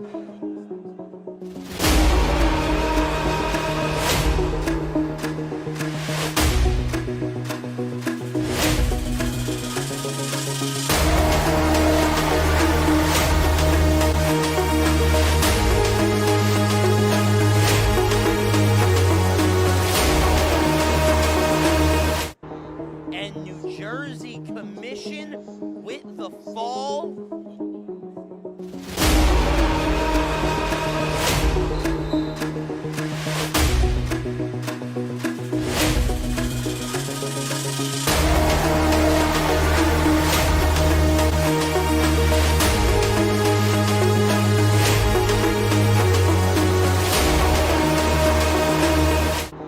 And New Jersey Commission with the fall.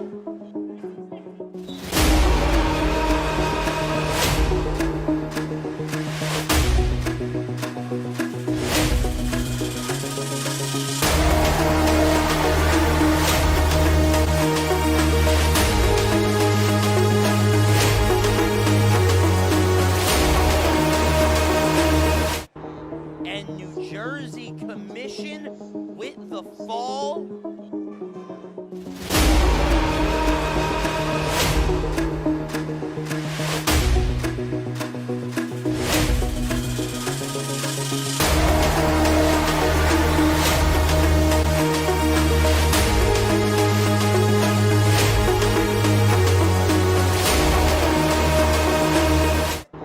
and New Jersey Commission with the fall.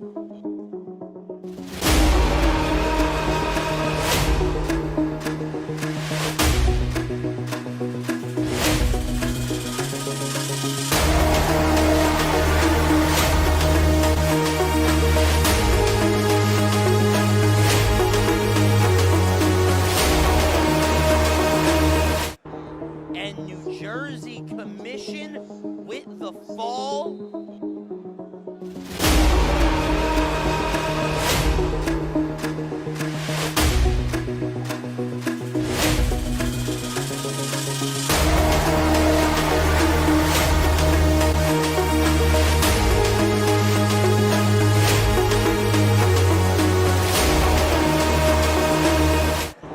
And New Jersey Commission with the fall.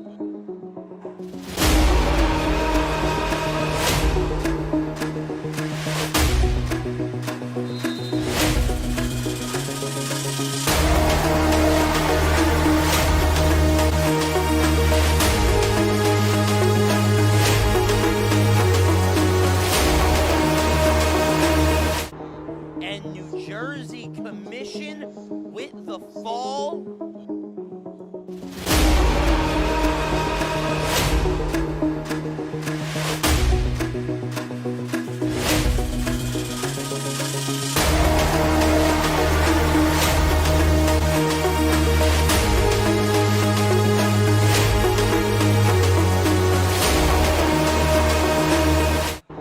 And New Jersey Commission with the fall.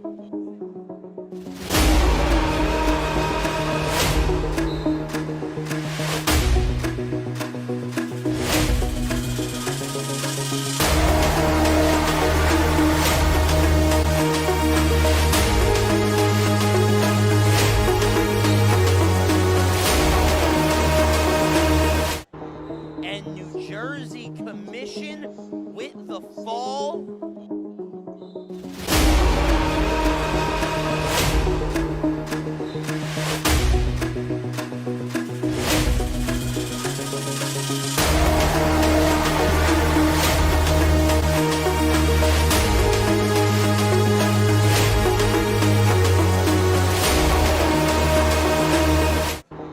And New Jersey Commission with the fall.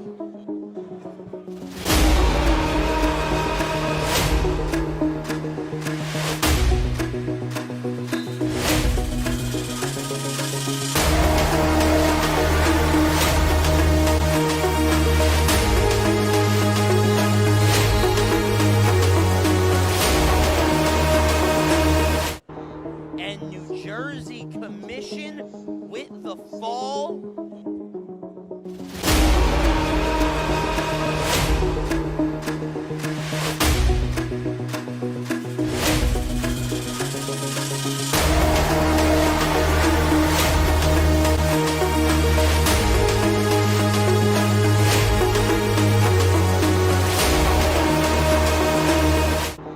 And New Jersey Commission with the fall.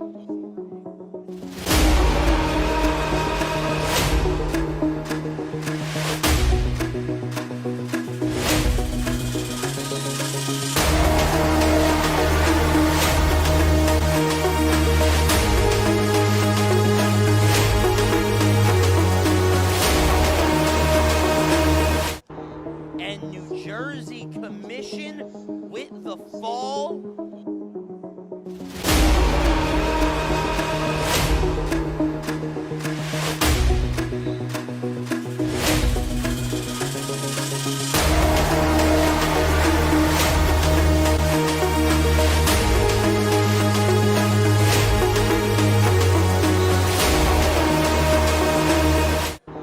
And New Jersey Commission with the fall.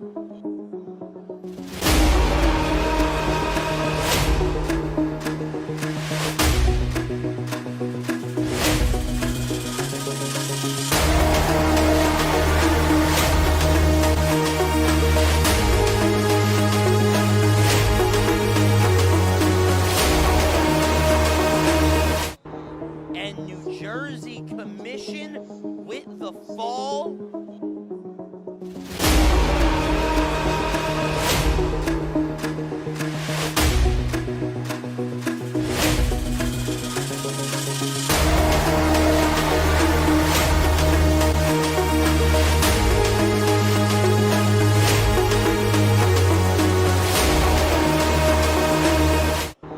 And New Jersey Commission with the fall.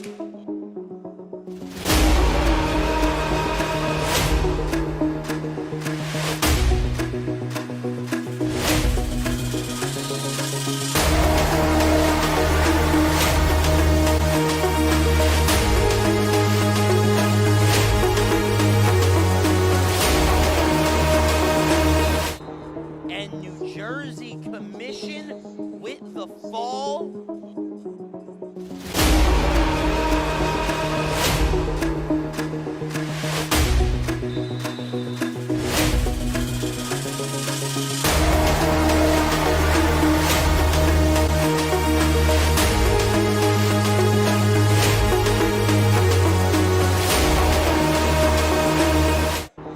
And New Jersey Commission with the fall.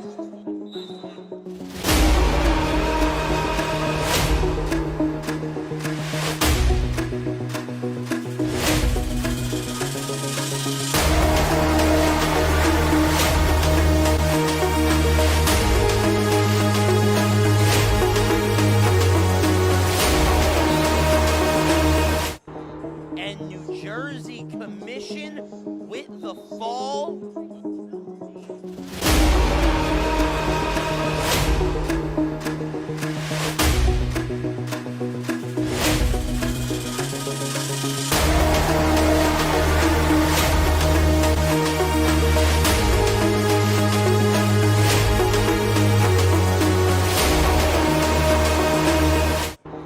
And New Jersey Commission with the fall.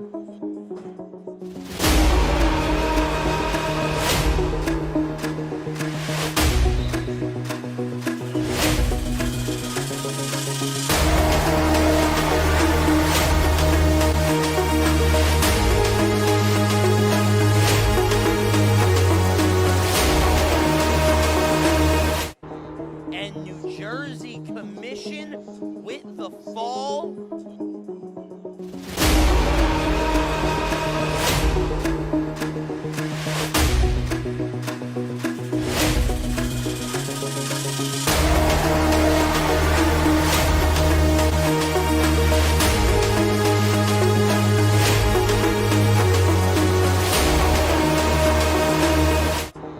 And New Jersey Commission with the fall.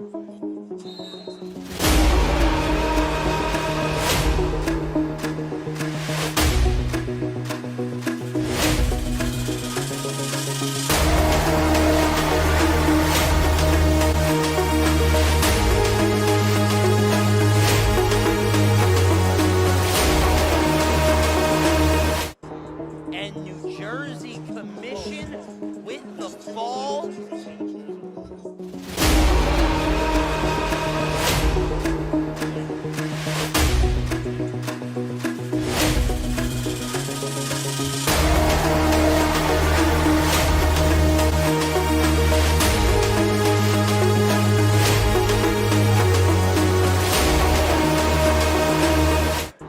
And New Jersey Commission with the fall.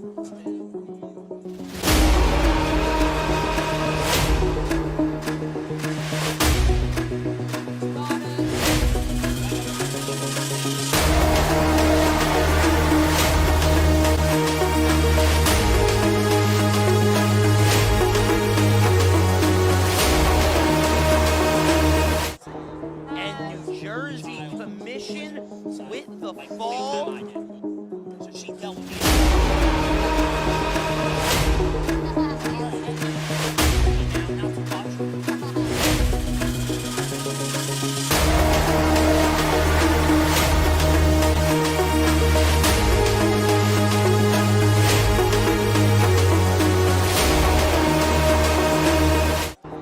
And New Jersey Commission the fall.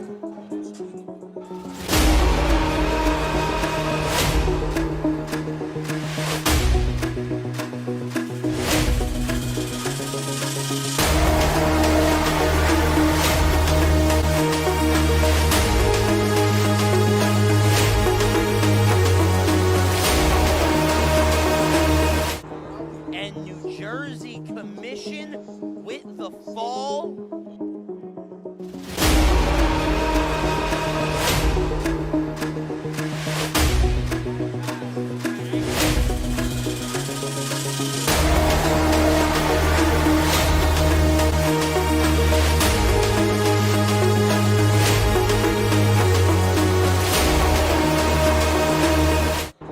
And New Jersey Commission with the fall.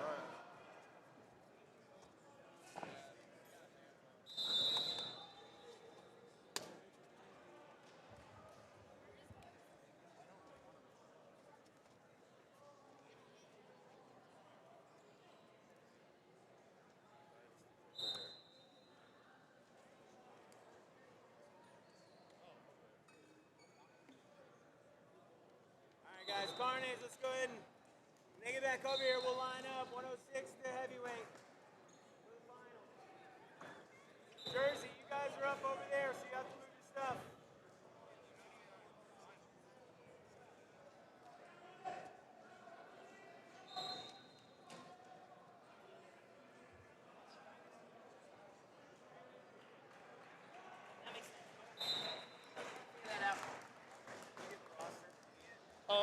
I'd like it if you have it printed out, but obviously I don't need it today, but if you have it,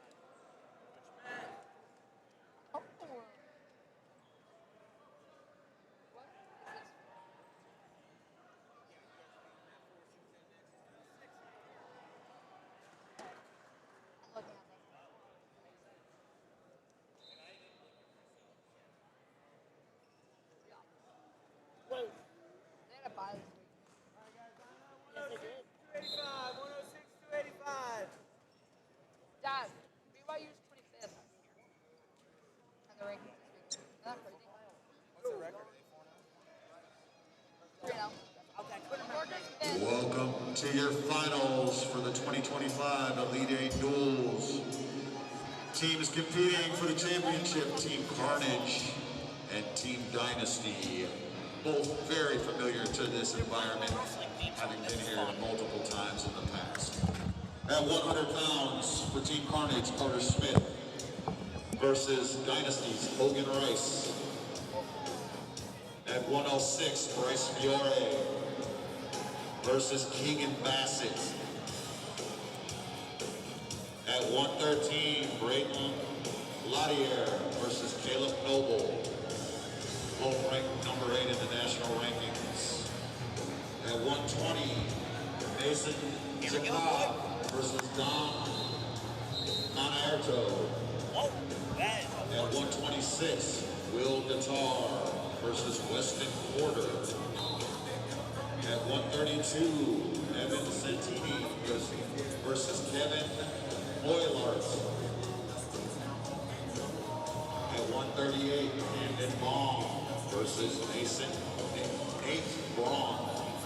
At 144, Davis Perro versus number 1 Bo Bassett. At 150, pass me that water right there. Jeffrey Yeah, that's all my shit. Hoiberg Thank you. versus Lorenzo Alston. Please. At 157, MK Staples versus Case Jones or Steve Fabian. At 165, Maximus DeVolt versus Melvin Miller, number 2 in the country. At 175, Mason Monteveros versus Jaden O'Farrell. Braden or Carter Vanessa versus Jimmy Massman. Agreed. The nest is bumping to 215, representing Carnage. Both weighted at 190. Test, test. And for Dynasty at Test, 215, Ash Cooley. Test, test, test. Your Test, heavyweights, test. Team Carnage, Troy Seagon versus Preston Wagner. Test, test. Good luck There we to go. both teams. Sweet. We'll start in about 5 to 8 minutes. Mat officials, table workers report. Video on point. Let your fans know back home on YouTube, you see on TV. The greatest commentary team in wrestling. We need to be doing NCAAs.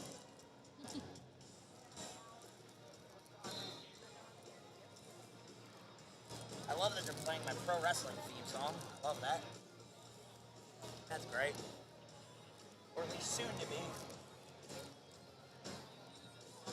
Yeah, I use it a couple of places, but I'm gonna switch to it basically everywhere. You did show me the song, didn't you? I'm gonna cut that intro. The intro's too fucking long. I'm just gonna kind of like play into it and then call it a day.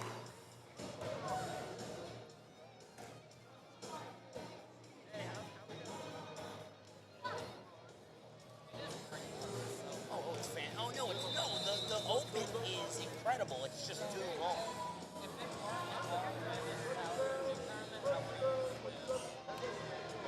What's the problem? Then all women's power. I guess. Oh, Carnage enters the finals with a record overall for the event of 4-2, and Dynasty enters with a 6-0 record. These finals will be that's extremely nuts that they're in the competitive. finals and the record will be at 4-2. That's throughout nuts. both lineups. Ranking as high as number 1. 5 top 10 battles will take place during the duel.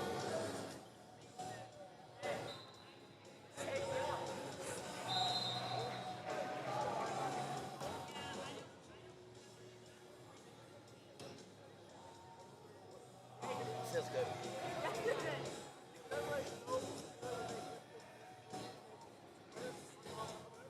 Well, Vanessa or Brown will go up. Now, I'll tell you. I would. Okay, we saw Braden. So, if I was them, what I would do is think, because Brady got beat by Cash. That was compromise.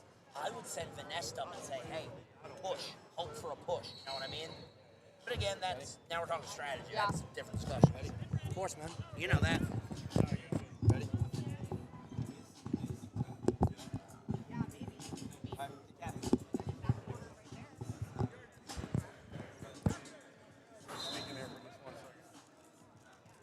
I gotta get the feet too. Yeah.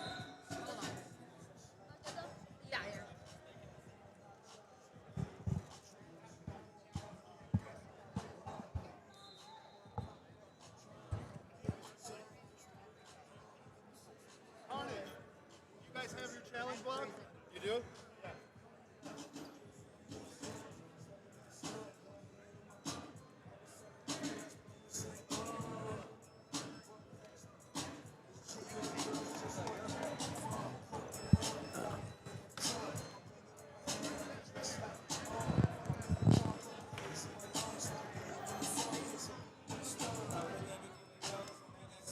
Mat 3, check your scoreboard.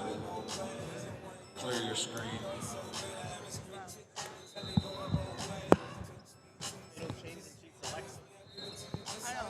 Yep, you're good.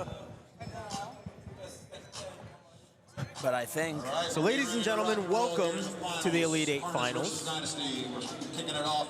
We've got a really, really good duel for you. We've got Dynasty, we've got Carnage. This entire field has been pretty level, honestly. There's been a lot of parity this weekend, which we normally don't see here at Elite Eight. I think this year is, I think we all agree, media, teams, coaches, wrestlers, this was the deepest year in the history of Elite Eight. To put a point on it, Carnage is 4-2 on the weekend and here in the finals. Yeah, so it's been a pretty open field. Lots of great competition. Starting off here at 100 pounds, we've got Carter Smith, we've got Hogan Rice. Carter Smith looking to double off here early on the edge. He'll get this opening takedown. But you talk about the field, the landmines. We started with 12 on Saturday morning. This morning there was 8, and now there's 2 remaining. It's 2-time champions Dynasty. Carnage in their second finals ever, but looking for their first set of robes. They wrestled last night in a great duel that went back and forth basically the whole way down. Expect fireworks in every area of the duel. Yeah, and Smith just already going to work. Another takedown about to be added to his side of the scoreboard as he picks up 3 more and makes it 6-1 now. This is a match where they got bonus last night, and they'll be looking for that again here tonight. That this will be huge for them if they could get back to a good start by getting bonus, maybe even a fall. Decisive win over Team Gotcha. Congratulations. Trying to settle back. Going to transition to a half here. He's got plenty of time to work. Doesn't really have to rush this, but seeing the elastic limbs here of Rice. He needs to get his chest back in front of Rice's shoulder. Whenever you have a guy that's that flexible, when you have your chest that high up, you're just going to push his arm back. You're not really going to actually turn him. He needed to work his chest back just a little further down, and he would have possibly been able to get the fall. But regardless, he gets the full set of backs, and after that cut, it'll be 10-2. Been very impressed with Carnage this weekend. I've seen a good bit of them. Saw Dynasty in their first match of the weekend. They got a little scare from Cormier, Team Cormier, to start things off. They were trailing and had to come from behind in order to get the win. And I say that just here as Smith picks up another takedown and looking for even more back points too. He will get the jack, the queen, the king, and the ace. He'll get all 4 back points. It will be a tech if he doesn't pin him, but he wants this fall. We were just talking about the shoulder. Notice where he was too far up on it. Rice able to belly back down, 4 back points, 17-2. Carnage draws first blood, 5-0. Yeah, and those bonus points are going to be huge. And you would think that Dynasty would be looking to get those back with Keegan Bassett coming to the mat now, getting ready to take on Bryce Fiori. Absolutely.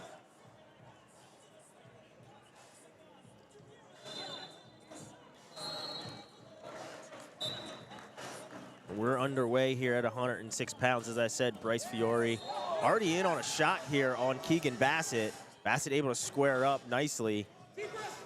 But still in on the leg. He's going to turn into a head outside single now. Bassett, great job, though, in the crotch lift.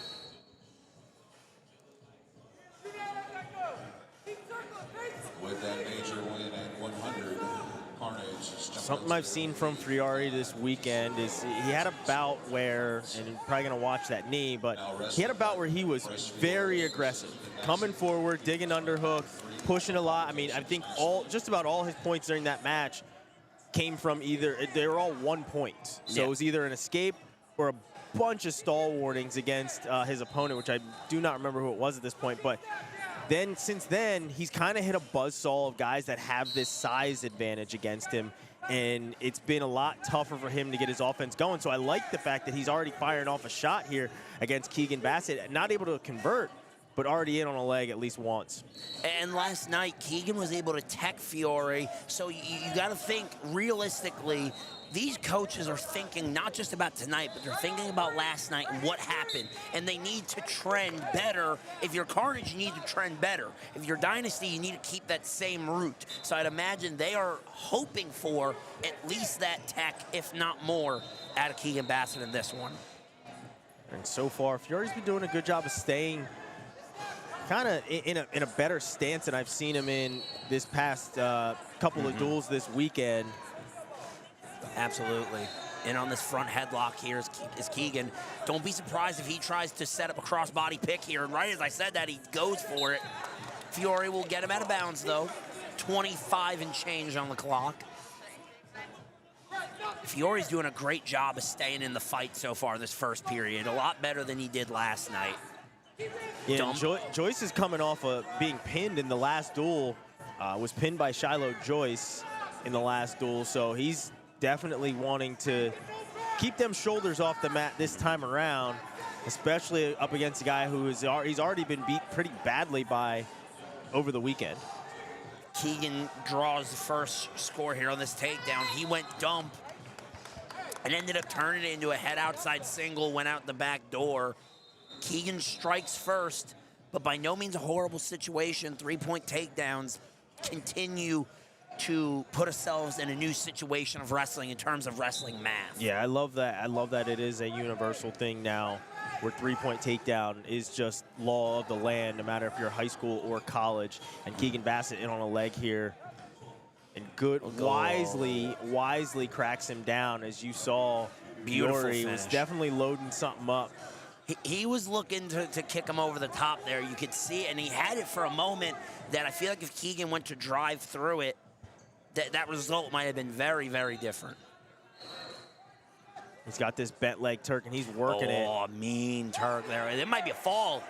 That's going to be close. He was very close initially when he turned him. Evan Burkett right there, and he's getting to the good angle here, and he got the fall. Keegan takes a fall, and Dynasty will go up 1. So far, it's been nothing but bonus points for both teams, but Keegan Bassett pulling out the trump card of a fall here up against Fiori. Now, last night, this was one of my favorite matches in this dual meet. I had the pleasure to commentate it.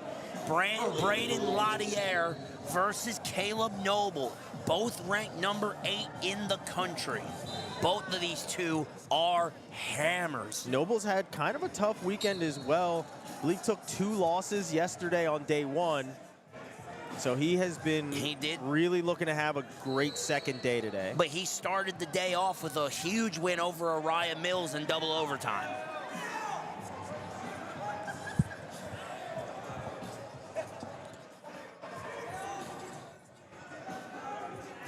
Underway here, Latir, excuse me, working to get that underhook in on the far side.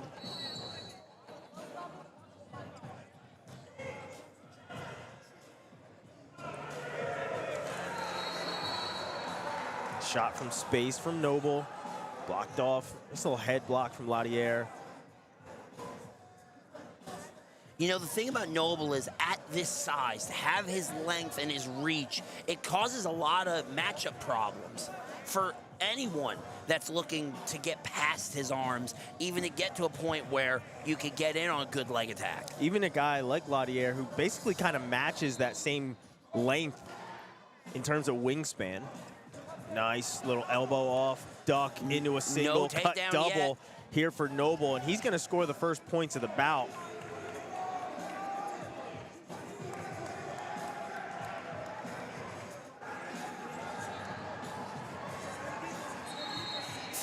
Nothing the lead for Noble. This is a big match. A shout out to Jason Fulmore and SC Wrestle, the preview he posted.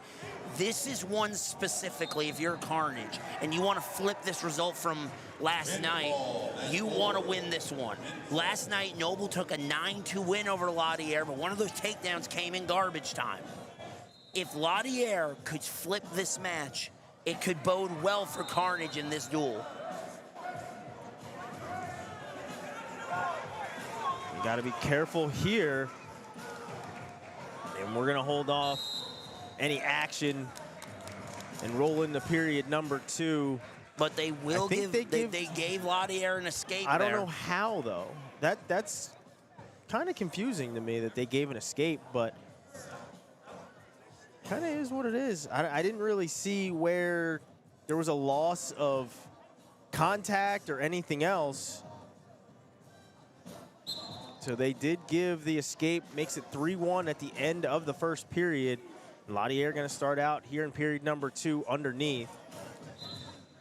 And Noble on top is not where you want him. I mean, we talk about his height and his reach, and that's where being on top, having that height advantage. Caleb Noble is already super good, but when he's got that much height on you, boy, it is a problem.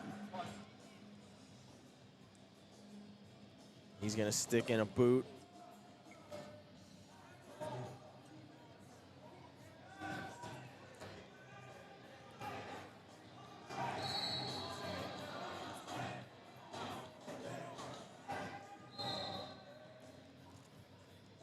And Caleb does a really good job of not only getting a boot in, but when he gets that boot, the first thing he does, he attacks that far foot, the foot that's not controlled. He's using that to break him down and start to get to his offense. Watch him to look for banana splits and that big guillotine over the top. Currently 3-1. Dynasty, slightly. So far, not much of an answer from Latir underneath.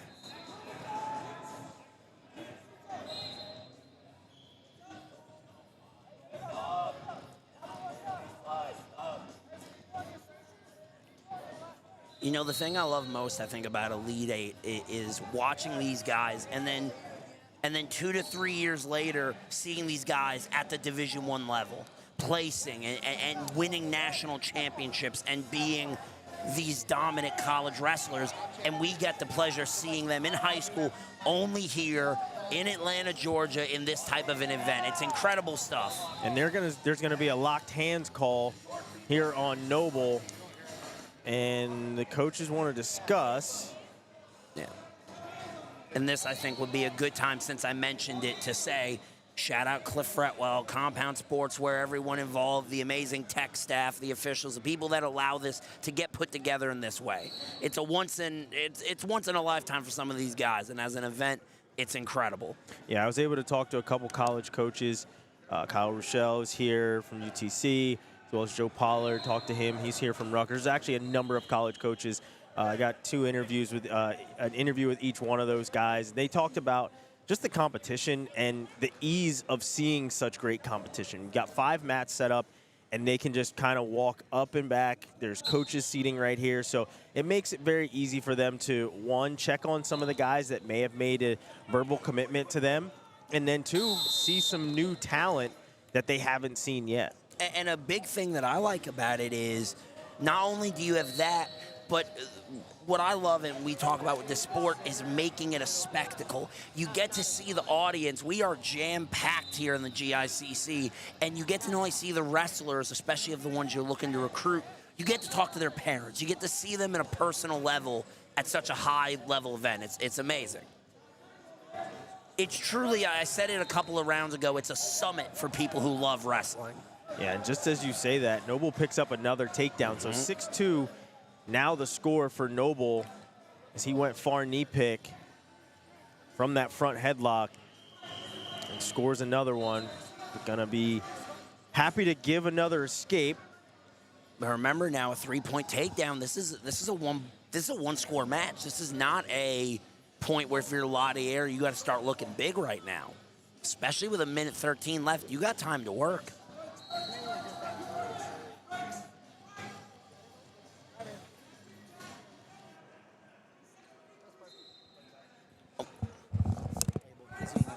Bless up.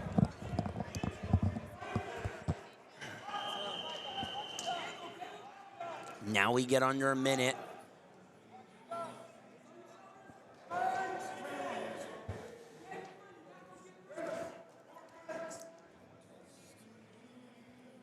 Fires one off, does a lot here. Caleb able to go around, doesn't find the ankle on a whizzer. Oh. Now with the boot in, a takedown, perhaps a titch early, if you will, maybe slightly. Little premature, but nonetheless, scored it otherwise. So 9-3 now our score. I believe that's what, identical to what it was. It was 9-2 last night. It was 9-2. Noble wants a major. Noble wants the bonus point. I mean, it's necessary in a setting like this, right? You have to impress upon, and there's a stall warning on Latir, but you have to impress upon the result that you had from the night before. So far, we've seen We've already seen Keegan Bassett do that with a fall. Noble thinking the exact same thing. Points-wise, it's going to look worse. Agreed. But he was still completely in control from start to finish. This was Noble's match. He's wrestled, he had some up and downs this weekend, but today specifically, he locked in when it mattered most, got the job done. Dynasty, 9-5 lead. Be a change in the lineup here. Team Gotcha, when you're done, move down to mat 4 for a match with Misfits to end your day. Team Gotcha, move to mat 4. And now we get a super fun one, 120 pounds. Ranked number 6 in the country, out of Tennessee, that's Mason Jacob for Carnage. Out of St. Charles, East Illinois, ranked number 7 in the country, the future Buckeye to be, Dominic Monaretto.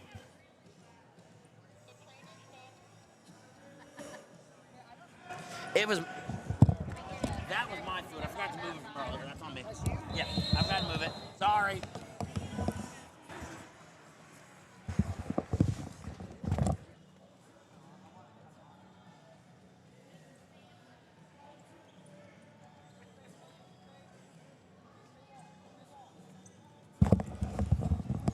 A little bit of hand fighting going on so far.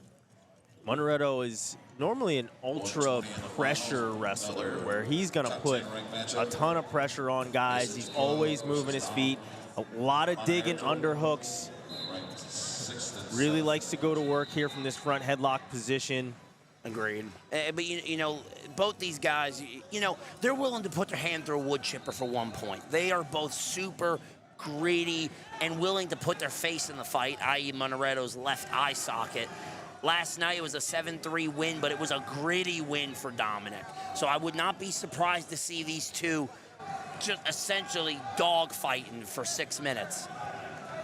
And I would expect this position to be happening a lot, as you don't see Monaretto have a lot of leg attacks in his arsenal. It's a lot of dig and underhook more than anything, but I would expect a lot of front headlock, a lot of dig and underhooks here if I'm Jacob. Agreed. And Jacob a little lengthier than Monaretto. I'd be shocked to not see him maybe oppose his length a little bit more, especially than last night as he finds an underhook. He's in a dangerous position here. You wonder, what does he have in the bag of tricks there with that hook in? We'll go to the second scoreless. 9-5 the lead for Dynasty. As Jacob will elect to begin the second period on bottom. Been very impressed with Jacob this weekend, and I say that just as Monaretto looking to sit him in the pocket and pick up some swipes. He might. There's at least one. One swipe. Monaretto is so good off the whistle on top. You see it at every tournament he wrestles. He catches at least a couple of guys sleeping. Very opportunistic in those situations. And I think almost anticipates the whistle. Agreed. I would say it's a point of his mat IQ, which is almost second to none. But he is so strong in his back and in his core that if he sits you in the pocket, boy, it's really, really tough to fight your way out of it. And as you saw there, he's not afraid to take chances. Comes out front, was looking cement job. Jacob able to kind of swim out of it, and he scores the first points off of an escape. But Monaretto always looking for opportunity in those big moment situations. You saw before, he was looking to lock up a cradle right there, tried to come out front and throw a cement job. Nothing doing for either one of those things. But he has been in that way, the more opportunistic wrestler with looking for those. And I say that just as Jacob fires off a shot. Now we're waterfall position.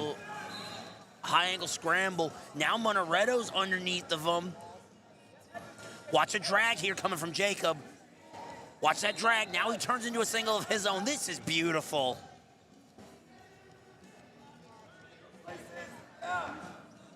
Monaretto's got to be careful of his own back here. He's got to be really careful here.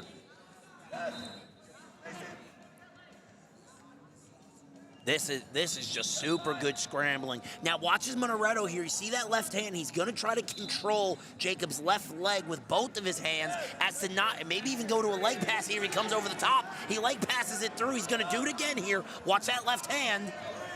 In on the lock. No score. Wow. Monaretto was in deep waters in that situation, was very close to giving up a takedown, was able to switch his lock and his grip on the leg of Jacob and not give up the takedown. We're set at 1-0 going into the third period, and it looks like Monaretto chooses to go on bottom. That right there is one of the better scrambles I've seen from a guy in that waterfall Iranian position, and was dead to rights a couple of seconds there. What was no good reason Mason Jacobs should not be leading 3-1. But Monaretto finds a way and is on bottom now with Mason Jacob with a boot in. This is not where you want to be.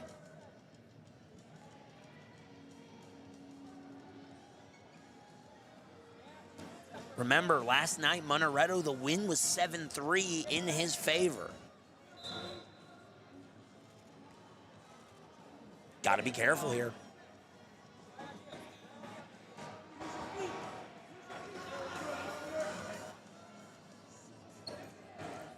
Now you see Monaretto, he's going to try to pinch his knees, try to almost force that foot to the middle where he can maybe start working out either one of the legs.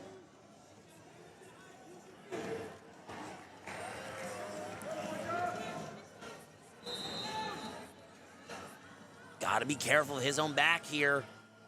Even though he might be able to reverse Mason Jacob here. Jacob's hips are almost pinned to the mat by Monaretto's.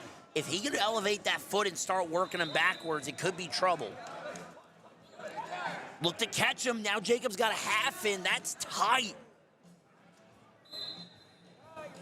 But Jacob doesn't need the turn. He just needs the ride if he is to win this 1-0. And this is where having the length that you see, that length advantage for Jacob, that's where it comes into play, because he was not in the best position there, but being able to extend and have the kind of, I guess, the longer bottom half with his legs. Monaretto tries to catch him here. This is, again, having that boot in and being so tall.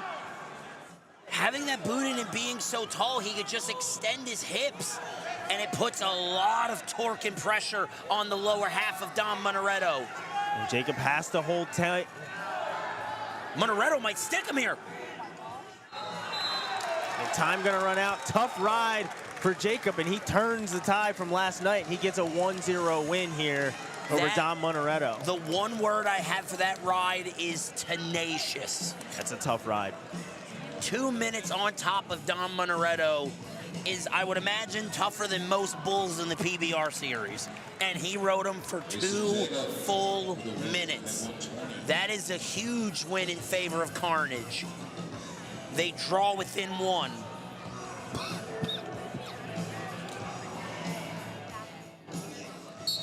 Now we get a fun one here. Will Datar, who has been on a tear this weekend, he'll take on Weston Porter.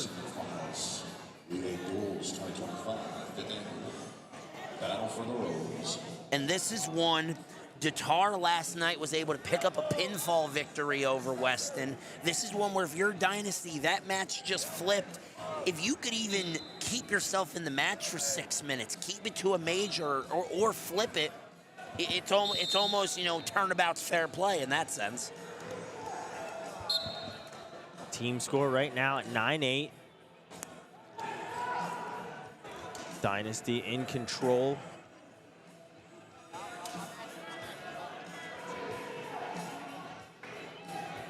You know, this event, when the media, we were doing our previews, I think we all agreed how deep it was. But to put in perspective, I truly believe there were 7 teams that if they had their day, if they had their run, they could have won the event. And we see it here now in the finals, Dynasty and Carnage, who have wrestled before, and 5-6 of those matches last night were so nip and tuck that any change is huge. For sure. Anybody that was a favorite, I mean, I think Dynasty was certainly a favorite coming in to make the final. But I feel like on the other side of things, it really could have been anybody, to be honest. Big headlock. Big headlock. by Will Datar. He might stick him here. Now watch as he cinches up his grip. Now he's gonna step all the way over the top of Weston Porter. What a bridge! He's better off sitting instead of instead of stepping over the top. Agree completely. And the turn. Now Weston Porter's in trouble. Lots of trouble. But shout out to Weston Porter here. Notice that back foot. That's what's keeping him alive. He turned it over. There's the fall. Yeah, stepping over definitely put himself in worse position because it took the pressure off the shoulders and allowed for Porter to kind of bridge up off his heels. So staying in that sit position meant that there was nothing on his legs, and just pushing off his legs, you're only fighting shoulders, and that's what he needed to fight. Didn't need to worry about his legs. So staying in that sit was a better position for him. And I think to kind of put in perspective, the #1 seed out of Pool B was Dynasty. The #1 seed out of Pool A was Team Thunder. They wrestled Carnage in the quarterfinals, and Carnage knocked them off. That just is, for perspective purposes, how tough this event was. And I believe it was Van Nest that got the win at, I think, 190 that sealed it for Carnage. I believe so as well.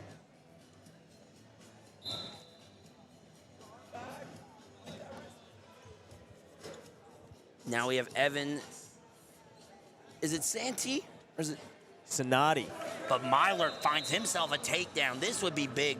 Myler has had a tough weekend, just caught buzzsaw after buzzsaw. If he could flip this one, that would be huge.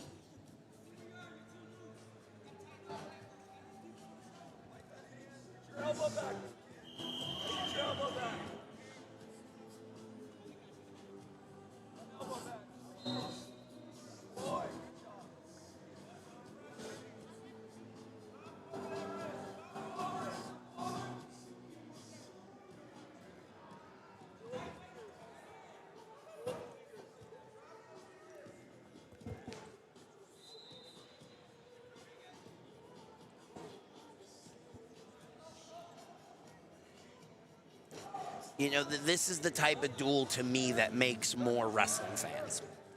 Because we're 5 matches in, whatever we are. We're going into match 6. And we've already have results flipped. Carnage up now on an undefeated Dynasty.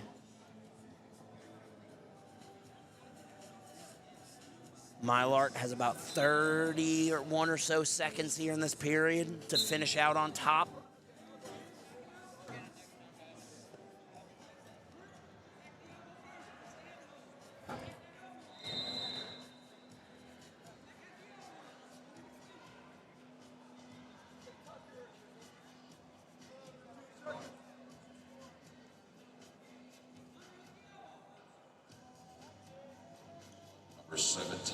Yeah, you know, I think a funny anecdote here, you know, when it comes to wrestling fans, how good this duel is.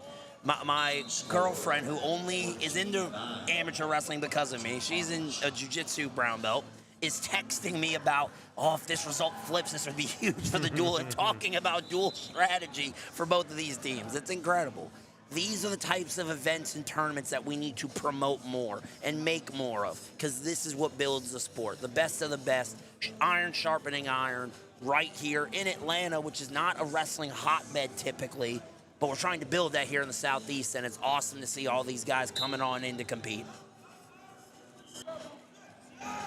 Myler up here for one. Cennady fires one in. Down blocked away. Now Myler fires one of his own head outside shot attempt.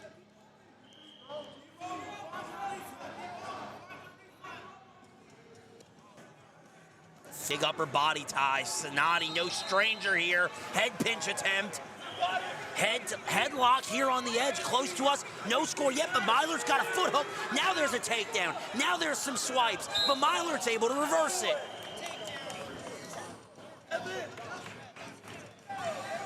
Oh, and we're going to get a challenge. Happened just now. Headlock, takedown, and near fall. But instead of giving the reversal there, they called loss of control. And I believe... They're doing independent review right now.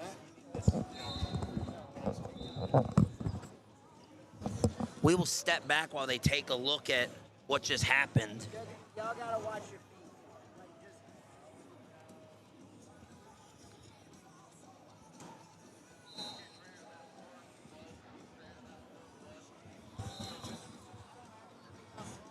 Huh? This was a little bit loose. That might have been affecting the core replicator.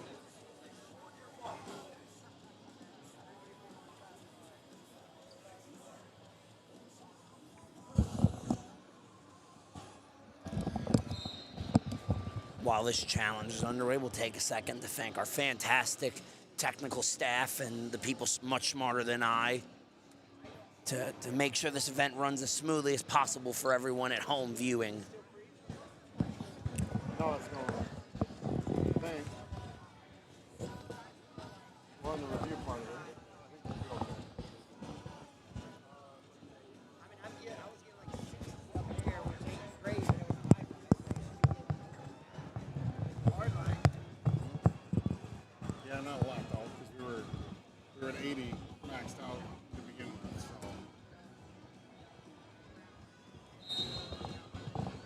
Go unplug the rest of these tables if you got to.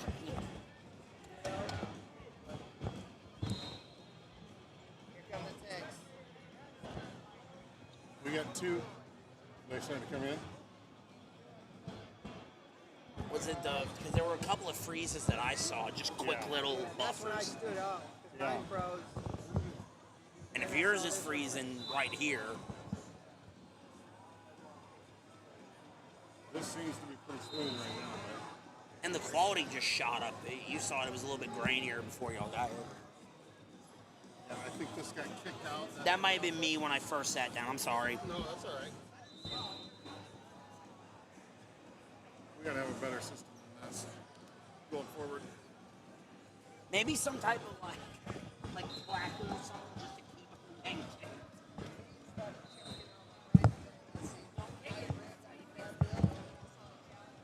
That's how you get out of wrestling. Don't hurt 'em.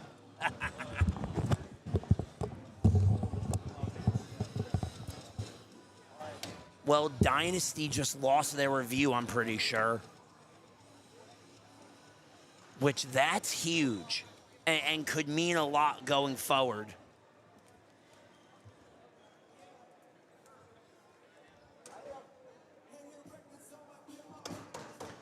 You know, challenge strategy in of itself is something I've always enjoyed seeing the different thoughts of at this tournament, because we're at 132. Is that a hill to die on to use your challenge at this moment in what would be a tie match? Very true. And But your guy is also leading. True. So if he doesn't get, if this is overturned, so that's the difference. But And the other thing, but to talk to trends, I don't think a team has won a challenge this weekend. I haven't seen one. They did. Okay, so someone has won a challenge. So would you use your challenge unless you were absolutely like, Wait, I can't hear you. After further review, Colin Matt is confirmed. We have 3 takedown green, 2 near fall green, followed by 1 red. Loss of control. We are on 5, 57 seconds left in the second period. call from referee Evan Burkett, call stands. 5-all. Score is currently 5-5. In this tight duel in the finals. And the other thing that I want to mention about that happened in that moment, not to draw attention to it, but when they went out of bounds, Evan Cennady looked as if he was going to call injury time because he was favoring his knee heavily to begin with. When they rolled through, it looked like he was considering calling it, and then the challenge came in, and it gave him that moment. It gave him that breath as he beautiful shuck by Evan Cennady to get the takedown.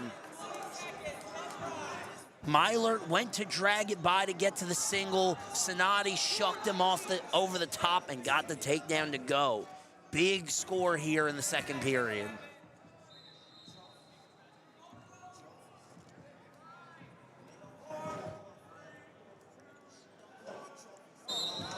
So after 2 periods of wrestling, it's Cennady in the lead, 8-5. That headlock in that second period, definitely the difference right now.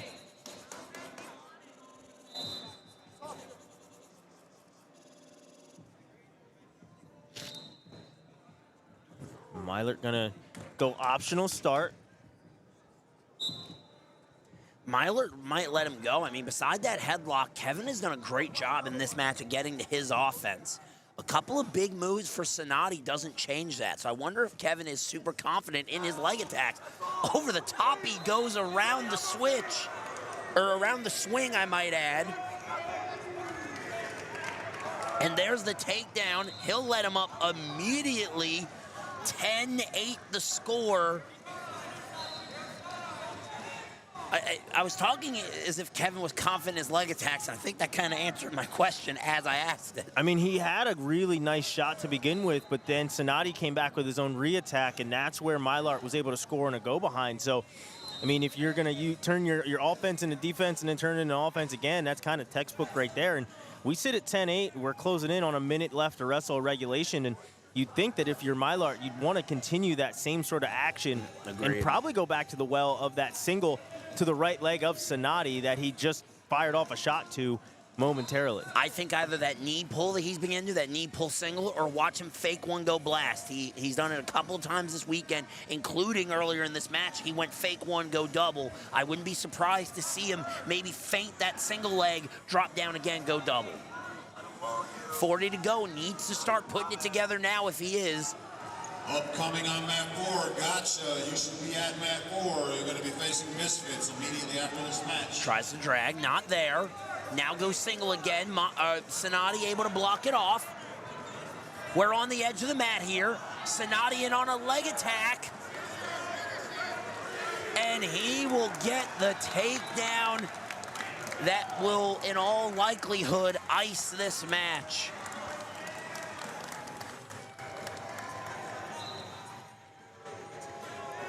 Ooh, a couple. Oh, and now we're getting, now that's getting ridiculous from both of them. That's not what we need.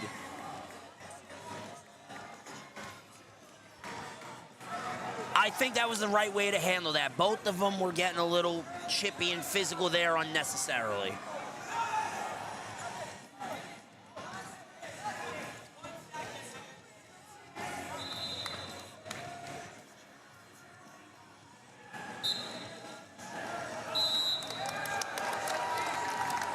Cennady pulls the win out for Carnage. The score is now 17-9. This will be fun. Hey, I did it last night. It wasn't. For Carnage, it is the number 6 ranked wrestler in the country, Camden Camden Bomb. For Dynasty, it is Nate Braun, the soon-to-be Harvard Crimson. And what I'll say about Bomb is I've been very impressed with him this entire weekend. And for anybody who's heard me commentate any of Carnage's matches this weekend, I've said this a number of times. Now, he also did have an overtime win, I believe, in their first match of the day. And that's where he basically shut down his offense. So what you guys probably could not see on screen was as he approached the table, his coach comes over to him and says, leg attack, leg attack, leg attack. Because when he was not attacking, he nearly lost. He is his best self when he is attacking. And that's what I've seen this entire weekend, and that's why I was as impressed with him as I've been, because in that first match, he was attacking like crazy. And then in the overtime match, he didn't attack at all and needed overtime ride out in order to get the win. And then he comes back and he scores, I believe, 14 or 15 points in that next match, and it was basically off of his offense. So we're already seeing him take control with his offense, and he's up 3-1 here already. And I love that you said that, and you talk about the coaching, and specifically of Carnage. As they were getting ready to get back on top after that potentially dangerous, his coach said, remember the leg attacks, and asked him to cut them, or optional start. That is obviously what they're looking for out of Camden in this match, is a lot of offense. Last night, he beat Braun 10-2 for a major decision. And the Purdue coaches they've been mat side for every single one of Baum's matches. He is a Purdue commit, I believe. So they've been right there watching all his leg attacks this entire weekend. New coach Ethan Ramos has been here. Who looks to be getting ready to help be a big part of that program and do a lot of good things there at Purdue. He did a lot of good when he was still rocking that Purdue singlet. So you got to think that he's going to do tons more as a coach as well. Agreed. We're down to under about 5 seconds left to wrestle here in this first period. And despite the early action from Baum. And I think a note that I want to make here is going into this match last night, the dual score was 14-11 in favor of Carnage. Today, it's 17-9 going into this match. And Baum up and out and scoring the escape immediately, making it 4-1.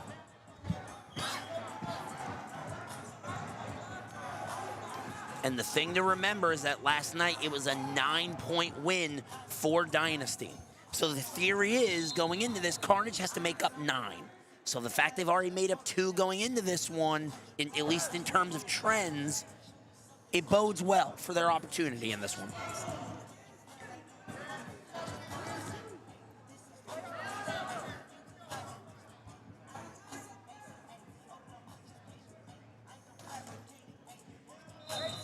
Shout out to Compound Sportswear for both these gear sets. I really enjoy Carnage's shimmer blue with the pink and blue, or black with the pink and blue. Good fake there by Braun.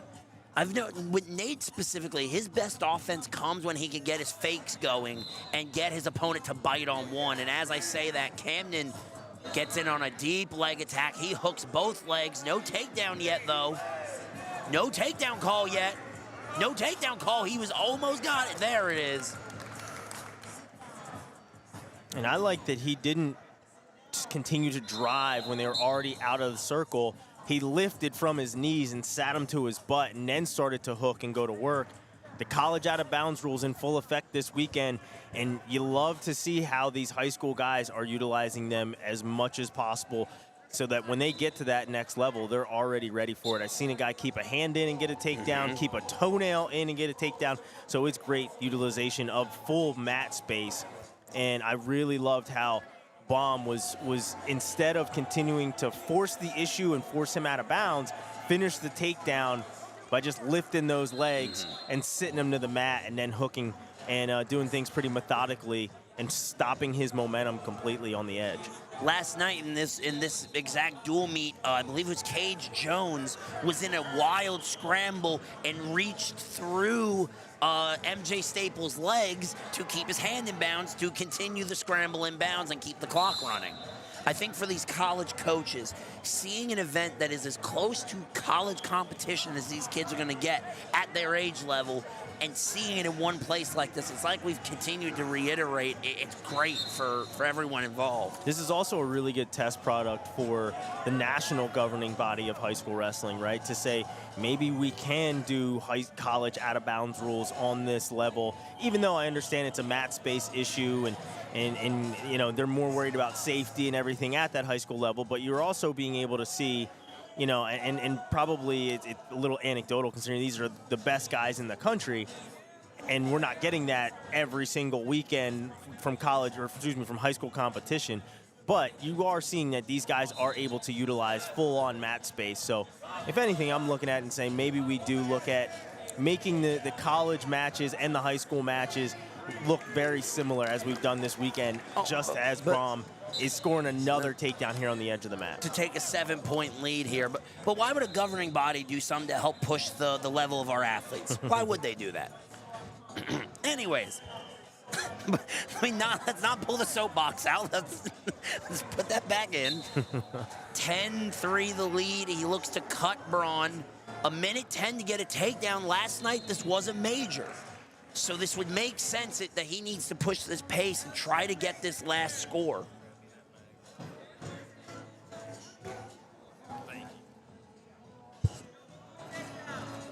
Baum, excuse me, in deep on another attack. Got to be careful hooking that top leg, though, because that's where someone could get their hips out. You need to be at mat 4 to face the Misfits. No score yet. It's just the top leg. Please, on mat 4. And a stalemate. The Carnage coaches are not happy. I feel like we're going to see a challenge.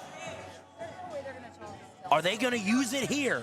I don't think they need to. No, they're holding it. I think that was the smart move. Yeah, and Baum has been following the game plan to the letter of leg attacks, leg attacks, leg attacks. So, you know, why stop the momentum of the match, exactly. right? And why give Braun a time to breathe and recollect himself? And there's when it's a not stall needed. warning on Braun. Now watch Braun here. I would not be surprised to see him try to keep them. Oh, Baum let themselves go out. Just when I was about to say, watch for Camden to try to find a way to stay in bounds. Short time, a stall really doesn't hurt Braun because it's still a decision if it's a 7-point win.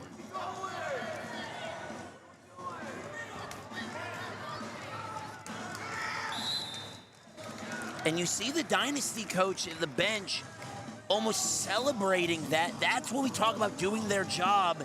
That major from last night's now a decision. And you roll into a #1 versus a #3. Davis Perro versus Bo Bassett. Last night, this was a 20-3 tech fall for Bassett, where Bassett essentially ran game on the #3 kid in the country, which was a wild thing to watch. And Bassett already diving to a leg. The former University of Iowa commit now back on the free agent market. You know, the more I watch Bo, you can almost nearly guarantee to a T, whoever does earn his commitment and gets that from him and his family is getting one hell of a generational type of recruit.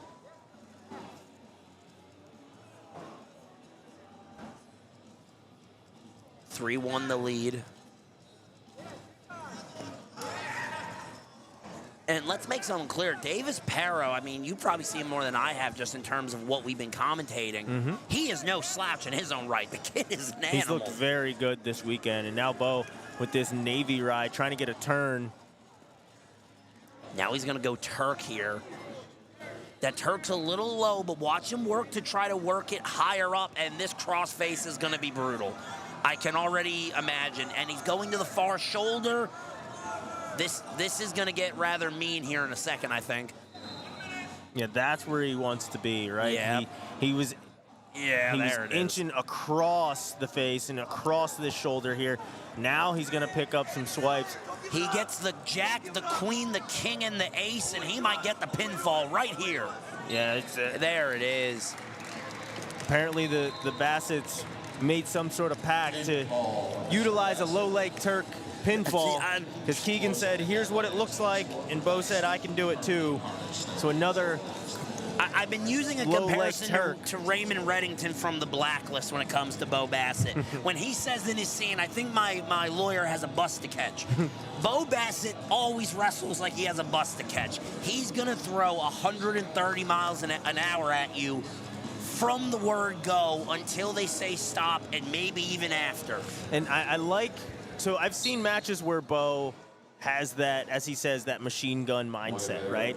But I've seen matches where he has that same mindset, but he's under control as well. When he is able to utilize that same mindset but be under control, he's extremely dangerous. There's been times where that mentality forces him to get a little bit sloppy in his technique, or you know, just maybe a little bit sloppy in taking a shot. It's that level of patience. It's almost like the old problem with the West Coast offense, Jim Kelly and the Buffalo Bills. When you don't have that pause in you and you're go, go, go, you put yourself at risk. When he has that same style but dials back maybe a hair and is under control with it, he's so much more dangerous. He's nearly unstoppable at that point.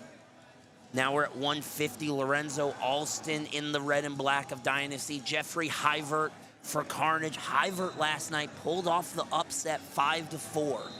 So this is a huge match in terms of swing, where we've had two matches now that have went the way of Dynasty in terms of trend and what happened last night to now.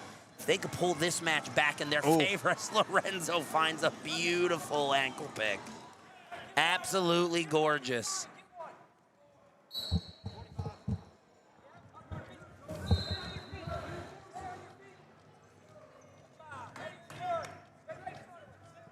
Three won the lead now after the escape.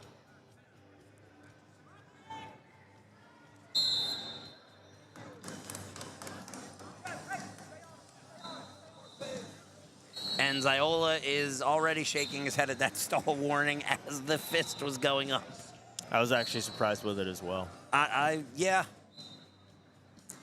He did take a step back, but then tried to shrug him off and turn back in. It is what it is. I don't think I know what stalling means anymore. Like when I was wrestling, I thought I had an understanding. I don't think I know anymore. Like the past 2 seasons, I've just completely It's gotten a little worse. Yeah, I've lost the understanding of stalling.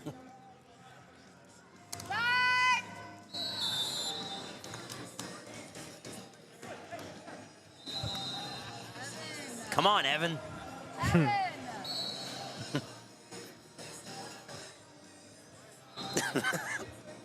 I love the subtle eye contact of Evan and Chris and just him going, my bad. Alston will begin the second period on bottom.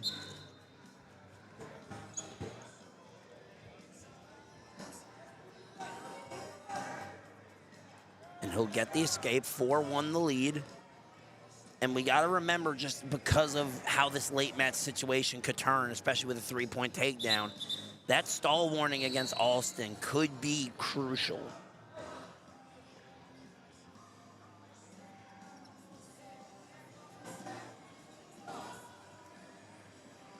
So an eye poke stops the action. We're going to get back to it here.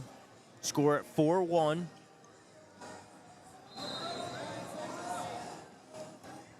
Alston blocks off the shot from Hiver.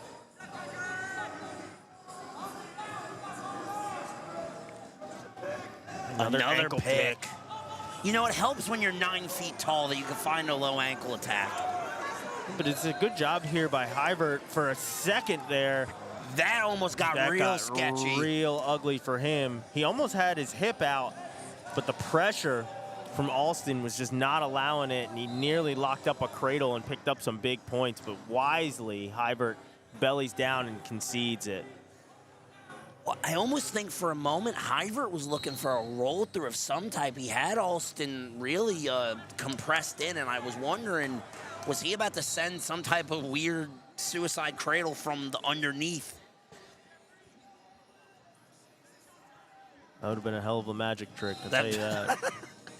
You want to talk about an ESPN moment? Or in the words of Reggie Miller, a Kodak moment? There you go. Kicks over the top, does Hiver. Now he's in on the low single. He passes it over the top.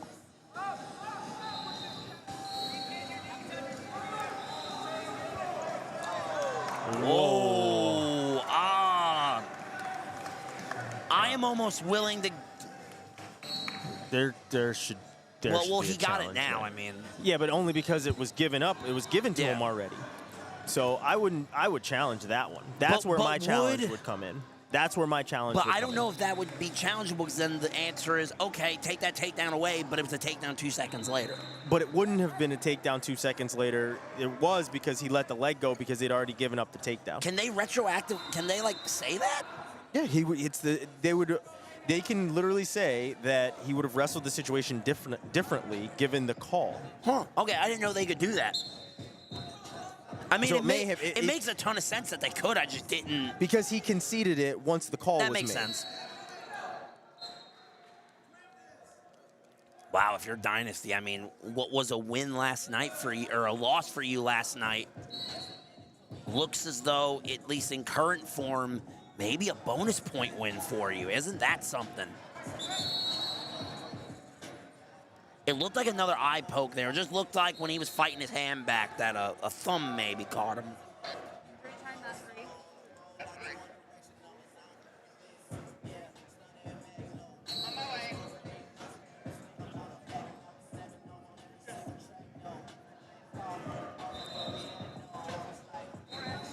And now this is where an interesting question Oh, it wasn't an eye poke. He got hit in the head. Oh, okay. Said ref said forehead shot, so I think maybe like above the eye or something like that. Oh, is he cut? Might be cut above the eye. If he's got a little blood going, the girls will like it at least. But I'm going to make a point about marks for Pawa. Ronin on. Beating nationally ranked kids while looking like he down blocked an F-150. With his right eye is swollen shut. He cannot see Advent today. And he is still scrapping. We are back underway. Alston is good to go. Tries to slide him by. 1:20 here. The question, in my opinion, is what does Carnage want out of this? He slides straight into an ankle pick. Alston has been on game tonight finding these low ankle attacks. Had to double off for just a moment. If I'm Alston, I start pulling him back here. You got to get some more real estate.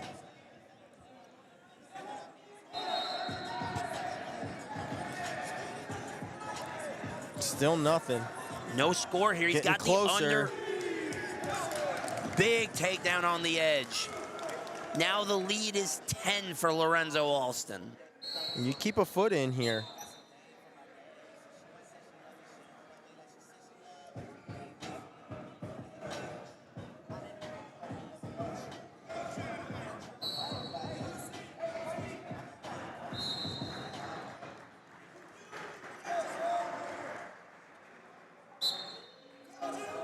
Oh, little pancake. Ooh. You know, the thing I'm going to say about Lorenzo Alston, one of his duels last night, it is the single cleanest. He went suck back, opponent rolled through, and as he rolled through the suck back, he caught a gorgeous 2-on-1 roll through. Alston seems to be really good and really dynamic from that suck back pancake type of position. He's going to play some defense now. But remember, he's got the stall, so he can't do too much. It would still be 8. Though. Oh, it would still be 8. He'd still have that, so he can give up the stall and it'd still be 8, but not going to happen. I have a feel. Is he going to hit him here for unsportsmanlike for that?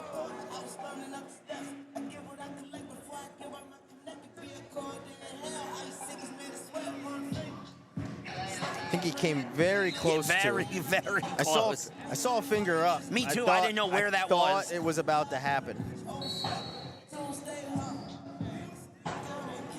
Nonetheless, it is a major decision. A 7-point swing from last night. So score now at 20-19 as we move on. We've got Cage Jones out on the mat. He's taking on MJ Staples. Last night, this match was bananas. In the first 30 seconds, Cage Jones locked up a standing cradle kind of from a knee sit position, put him to his back, but the match ended Staples with a 28-13 tech fall. That's insane. Yeah, Not but it surprised. started 7-0 Cage. Yeah, not surprised that Staples was able to put in points in bunches, honestly, because he has been on an offensive tear the last couple of days. The only way to describe the way that match ended was it was ugly to watch. MJ blew it open, and it stayed open until the final whistle.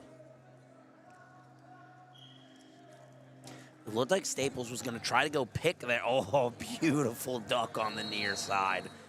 But this is where being so tall, Cage is able to keep his feet in position. He looked to try to overhook his way through, and he does it there, but we're out of bounds. So 3-1 on the exchange.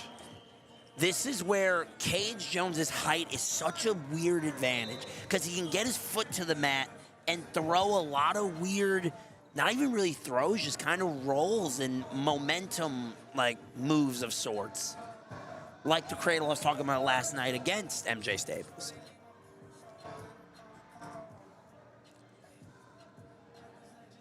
I'm going to say how MJ Staples doesn't have a number by his name coming into the weekend is baffling to me. He shouldn't after this. If he doesn't, his parents made someone mad. because this kid is incredible. Yeah, he's looked very good this weekend. Very nice cross pick off that step. Oh, my God. Cross step, cross pick with the offhand. Okay. MJ Staples in his bag. We get it potentially dangerous here. I wish we had the replay capability from last year, because I don't care if he didn't finish it. I want to see that pick with the offhand on the step across his body. Just, that was pretty. 3-1 the lead for Staples as we get to the closing moments of the first.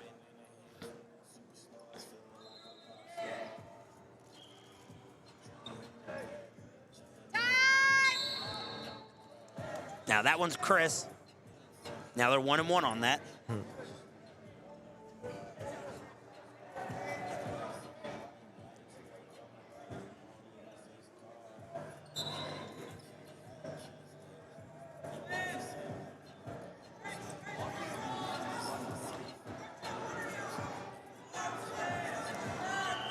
Guy like Cage Jones having legs in is super problematic. But MJ's able to get one out, and he's able to swim now on the legs. Waterfall position.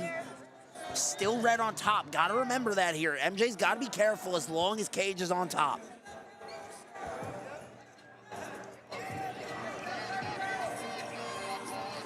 There's the reversal. Now the lead goes to 4 for Staples.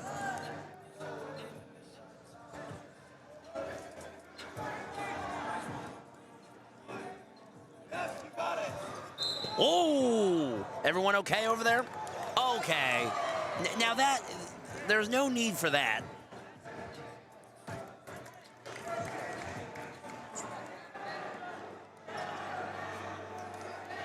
In a match like this, keep the extras in the back pocket. Agreed. You know, intensity is one thing, and being from the Northeast, I'm never going to complain about some physicality and some chippiness. But there is a line there, a clear line. And, you know, especially you got to keep your head, because you don't want to get too many on sport, because now we're looking at team points. We're looking at criteria issues. You got to keep your head. You got to keep composure.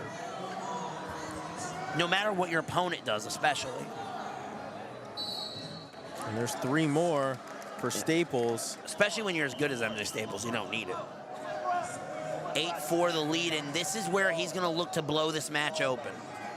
This is very similar to what happened last night, midway through the second period. He started to turn the pace on. Was that a piece of hair that just came? That was a piece of hair that just came off of a cage there. Ankle pick there by Staples. Beautiful. Runs through another one. No takedown, though. Still in this scramble here. Good job there by Cage Jones, late to not give up that takedown. Really good. All right, Stellar Train, you guys need to move down to that 2 and get that match started. Stellar Found a really good way to, as he was rolling through, get to the leg pass and get away from the takedown. Teams get down there, you guys may begin with the esteemed Doug Hurley on the call.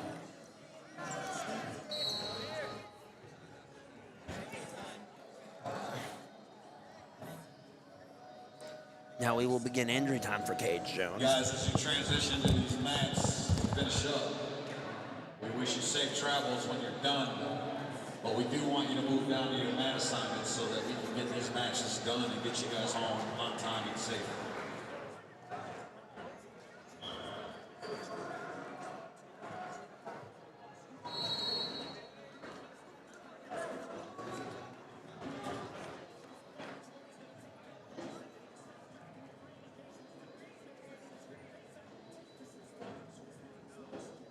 Indians with the 32-17 victory over Stellar Train on that mod to conclude their event.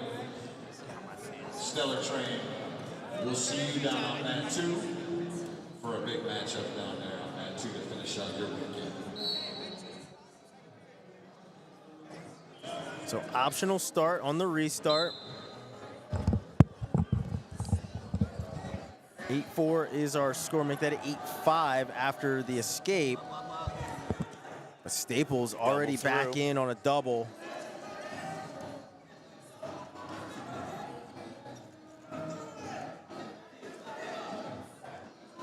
Double roll through. Cage over the top. Cage Jones over the top.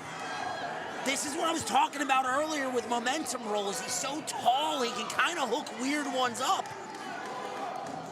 Full set of swipes, I think, coming. No, it's only 2. It's just crazy that he only got 2 in that sequence. 10-9 the lead for Cage Jones now after that exchange. 1 minute and 10 to go. Ankle pick. Cage over the top, though. He needs to find a hook. He doesn't have anything right now. MJ can just double up, but he gets to the leg. Now he's through the middle. He might come over the top here, will Cage in the Jones. corner. He does. He might put MJ on his back here, too. So crazy resurgence here by Cage Jones, and he now leads 13-9 with 40 seconds to go. He's got to be careful of a Peterson, though, here, because watch how... And as I say that, he slips a reversal, too. Cut him. He needs a takedown. Stall warning there on Jones. 19 to go, 13-11 is the score. MJ never cut him. MJ did not get the cut. First, yes sir, first. Now he cut him. 18. Cage has to survive. 19 seconds, and if there's a guy I don't want charging me for 19 seconds, it's MJ Staples. And he's already in on a leg here. But this is a weird scramble. He's got to be careful here, because watch, He's got to watch his back, though. He's got to watch his back, though. He's got short time. No takedown. No takedown yet. No takedown. No takedown. Wow. Cage Jones survives. 14-11 in a wild one.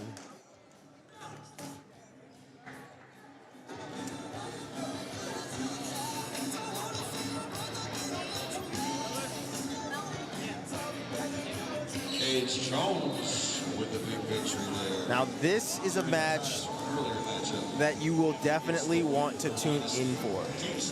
Dable and Miller. Dable has been super offensive. He went into overtime 1-1 and ended up winning 9-1 last match.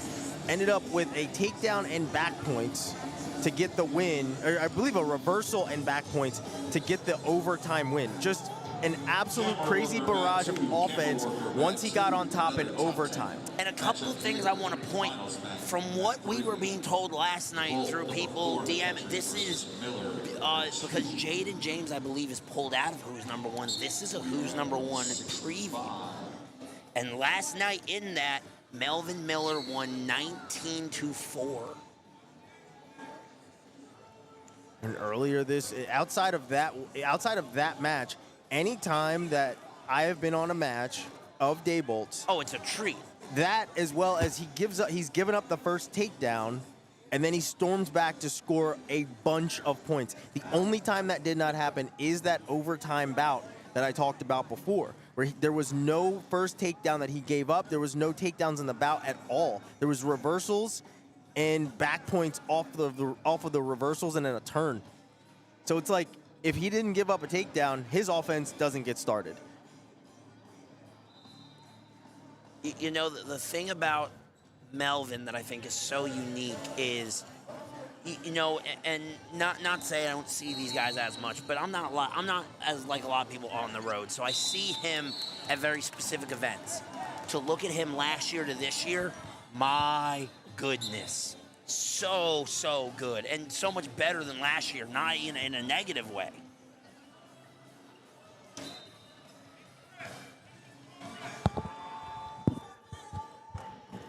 Any table worker or compound helping wrestler, go to mat 5.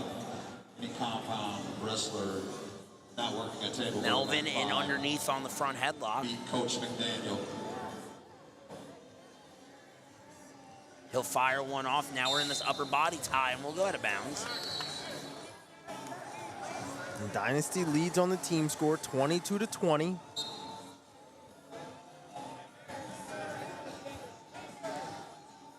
And Dynasty at this point in the night last night, I believe, was losing on the team score. It's already started. It's underway. The Miami Hawks versus Stellar Train has started on mat 2. Promises to be a great matchup.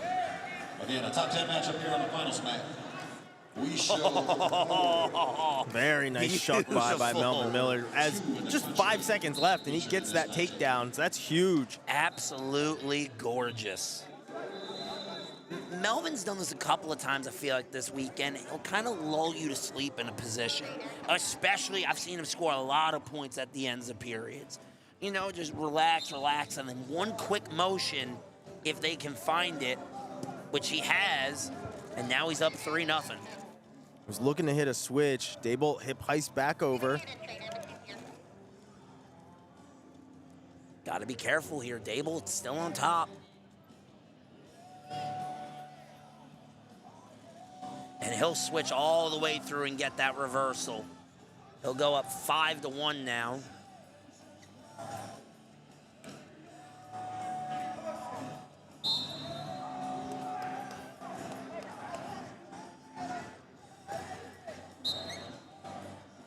So Daybolt ditches the headgear and oh Lord.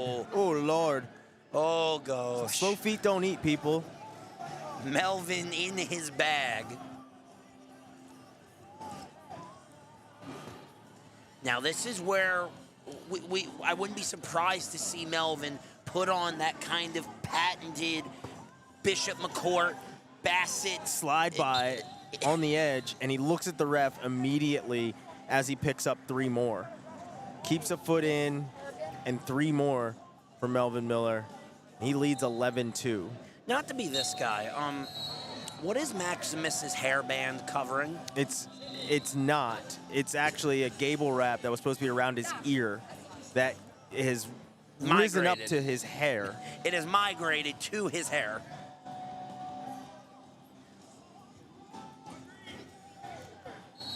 So escape there by Daybolt.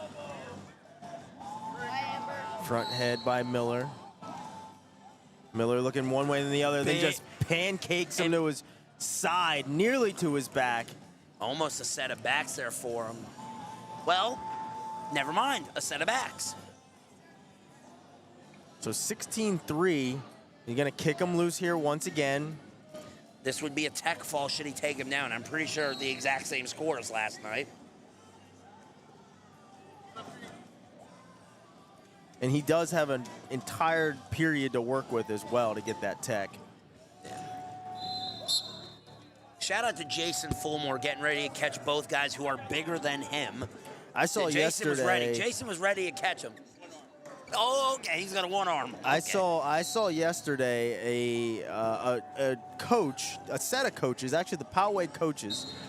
I think there was like the 190s or the 215s were headed towards the bench. Instead of standing up and trying to stop them, they both split and ran opposite ways. But good job over there by Jason. Just sticking an arm out and making sure these guys didn't run into the chairs. Absolutely. Better man than me. I'm not catching him. 1:45 is my limit. I'm going to catch. The rest of it, yeah, I'm getting out of the way. So 16-5 is now our score. And we've ditched the tape. We've ditched the headgear. Please don't ditch anything else.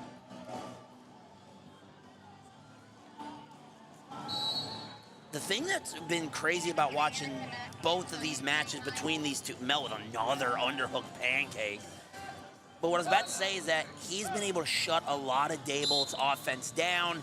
That is all she wrote. 21-5, tech fall for Dynasty.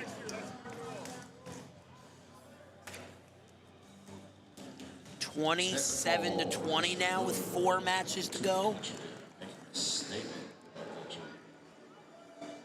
you're Dynasty, to a certain extent, you couldn't ask for a better situation. Here we will see the number 3 ranked 175-pounder in the country, Mason Ontiveros for Carnage, and for Dynasty, it's the 16th ranked Jaden O'Farrell.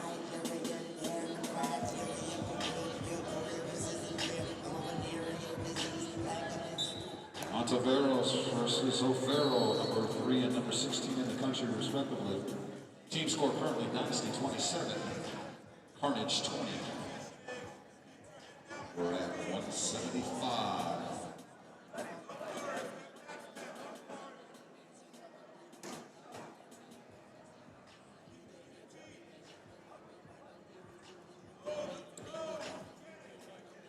An overhook throw attempt by O'Farrell. Upper body. Oh, he went inside trip, couldn't get it to go. Ontiveros is Johnny on the spot for that takedown.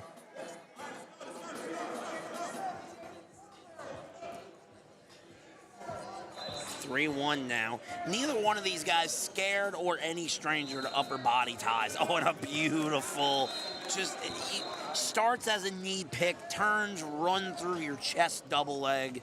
Very Hayden Hidley, very Trent Hidley-like. Agreed.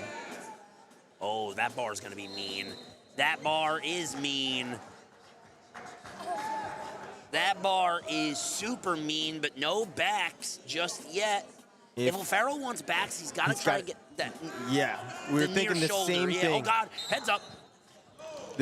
He had the foot over that, that right knee. The foot that was over the right knee needed to go to the side of the right knee and kind of push it forward.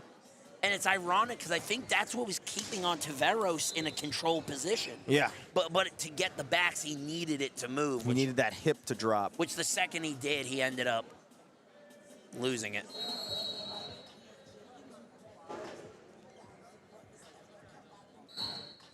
Oh.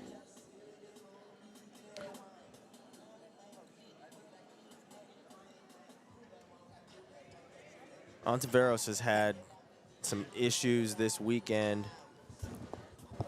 Just turn the camera a little bit just so it's not on him. Yeah, I'm specific. So we are going to forfeit this bout. That's not what you want to see in any situation. So at this point, obviously, we're going to take a minute and let our training staff focus on that. He's had a couple of shots to his head this weekend, but they haven't been this serious. It's more or less just like, maybe like a stinger or something like that. This is definitely more serious. I didn't like the way he was trying to come back to the center. He just looked compromised. Yeah. And I think a good call, and I forgot. Took my headset off there for a second, but I forgot. But I think it was a good and the correct call of the Carnage staff for their guy. Because this is the third match I've been on where this has happened that I've seen this. And so. Ontiveros is a warrior. He's not going to do it on his own. Yeah. The right move here. Obviously, you care about the event, but the kid matters more long term, obviously.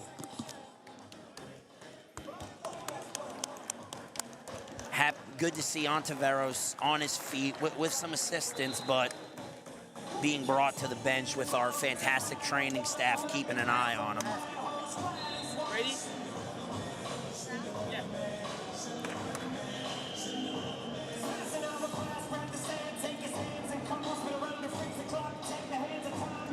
Tough right there for that young man. We wish him the best.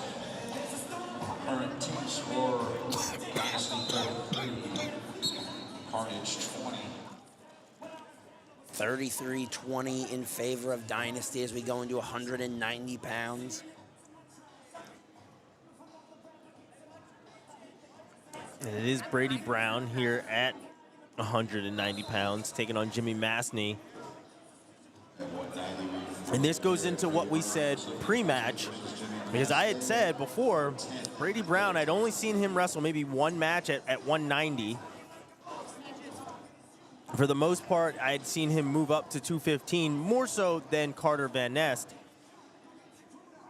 Agreed. And this time they are throwing, it looks like, to move Van Nest up to 215 and putting Brady Brown in here at 190, because Van Nest is over here getting warmed up. I think the theory at hand is, to win this duel, they're going to need to win all three of these matches, obviously. So I think their best bet was, especially if you're looking for bonus, Brady gets you a win. If you get some bonus, maybe even a fall, get some momentum going. Finesse matchup-wise, maybe you favor that matchup against Cooley. So they were certainly thinking the same that you were pre-match of making some moves here at 190 and 215. As they work towards our table here, and I'm moving. Yeah. Table will stop them. Oh, will it now? I'm Sure. happy you think that, Holmes. I do want to say real fast, class act Tim Ziola left the bench entirely to go check on Mason on Tavares. I say what you want about the coaches and different teams, but we all have this kind of brotherhood of wrestling. So it's a class act to go see Ziola go check on Tavares.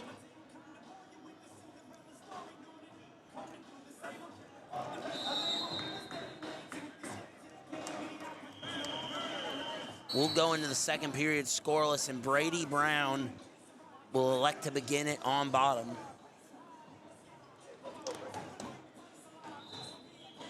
And Brady Brown is nursing what I believe is some sort of knee injury, too.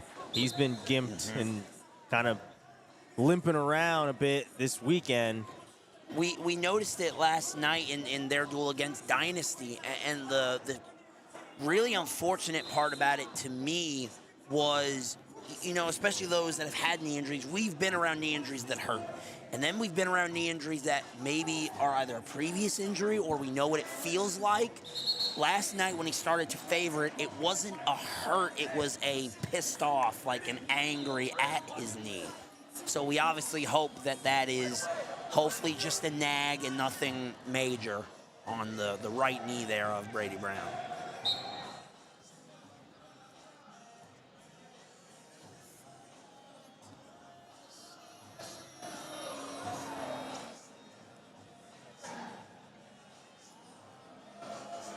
We've got a tight battle going on for third and fourth, with New Jersey Commission leading 16-12 over POWA.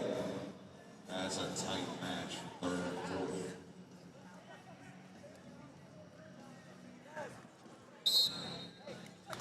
Great Grammy roll there, but Masney able to roll through it. And a point of history to make, currently as it stands, Minion won the initial two. Then Beast of the East won. Then Dynasty won theirs back-to-back. Last year it was Pawa. This is the 7th iteration. If Dynasty is to win this duel, they would be the first team to 3 Elite 8 championships. This is the 7th one. It's been going on for 7 years. That makes me feel so old. That's crazy. I don't like you saying it makes you feel old, because guess what? I was mad at COVID, or I was mad at Cliff in my COVID dorm at Kent State because he did it the year after I graduated. So it makes me feel old. But it's the 5th year of it because there were 2 or 3 freestyle ones in there as well. Yeah. Mason Jacobs scream as the 2 big boys came at him, popped me. I do apologize there. We're still scoreless here at 0-0. Tough ride coming on top from Masney. 25 seconds left to wrestle here in the second period. Lift and return by Masney. Another roll by Brown. And they're probably going to stop that. There's no way they allowed him to kind of knee bar him, right? Well, make a liar out of me. Well, I think at that point I will be handing the headset off to my brown belt fiance and let her cover it. And no points scored through 2. Choice will go to Masney. He's going to go underneath. And despite the, whatever is wrong with the knee of Brown, it's just the knee pad he's got on. No, there's no tape. There's nothing else underneath that. Just that knee pad. So whatever it is, he's definitely powering through it right now. And we're at 1-0 now. First points on the board coming in the third period as Masney takes the lead. Shot and re-attack.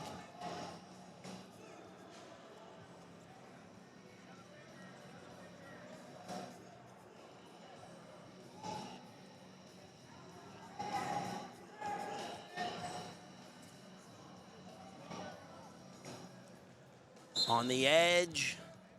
Nothing there. It'll be 1-0 still the lead for Masney with 1:20.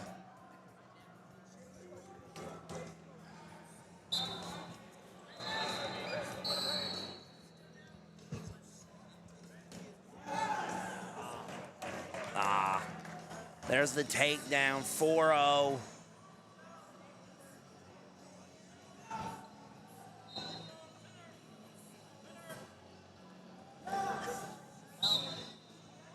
Going to be an action call. Bring us back to the center. 1:03 on the clock. 4-1 our score. And it's in the third period. Brady could get a takedown and tie this match up. 33-20. Masney drops to another shot. Puts pressure on that knee, and there's not going to be much that Brown can do about it. Masney with some tape on his right knee as well, in his own right. Yeah. Score at 7-2 right now, 42 seconds left to wrestle. And Masney trying to put some more pressure on him. Shot there by Brown. By no means going to go quietly into the night. He's going to fight this till the very last second of the clock. Well, you don't want to give up bonus. Well, I think to a certain extent, that doesn't matter at this point. I mean, you understand the situation. At this point, every match would need to be a win and by bonus for him. So here, I think he's going to swing everything he's got here.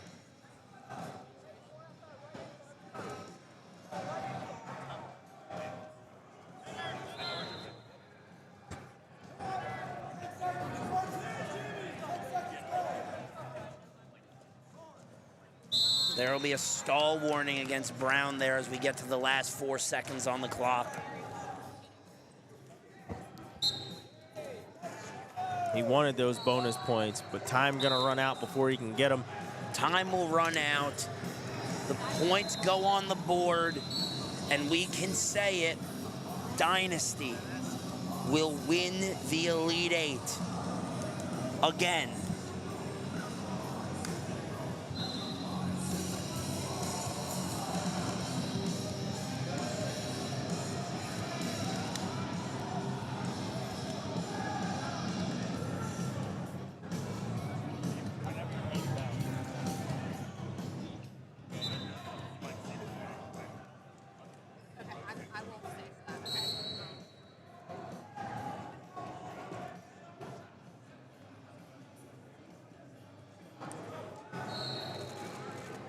Two 15-pounders on the mat right now in the finals. Van Ness representing Team Carnage and Cash Cooley, number 6 in the country. So some strong hand fighting going on right now.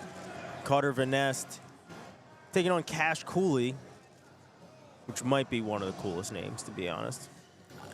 If not for Kal-El Fluckinger, Cash Cooley would be on my team name of the year for this tournament.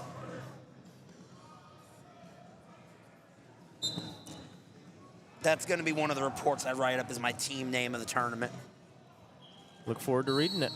There were a couple of great ones. I mean, Maximus dabbled. Come on now. Fantastic.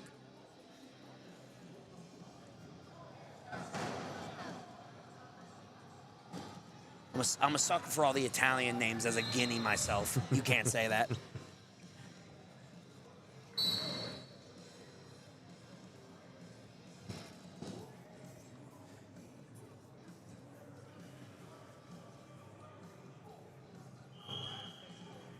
Bit cagey here in this one. I don't believe these two matched up last night. I don't think. I believe Brady Brown was up at 215. Vanest is the one that wrestled Masney last night. Cooley has a very Max McAnally look to him. You know, yeah, I was thinking that, like that build and frame. Yeah. Which, side note, 184 is going to be a blender this year. Sign me up. Can we, like, yeah, we need to, at some point, do a preview for the NCAA season, you and I, because 184 is a meat grinder. legitimately from rank 1 to 15.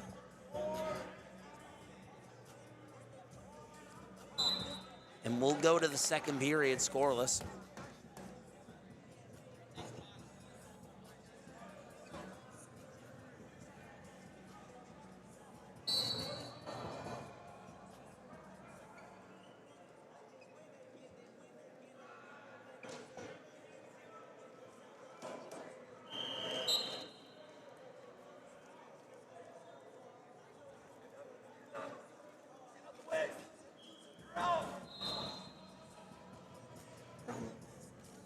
So scoreless first period means we go into period 2 with somebody inevitably gaining an escape, and that's going to be Vanest, who takes the 1-0 lead.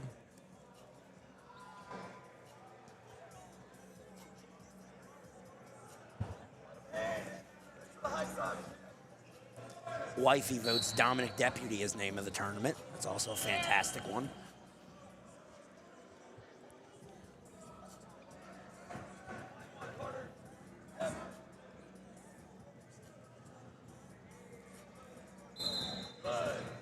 There was a shot there.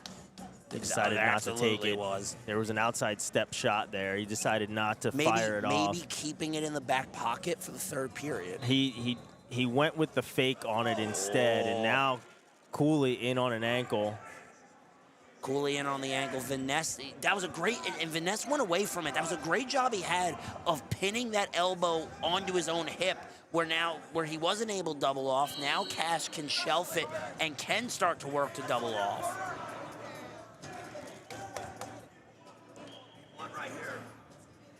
So first takedown of the match goes to Cooley, and he now leads 3-1.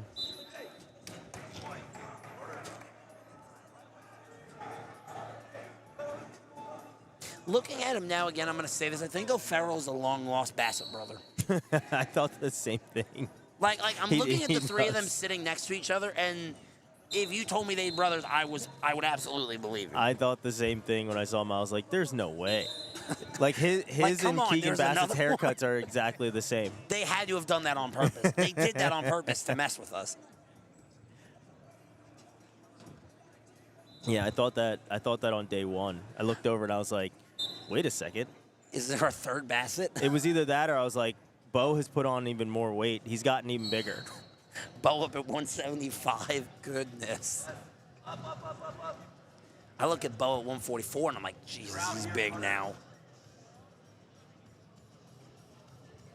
We'll get to the end of this second period here. 3-1 the lead for Cash Cooley.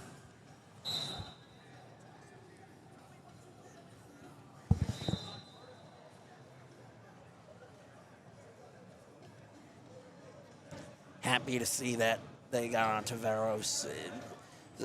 Not stabilized per se because it wasn't in dire straits, but they've got him much more relaxed. He's not puking. Good to see that he's seemingly turning up because it was rough. Yeah, they're taking care of him back here. We have a great training staff and just a great set of people around the tournament here. 4-1 now the lead for Cooley after the escape. I hope that they don't have to get on a flight right after this, that would be like I rough. do. Have fun. That'd be really rough. I'll be just fine. I'll be just one flight for me and I'm back, but elevation can definitely mess with a head injury. Oh, absolutely.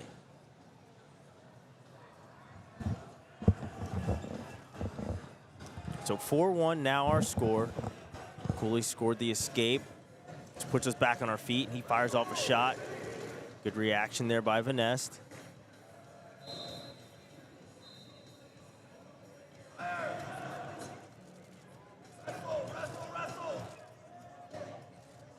Has the leg shelved. Now Cooley pulls him back a little bit to get some more real estate. He's got that second ankle. There's the takedown.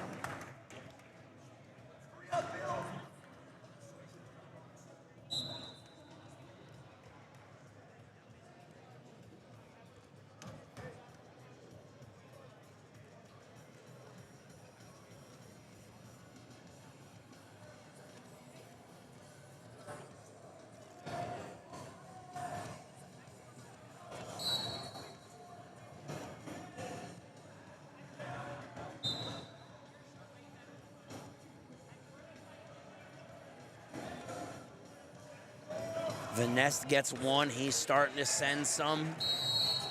We'll go at a. I thought I heard a whistle. Must have been another mat, but we'll keep going. Yeah, another mat.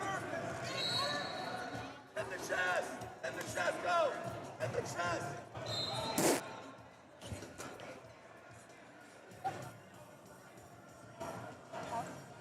It's kind of the opposite of what the coaches were calling for. Yeah, I was about to say, like. He said in the chest, and he dove over the top. I thought That's he one thought way in of going Tim about Ziola's it. chest. Yeah, that's one way to go about it. Yeah, but guess what? If it worked, we would have all been looking at it. Well, I If guess. it works, you're a genius. That's like. I think that's the biggest risk you got to be willing to take in wrestling. Is okay, I might look stupid, but boy, if this works, I am a genius. The funny thing, so earlier, who was it? Shiloh Joyce is wrestling and gets a takedown, and he's wrestling Fiori, and they go out of bounds, and Josh Kindig, who's the coach of New Jersey Commission, as we get another takedown here from Cooley, says to him, "Can you hear me?" And Joyce says, "Yes." He said, "Well, let him up and take him down again. I want another takedown." He shakes his head, goes back to the center of the circle, locks up a bar and a half, and pins him. I'd bench him off principle for at least one match, off principle. If it works, you're a genius. And Cash Cooley looking as cool as ever with a 10-2 win. Just to add insult to injury, as they're now up 40-20 as we move into our heavyweight bout. Currently ranked 18. Team score 40-20. Dynasty has secured the team. So, sure on these heavyweights to wrap this thing up. So Preston Wagner, Troy Seha. Rank number 18 in the country is Wagner. How many ranked guys did we have in this over this weekend? I didn't count them all. I thought the number was like credentials. 120 or something. It was something ridiculous. I just remember when I got the spreadsheet that had all the credentials in it and everything. I saw a lot of rankings. So it was kind of easy to assign mats and things because everybody was getting a good match no matter what mat you were on. Yeah. It also didn't help when we were trying to figure out rankings where people were putting different rankings from different I'm writing people. this on Flow, this on Mat Scouts, this on Sports Illustrated. It's like, okay, all right, we get it. Yeah. Hey, guess what? You're really good at wrestling, we know. The accolade list is pretty long for a good amount of these guys. Us who hate spreadsheets were getting pissed off at how long some of those credential spreadsheet columns were. I was getting mad. You get at No, but we love points, and Wagner's putting up points right now. Especially as a heavyweight. He got a cradle. He's got a cradle locked up, and he's going to work it over and finish this one off in style. He might put this one to bed. He does. So 46-20, Dynasty, your winner. And the robes are going to come rolling out. These guys are going to throw on these championship robes as kings do. We're going to put this one to bed. Another really great Elite 8 duels. The competition this year was certainly closer than in other years. Wouldn't you say so? I completely agree. It was the deepest field to date by far. But in a funny turn of events, it's Dynasty again. They are so good. They're so deep. Their core is so high level. You know what it's going to have to what it's going to take to beat Dynasty? Someone is going to have to find a team to knock off these guys. Like, obviously, you know, Monaretto Sr., Bassett Sr., but they have Mel Miller still. They're going to have Keegan still. You're going to have to beat these single-digit ranked guys. That's the only way to beat them. Yeah, and it did certainly happen. Like I said, the opener of this tournament against Cormier, Noble went down, so they did have some of those upset losses that could have put them in worse shape. But overall, it is Dynasty that ends up winning. One of our two top seeds in our brackets came through with a win. So great job, great competition by each and every single one of these teams. Absolutely. We Couldn't agree more. appreciate all of them coming out year after year, putting it on the line.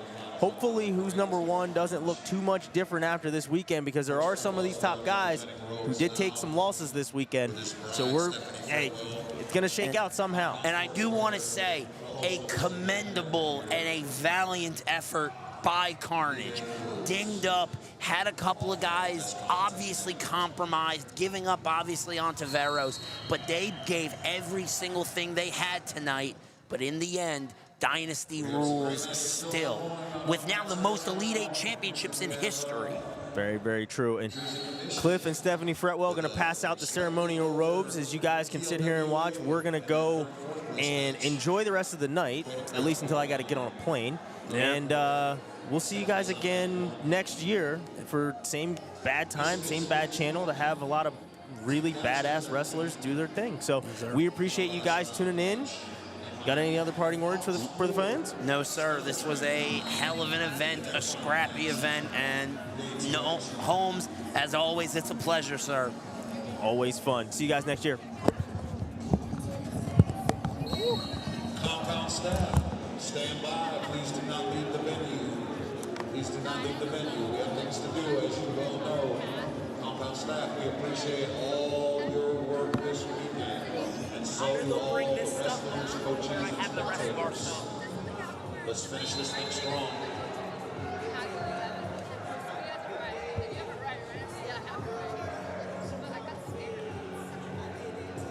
We'll take this time now to thank our mat officials for their excellent job this weekend, and all the table workers, commentators, news publications, and photographers.